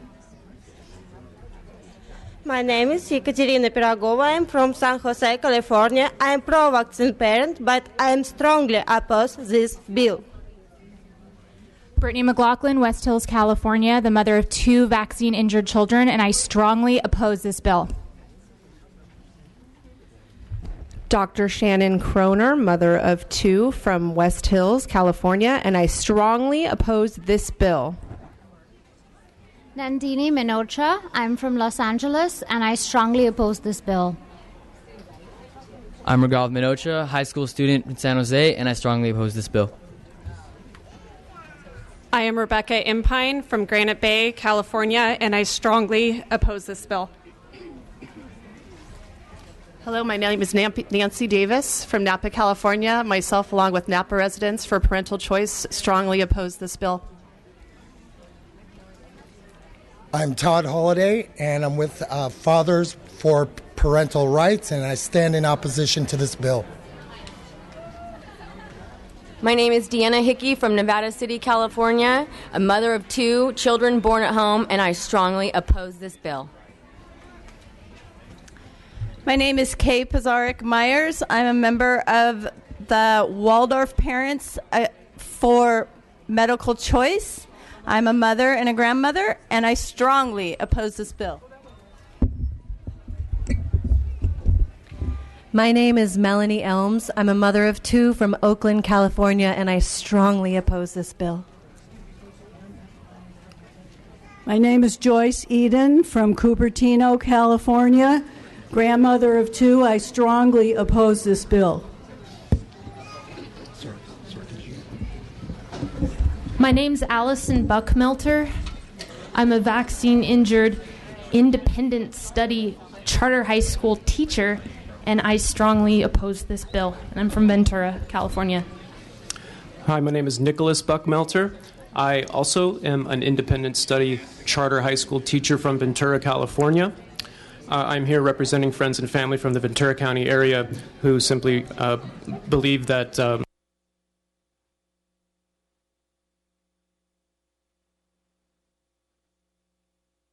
Lisa Alaga from Elk Grove, California. I'm a professor, respiratory therapist, and mother of five, and I strongly oppose this bill. My name is Cami Gadbois. I'm a teacher, a mother of two partially vaccinated children, and I strongly oppose this bill.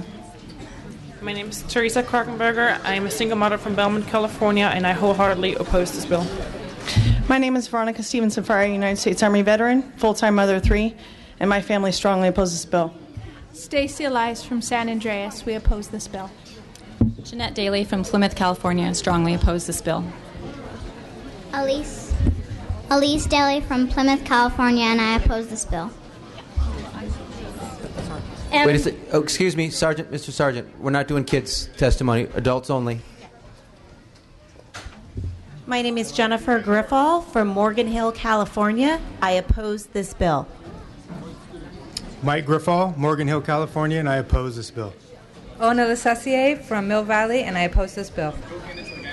Wendy Green from Costa Madera, and I strongly oppose this bill. My name is Jeanette Aldana. I'm from Manteca, California, and I strongly oppose this bill. Alyssa Aldana, Manteca, California. I strongly oppose this bill. Eric Perez from Manteca, and I strongly oppose this bill. Janice Miller, San Francisco District 17, mom of Joshua. I strongly oppose this bill. Jennifer Mead from Lake Forest, and I strongly oppose this bill. Carol Ann Seeley. I am vaccine-injured, mother of 2 girls. I strongly oppose. Melissa Clark, Elk Grove, California. I strongly oppose this bill. Stacy Rago, Livermore, California, and I strongly oppose this bill. I'm David Adams, PhD, a professor at Sierra College nearby. I strongly oppose this unscientific bill.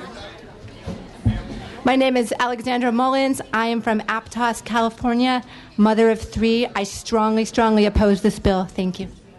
Randeep Denoda from Livermore, California. I strongly oppose this bill. Ben Tice. I'm a teacher and I'm a father of 2, and I strongly oppose this bill. Sheila Della Rata, anthropologist. I oppose this bill. Stephanie Harrison, mother of 2. I strongly oppose this bill. Rebecca Glatt, Sacramento, California, mother of 3, and I strongly oppose this bill. Rue Andrade, Whittier, California, and I strongly oppose this bill. Stephanie Gonzalez, Sacramento. I strongly oppose Senate Bill 277. Tony Terrapelli, citizens of the United States, we the people, strongly oppose this bill. Stacy Cahill, mother of 2 vaccinated kids, oppose. I'm Dr. Courtney Melvitt. I'm from San Diego, California. I founded Californians for Vaccine Choice. We have 8,700 followers who are strongly opposed to this bill. Thank you. Anna Sherm from San Diego, California. I strongly oppose this bill. Stephen Barassa from Sacramento. I strongly oppose this bill. Thomas Summers from Sacramento. I strongly oppose this bill. Andromeda Edison, mother of 3 and business owner from Los Angeles. I strongly do not support this bill. Hi, I'm Jessica Morphopoulos from Altadena, California. I strongly oppose this bill. Denise Voigt from Los Angeles. Daycare by Denise. I strongly oppose. Tara Shoup, Los Angeles, California. I strongly oppose this bill. Jamie Bristol. I represent Ladies with Babies, a group of over 2,000 parents, and we strongly oppose this bill. Elisa Vargas from Meadow Vista, a single mother, a microbiologist, and a school teacher, and I strongly oppose this bill. My name is Lyra Greenberg. I have an immunocompromised IEP recipient, and I strongly oppose this bill. I'm Selena Trevino, osteopath in Alameda, opposed. My name is Aiko Shimada. I'm from Meadow Vista, California. I strongly oppose this bill. Thank you. I'm Michael Henke, a software engineer from El Cerrito. I oppose. I'm Juliana Carmen. I live in El Cerrito, and I strongly oppose this bill. Adam Pagel of Richmond, California, and I strongly oppose this bill. Ashley Hodap from Livermore, California, mother of 2. My husband and I strongly oppose this bill. Karen Farnsworth, grandmother of 4. I strongly oppose this bill. Maggie Starr from Albany. I strongly oppose this bill. My name is Ginny Pagel from Richmond, California, Assemblyman Thurman's constituent, and I am strongly opposed to this bill. I'm a mother of 2. Thank you. My name is Paula Secor. I'm from Hercules, California. My husband, Timothy Secor, is a software engineer, and we both strongly oppose this bill. My name is Julia Golden Blackburn from Castro Valley, and I strongly oppose this bill. Hi, my name is Stephanie Tran from Santa Cruz County. I strongly oppose this bill. Thank you. Hello, my name is Doug Souza from Modesto, California, and I oppose this bill. My name is Bianca Barrett. I'm a mother of 3, and on behalf of my family and I, we strongly oppose this bill. Lisa Stevenson Madero from Paris, California, Norman, Oklahoma, for Oklahomans Coalition for Vaccine Choice. Opposed. Sorry. Laura Madero from Barstow, California. I oppose this bill. Linda Stevenson. Linda Stevenson, Barstow, California, retired teacher and special ed teacher, and I strongly oppose this bill. Richard Madero, Paris, California. I strongly oppose. Sofia Pavlova with Moms Across America. I strongly oppose this bill. I'm from Oakland. My name is Matthew Kristen, father of 2 from Oakland. I am also a Christian. I oppose this bill. Hi, Barbara Filburn, Santa Rosa. I strongly oppose this bill.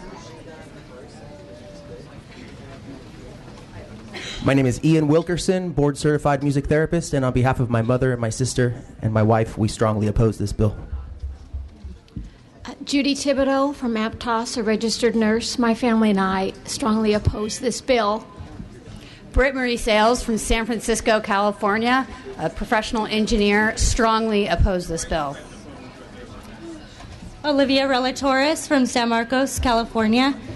On behalf of my husband and I, we strongly oppose this bill. Hi, Rachel Veranda from San Clemente, California. Degree in biochemistry, former clinical diagnostics professional. On behalf of my husband, Mark Veranda, and my 3 children who are partially vaccinated. Yakim Hayuk, information security professional residing in Brisbane, California. I strongly oppose this bill. Michelle Ladon, Brisbane, California. Oppose. Natalie Lewis, I'm a primary care physician, and I oppose this bill. Shankar Ratneshwaran, innovation evangelist for Tata, strongly opposed. Hi, Sangeeta Shankar from Santa Clara, homeschooling mother, strongly oppose the bill. I'm David Quiroz and came from West Covina, California, and I oppose. My name is Lolina Quiroz. I come from West Covina, oppose. My name is Isela Duarte. I'm a mother from Santa Clarita, and I strongly oppose this bill. My name is Raimundo Duarte, father of 5. I oppose this bill. My name is Stephanie Dawn Preston. I'm a mother of 2 from Playa del Rey, California, and I strongly oppose this bill. My name is Felicia Cortez. I'm a mother of 3 from Modesto, California, and I strongly oppose this bill. My name is Jenna Cousineau, home educator of 7 children, and I oppose this bill. My name is Grace Bristol from Morgan Hill, social worker, mother of 4 children. On behalf of my husband and attorney, we strongly oppose this bill.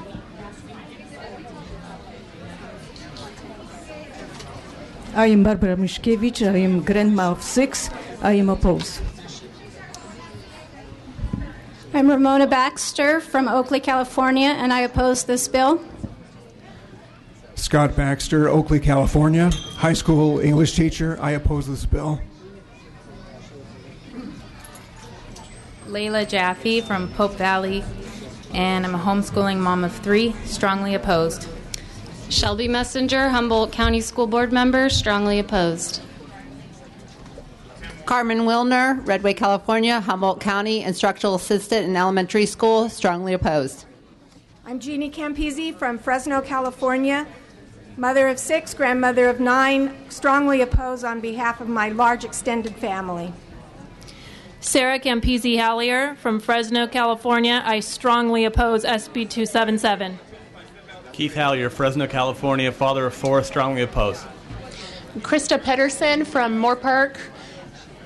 I'm an elementary school teacher. I'm representing 87 families, and we all strongly oppose. My name is Raquel Borland. I'm a registered nurse. I live in Oakley, California, and my husband and I strongly oppose this bill. My name is Cody Borland. I'm a future educator, and I oppose this bill. My name is Paul Harada. I'm an engineer in Fremont, California, and I strongly oppose this bill. Hi, I'm Michelle Nishina. I'm a dentist from Fremont, California, and I oppose this bill. My name is Laura Nishina, an educator from Fremont, California. I oppose. Hi, my name is Sarah Mayhew from Citrus Heights, California, mother of 2, and I strongly oppose this bill. My name is Natalie Fierstein. I'm a mother of 4, a resident of California. I live in El Dorado Hills, and I strongly oppose this bill. My name is Hallie Godshaw, mother of 2, and I live in Folsom, California, and I strongly oppose this bill. My name is Tracy Riley. I live in Pasadena, California, mother, and my husband and I strongly oppose this bill.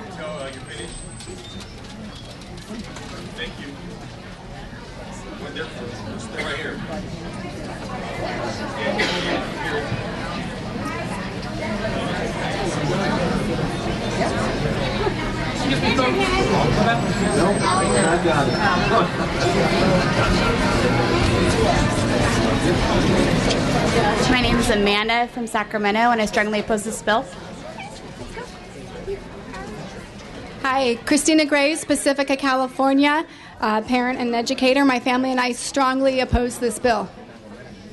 I'm Kimberly Stam from Santa Rosa, California.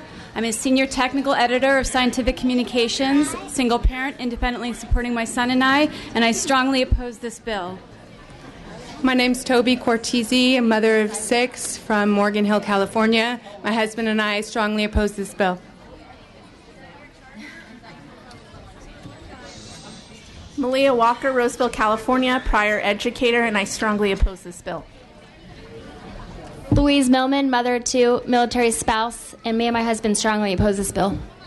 Michelle Gutierrez, Galt, California, mother of 2 vaccine-injured children, law enforcement family, we strongly oppose.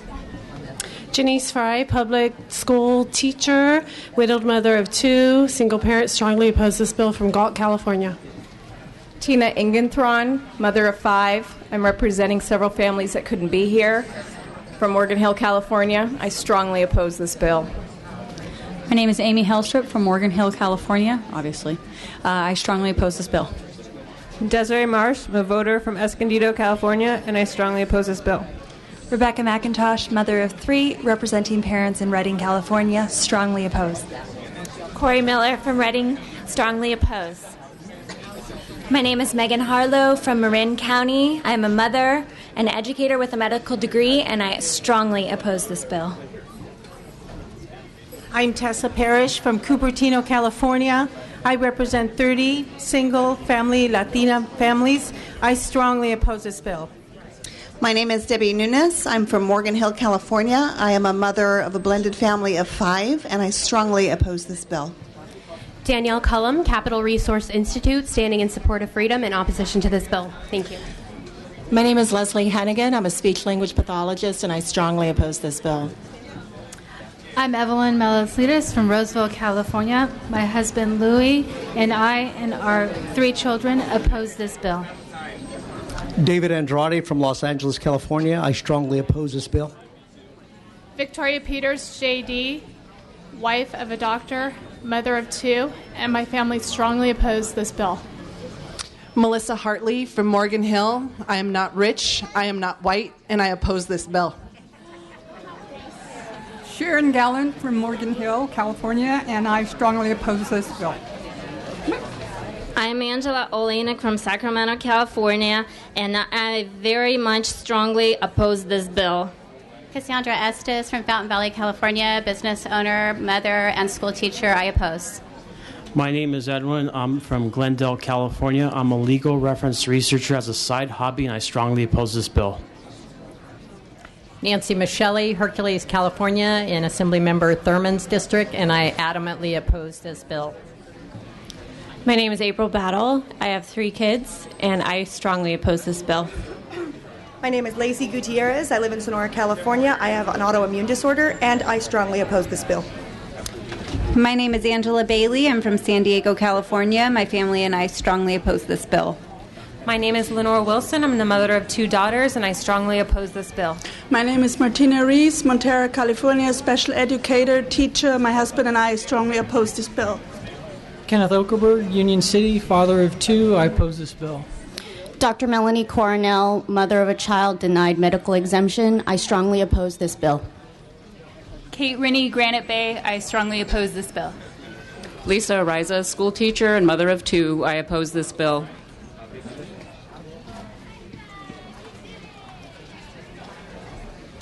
Hi, my name is Stephanie Covington. I'm a mother of 7 from Prunedale, California, and I absolutely oppose this bill. I'm Kevin Covington of Prunedale. I oppose. My name is Emily Covington, and I oppose this bill. Kathy Gale, Capitola, California. I oppose this bill. My name is Dominique Pierce. I'm a 19-year-old registered voter and a college student, and I strongly oppose this bill. My name is Jeanette Regalado. I'm from Sacramento, and I'm a registered nurse, and I oppose this bill. Alex Ovzal, Riverbank, California. Strongly oppose this bill. Thank you. Noelle Vandenbosch, Lakewood, California. I have 2 daughters, and I strongly oppose this bill. My name is Todd Mills. I'm a teacher in Napa, and I oppose this bill. My name is Stacy Story. I'm from Chico, and I oppose this bill. Chris Von Thaden from Dixon, California. I oppose the bill. Thank you for sticking around to hear me. Julie Del Samascio, Los Angeles. I have 2 children. One is a registered voter, and I oppose this bill. Shafiq Selchuk from Los Angeles, and I strongly oppose this bill. Hi, it's Christopher Mark Potter, and I strongly oppose this bill. If these vaccines were safe, we'd all be... Christy Clements from San Francisco. I have 2 children. I strongly oppose this bill. Stephanie Sellers from Simi Valley, California. My husband and I strongly oppose this bill. My son's vaccine injured. Kendra Canan from Arroyo Grande, California. I strongly oppose. Jeff Hoffman, Arroyo Grande. Oppose this bill. Hello. Amanda Ignat, Downey, California. I strongly oppose this bill. Justin Martello, Albany, California. I fiercely oppose. Barbara Martello from Albany, California. I'm a primary care provider, acupuncturist, and small business owner, and I strongly oppose this bill. Dr. Ryan McGowie, Atascadero, California. My wife, Dr. Carolyn, and I oppose this bill. Dr. Daniel Bronstein, strongly oppose this bill. My name is Jason Clements. I'm the father of 2 healthy children, and I'm from San Francisco, California, and I strongly oppose this bill. My name is Cora Moore from Santa Rosa, California, and I oppose this bill. From San Francisco, Assemblyman Chu is my assemblyman, and if he's still here, please... My name is Nopi Sawanwan from San Anselmo, California. I'm a father of 3, and I oppose this bill strongly. Hello, my name is Lavender Jewell. I talk on behalf of my 2 adult children and the Cutter family of 4. We oppose this bill. Last call. Hello, my name is Angela Ferguson, and I'm speaking on behalf of myself and also Maya Nicholas, and also for the other hundreds and thousands of California.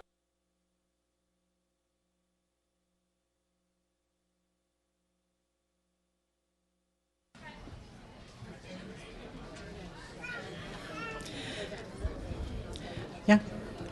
Hi, my name is Tina Aguilar, and I'm the mother of 3 children, a Sacramento native, and the mother of a vaccine-injured child, and I strongly oppose.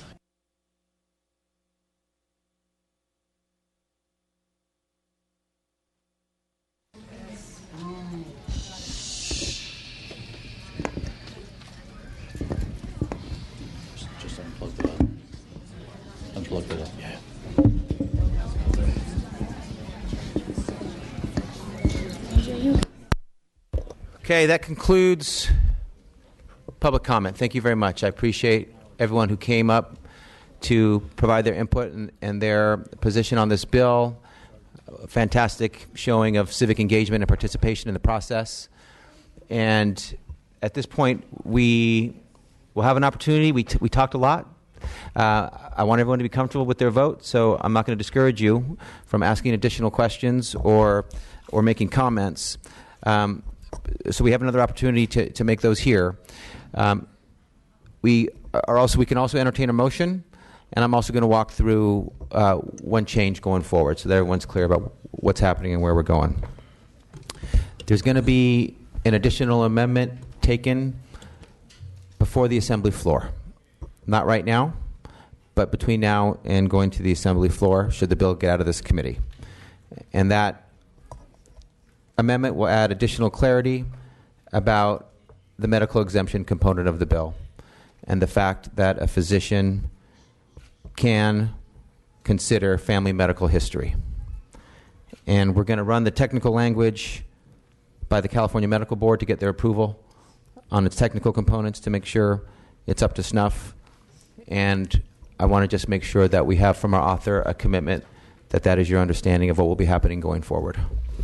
That is so, and I am certainly agreeable to working with this committee and the members to make that happen.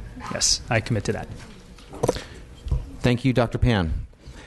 So at this point, we have an opportunity for comments and questions. I have at least 2 members in the queue. I'm going to start with Assemblymember Nazarian, and then we'll go to Assemblymember Gomez and Rodriguez after that. Thank you.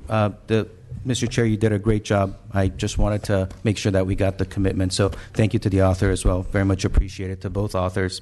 Look forward to working with you. Assemblymember Gomez. Thank you, Mr. Chair. I had many meetings regarding this bill in my office and even in neighborhood district office hours over the last several weeks. I hadn't taken a position on this bill because I hadn't seen the final product. And it's one of those bills that touches on so many different nerves for so many different people. And I felt that I had to keep an open mind to both sides of the argument, the pro side and the opponents, the con side. So I did that. One of the things that folks were saying is that this was already set up because we had so many co-authors already, and that meant that folks were voting on this bill without actually seeing amendments or seeing the final language. And I kept an open mind. I told them I don't tend to co-author bills because I don't know what's going to be the final product. But I did mention that even if people are co-authors, they reserve the right to change their mind along the process. And you witnessed that today with one of our colleagues who had some concerns and stated the concerns and actually asked for an amendment. Looking at the arguments, listening to the testimony here, and also listening to all the constituents that went through the room. And also I want to thank my constituents who came up to testify for and against this bill. With these amendments and the amendment that will be taken before it gets to the floor, I feel comfortable voting aye on the bill. Thank you, Assemblymember Gomez. Let's go next to Assemblymember Rodriguez. Yes, first I want to thank the chair for running a smooth meeting. I want to thank both senators for bringing this issue to us. With my background in health care, and I feel that it's the health and safety of our children and their vaccination should be the responsibility of everyone. As a father and grandfather, I understand and feel the oppositions express their desire to protect their children. And we all should have the health and safety of our California's children in mind. But with me, as a healthcare provider, I've been taking care of folks for over 30 years. I've seen firsthand the diseases, how they affect our children and their families, and how they, most importantly, how could they could have been prevented had they had vaccinations and things of that nature. But I'm really thankful that you're open and trying to work out as much problems as you can, being inclusive of everybody. So with that, I'll be looking forward to support your bill today. Thank you. Assemblymember Bonilla. I just wanted to recognize the public comment and thank everyone, many people traveling and devoting a great deal of time on this issue that they care a great deal about. I know also the author, Senator Pan, cares a great deal about this issue as well. I just wanted to make it clear that in working together and working with my constituents, and I wanted to make sure that they received credit for bringing forward 2 of the amendments that I think have improved the bill, the special education amendment and also just some clarity around the medical exemption and striking the language of contraindication. And so I think sometimes we get cast in very oppositional postures when we aren't in complete agreement, but I really believe that the amendments that we've seen come into the bill show that there is a possibility of exchanging information, working towards a better outcome. And I do think the bill will leave this committee stronger, more as a stronger policy statement, that it does provide extra protections for families. Also want to commend other committee members and Assemblymember Nazarian for also looking at the issue of the family indications and just being really clear on that issue. And thank you for being willing to take those issues. The other concern I had raised earlier around particularly child care and the flexibility around the schedule. Again, I want to thank you for making it clear that we are trusting that doctors will use the flexibility that I think many of us are expressing. It's our desire to see doctors use their discretion, use their judgment, and use the flexibility we're trying to put into this bill for the benefit of families and children here in our state. So thank you for speaking on those issues and going on the record on those issues. I appreciate that, and working with us and working with the community at large. Thank you very much, and I will be supporting the bill. Assemblymember Waldron, excuse me. Thank you, Mr. Chairman. You'll be happy to know I cut down a lot of my notes. Wanted to thank the authors. I know your heartfelt concerns and your knowledge on this issue. I also want to thank all the parents on both sides of the aisle of this thing, because it's all about our concern for our kids. So arguments can be made on both sides, and I'm not going to get into the science of it because we could debate it all day. And it's really not about whether vaccines are right or wrong. But one of the things that I noted is what makes mandatory vaccination such a hot topic is that unlike other medical issues where a sick or injured person is treated, with vaccines we're basically taking a healthy individual and then treating them medically in the absence of an illness. What I've seen with all the reading, the bottom line is despite originating in one of the most densely populated places in the country, the 2015 Disneyland measles outbreak was successfully contained and only affected 0.00035% of the state's population. There's no public health emergency and no need to eliminate informed consent protections in California public health laws. In fact, I would assume that with the Disneyland outbreak and all the media attention, actually vaccination rates probably went up in the publicity that came out of that. Now, I grew up a while ago in New York City, and there was a huge television and advertising campaign about Pica. And a lot of the moms here are young. They probably wouldn't remember that, but it was due to kids picking paint chips that had lead off the wall and eating it. And it was a big deal in New York City back in the day. And there was a lot of education on that. And then, that issue, we haven't heard about it. I mean, it's still out there, but it's not near what it was. And I think education and what happened with the Disneyland and that media attention can bring more people to say, gosh, maybe it's time I get updated on the vaccines. But the two things that really concern me with the bill, I feel we're creating a false sense of security for parents with immunocompromised children, because even with 100% vaccination rates, there will always be someone with an illness. For example, a parent who comes in to bring their kids lunch that they forgot for the third grader, a person with HIV or Hep B, it's not allowed to say that someone has that. It's a privacy issue. Those people can be in the school.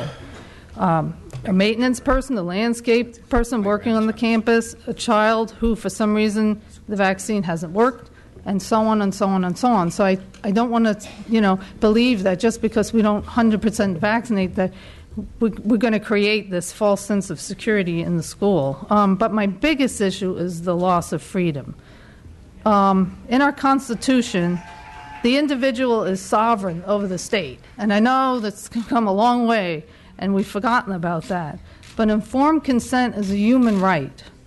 It's been stated that there's a responsibility in the freedom of choice, and therefore those choosing to limit vaccines face the consequence of not being able to send their child to school. So therefore they choose not to, then they have the responsibility, then they don't go to public school. This will hurt the underserved community more than anybody else. And according to the ACLU in their letter, education is a fundamental right under California Constitution.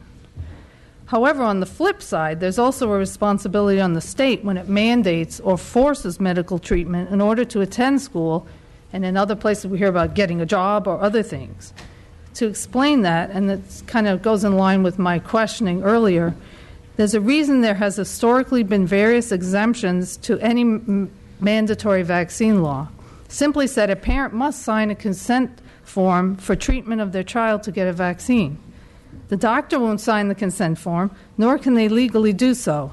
This is because the parent or guardian is 100% responsible for the health and well-being of their child. If this was not so, the state would allow the treatment without the authorization of the parent. Therefore, it follows that the parent then is legally responsible for all liability or injury that might occur. If the state is going to coerce or force parents to vaccinate in order for their children to attend school, then the state should take on that liability of that mandate. So I will be voting no on this bill. As a reminder, no clapping, no booing, no cheering, please. We're going to hear all the comments from members, and then we're going to move on from there and entertain a motion. Let's go to Assemblymember Steinworth. Thank you, Chairman. I would like to also thank Dr. Pan and Senator Allen. You've done a very good job. It's been a very long process as this bill has moved its way through the Senate. I appreciate the time that Dr. Pan has spent with me. And then Chairman Bonta, I think you've done a very good job, and I think everyone that's driven out here and spent the day out here understands this committee has given a really open dialogue to be able to understand and hear the issues that people have, and a good exchange between the members' questions and both the opposition and the proponents of this. Now, I want to be clear. I support vaccinations. I support the idea of vaccinating to make California safer. But I also think that lawmakers have to really weigh that against the individual's freedoms and parental rights. I believe that when we look at the right of education and how that impacts the children, and then we take the impact of what's going on with what we had the situation in Disneyland, does that really rise to the level that we've talked about today as far as a compelling reason to be able to strip away the parental rights, to be able to force the immunizations? I don't know that this is brought really to that level at this point. I do believe that Assembly Bill 2109, with the 19% increase in immunizations, was a great move over the last 11 months. I would really like to see that go on for a longer period of time, and perhaps we really target those pockets of areas that we know are not really looking to immunize their children for a longer period of time with a greater reach of education before we take away all the rights of the parents across the whole state because of that pocketed area situation. So I really did approach this with an open mind. I did listen to both sides very openly. I did not take a position until this point. And I really do respect all the constituents that took 7-hour bus rides to come out here, spent the whole day in the hallway, and spent the time to be able to take their moment at the microphone. It's democracy at its best, and I really appreciate everybody coming out here, and I will not be able to support this bill. Thank you. Assemblymember Chavez. Well, I'll just go to the amendments. I appreciate that Doctor took the amendments. I think it does make it a better bill. But I go back to the issue of what I think is extremely important, that's the public process. The amendments were here given verbally. The next step will just be, if it doesn't go to approach, will be on the floor, and the input from the public is not going to be there. They're not going to have the opportunity to do what we just had here. And I think that doesn't serve us well. I don't think there's a rush for this bill.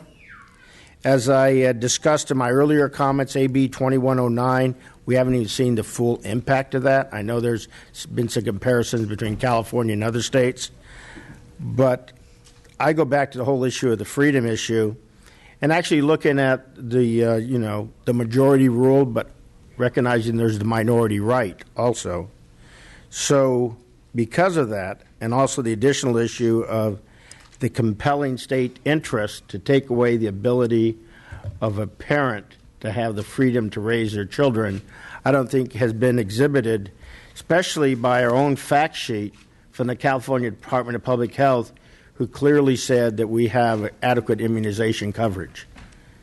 By our own statement from our own state, they're saying we don't have a problem. Because it's not been clear to me that we have a problem, because I think we still need to take something like this to a public process by not just taking an amendment verbally that we're going to see on the floor without having people to speak up. For those reasons, I will not be supporting this bill. Thank you. Assemblymember Patterson, please. Thank you, Mr. Chairman. I, too, want to express appreciation, Mr. Chairman, for the very fair manner in which you conducted the meeting. I also want to thank those who have come. This has been a real example of the people redressing their government for a grievance, and I commend you for it. I spent all day Saturday and Sunday thinking about researching and pondering and praying about 277. And listening to the testimony and all, it has reinforced my fundamental conclusion that this really is unnecessary. It is an overreach of government, even of the best of intentions, particularly in light of the high number of volunteer vaccination rate in California, the declining personal exemptions that we saw since 2109. And I think there's been an absence of evidence that the small number of unvaccinated have caused or are responsible for an epidemic or a health emergency. I think that really stretches the facts to the point, I think, of really almost being sort of a scare tactic. This is troubling to me. I also think that there must be a space in California law for parental and personal and religious exemptions. And I think the fact that we are seeing so many people from all across the state come here in opposition is because I believe that the Sacramento and the political establishment have taken a step too far. And I think that is one of the reasons why we see the response that we do. And I also think that this really is excessively punitive because it does deny a public education, both in a public school and a private school. That is troubling to me. I'm not personally or religiously opposed to vaccinations. All my children, grandchildren, they've all been vaccinated. But I am opposed to the unnecessary and punitive dictates of government. And I think this bill goes too far, and I will have to vote no. Thank you. Assemblymember Gonzalez. First, I want to echo the praise of the chair, who I think has run a fabulous meeting, and of course, the hard work put on by these authors. I want to be clear because we all come from different places, and when the outbreak of measles happened in San Diego, there was a lot of fear, and a lot of fear in my community, and a lot of my constituents were asking me and trying to understand why people would choose not to have vaccinations. Like I said, I come from a highly immigrant community, people from East Africa and the Philippines and Mexico. People have seen the devastation of some very real diseases in their own homes, and you know, you come to the United States and you actually have access. Everybody has access to vaccines, and it seemed unbelievable to them and scary that their young children, their young babies who could not be vaccinated, could be subject to these diseases that they've seen firsthand in horrifying ways. And so to say it's not a public health crisis when one of the closest urgent cares to my district has to be shut down because kids showed up there with measles, that doesn't affect just those kids. It affects an entire community when you shut down as few urgent care facilities or as few clinics or hospitals as we have. We come from different places. And so when my constituents called me, the first thing I did was I called the doctor in the legislature. And I asked Dr. Pan what we could do about this, because I think these are medical decisions.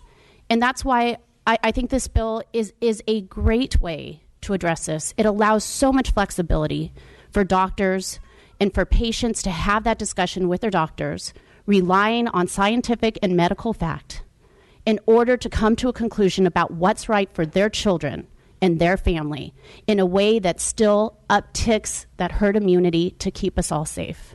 It's a balance. And some people don't like that, and I understand that, and I've tried to be as accessible as possible. I'm a plain talker. I'm going to tell you where I am. I'm sorry if that's offensive to people, but I'm representing my community. And for those who want to suggest that somehow, I just want to be very clear, because, again, we hear a lot of things. I checked. I do have a very Catholic community. I checked with the diocese and the Catholic conference and my priest, and there is no position being taken by the Catholic Church on this. I just want to be clear about that, because I've been accused of a lot of things, somehow violating my religion by voting for this.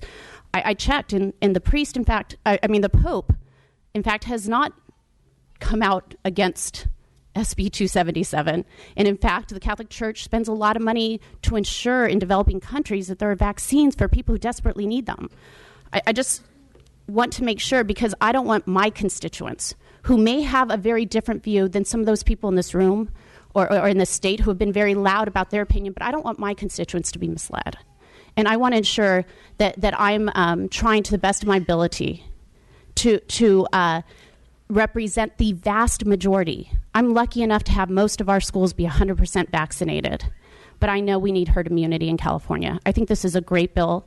I want to thank you for all the work, and I think we need to continue to allow choices to be made based on medical and scientific data between a doctor and a patient, and that when it comes to personal liberty, we understand that there's a limit to that. Personal liberty never includes the right to endanger other people, and that's what this bill is about. I will be voting yes. In fact, I'd like to move the bill. Thank you. We have a motion. We have a second. Members, we see a number of controversial issues come through this committee, but this one has certainly engendered an unprecedented amount of civic engagement. Again, I want to appreciate all of those who have driven from so far away to participate in this process, and I want to assure everyone that I certainly appreciate and value your commitment and your involvement on an issue that you are passionate about and feel strongly about. My colleagues and I have all spent a lot of time listening today, speaking with folks in the district as well, and thinking about this issue, and voting on an issue like this one is what we were all sent here to do. The issue of mandating vaccines is one of the oldest public health issues taken on by this legislature, beginning with legislation mandating smallpox vaccinations back in 1889, over 125 years ago. Despite the successes combating smallpox at the beginning of the 20th century, infectious diseases were prevalent in the United States and exacted an enormous toll on the general population. Public health experts widely agree that vaccines represent one of the greatest achievements of science and medicine in the battle against disease. Vaccines are responsible for the control of many infectious diseases that were once common around the world. Not seeing our children and our loved ones fall ill to smallpox, polio, and other devastating diseases is among the greatest privileges of living in the 21st century. Vaccine-preventable diseases have a costly impact on our state, our healthcare system, and on individual residents. Unnecessary illness results in doctor's visits, hospitalizations, and premature deaths. Do parents have every right to be concerned about what goes into their child's bodies? Absolutely. I'm a parent and share some of the concerns raised by those who participated in today's dialogue. I don't want to take risks that might endanger my children. By the same token, I don't want my children exposed to unnecessary risk in the community. This is fundamentally a bill about public health. Every child deserves to be able to go to school in a safe and healthy environment. A parent's right to make healthcare decisions for their child is not entirely boundless and without limitation. It must take into consideration the effect those decisions have on our neighbors and others in the community. As drafted And with the amendments taken today, this bill ensures adequate protections for children who cannot be vaccinated for medical reasons, leaving the question up to the professional judgment of a physician. Additionally, the bill protects the rights of special education students. I want to thank the authors for working closely with the committee to strike an appropriate balance between protecting our community at large, protecting a child's right to an education, and protecting medically vulnerable children. After careful consideration, I want the authors and committee members to know that I will be casting an aye vote today. We have a motion. We have a second. Madam Secretary, Dr. Pan, would you like to close? So first of all, I would like to thank the committee, the chair, staff, and all the members for our dialogue we had today. We've presented the science to you. We've heard from opposition about the bill. I would just, again, remind members, of course, that the substantial list of people who are supporting the bill, not just healthcare people who, of course, are understanding. We have education folks. We got the list of people in education. We have groups like Donate Life that represents transplant patients, the March of Dimes for premature infants, the AIDS Healthcare Foundation, Children's Defense Fund, State PTA representing parents. We have groups that fight to protect our community and our most vulnerable supporting this bill. We even have the Transit Association in support because they're concerned about what happens when outbreaks happen and people say, well, gee, what a big deal, except you had people being afraid to go to businesses, going to transit, going to schools. When an outbreak happens, even the outbreak that only affected only 135 people were infected. It affected thousands, if not more than that, of people in the state of California. And we don't need to have another one and another one. It is time to act. It is time to act. This is time now. This bill has bipartisan support. This should not be a partisan issue. We should look at the facts. We should look at the science. And we should step forward and act in the best interests of Californians and protect them from disease, keep them free from disease. That's freedom, not to be sick. And we need to be sure that that is what we strive for. I respectfully ask for an aye vote. And thanks again. I want to thank the committee and the members for your thoughtful discussion. Thank you, Dr. Pan and Senator Allen. We have a motion, and a second. The motion is due pass as amended. Madam Secretary, please call the roll. Bonta? Aye. Bonta, aye. Mainshine? No. Mainshine, no. Bonilla? Aye. Bonilla, aye. Burke? Not voting. Burke, not voting. Chavez? No. Chavez, no. Chu? Aye. Chu, aye. Gomez? Aye. Gomez, aye. Gonzalez? Aye. Gonzalez, aye. Hernandez? Aye. Hernandez, aye. Lackey? No. Lackey, no. Nazarian? Aye. Nazarian, aye. Patterson? Patterson, no. Ridley Thomas? Aye. Ridley Thomas, aye. Rodriguez? Aye. Rodriguez, aye. Santiago? Aye. Santiago, aye. Steinnorth? No. Steinnorth, no. Thurmond? Aye. Thurmond, aye. Waldron? No. Waldron, no. Wood? Aye. Wood, aye. Merck 1.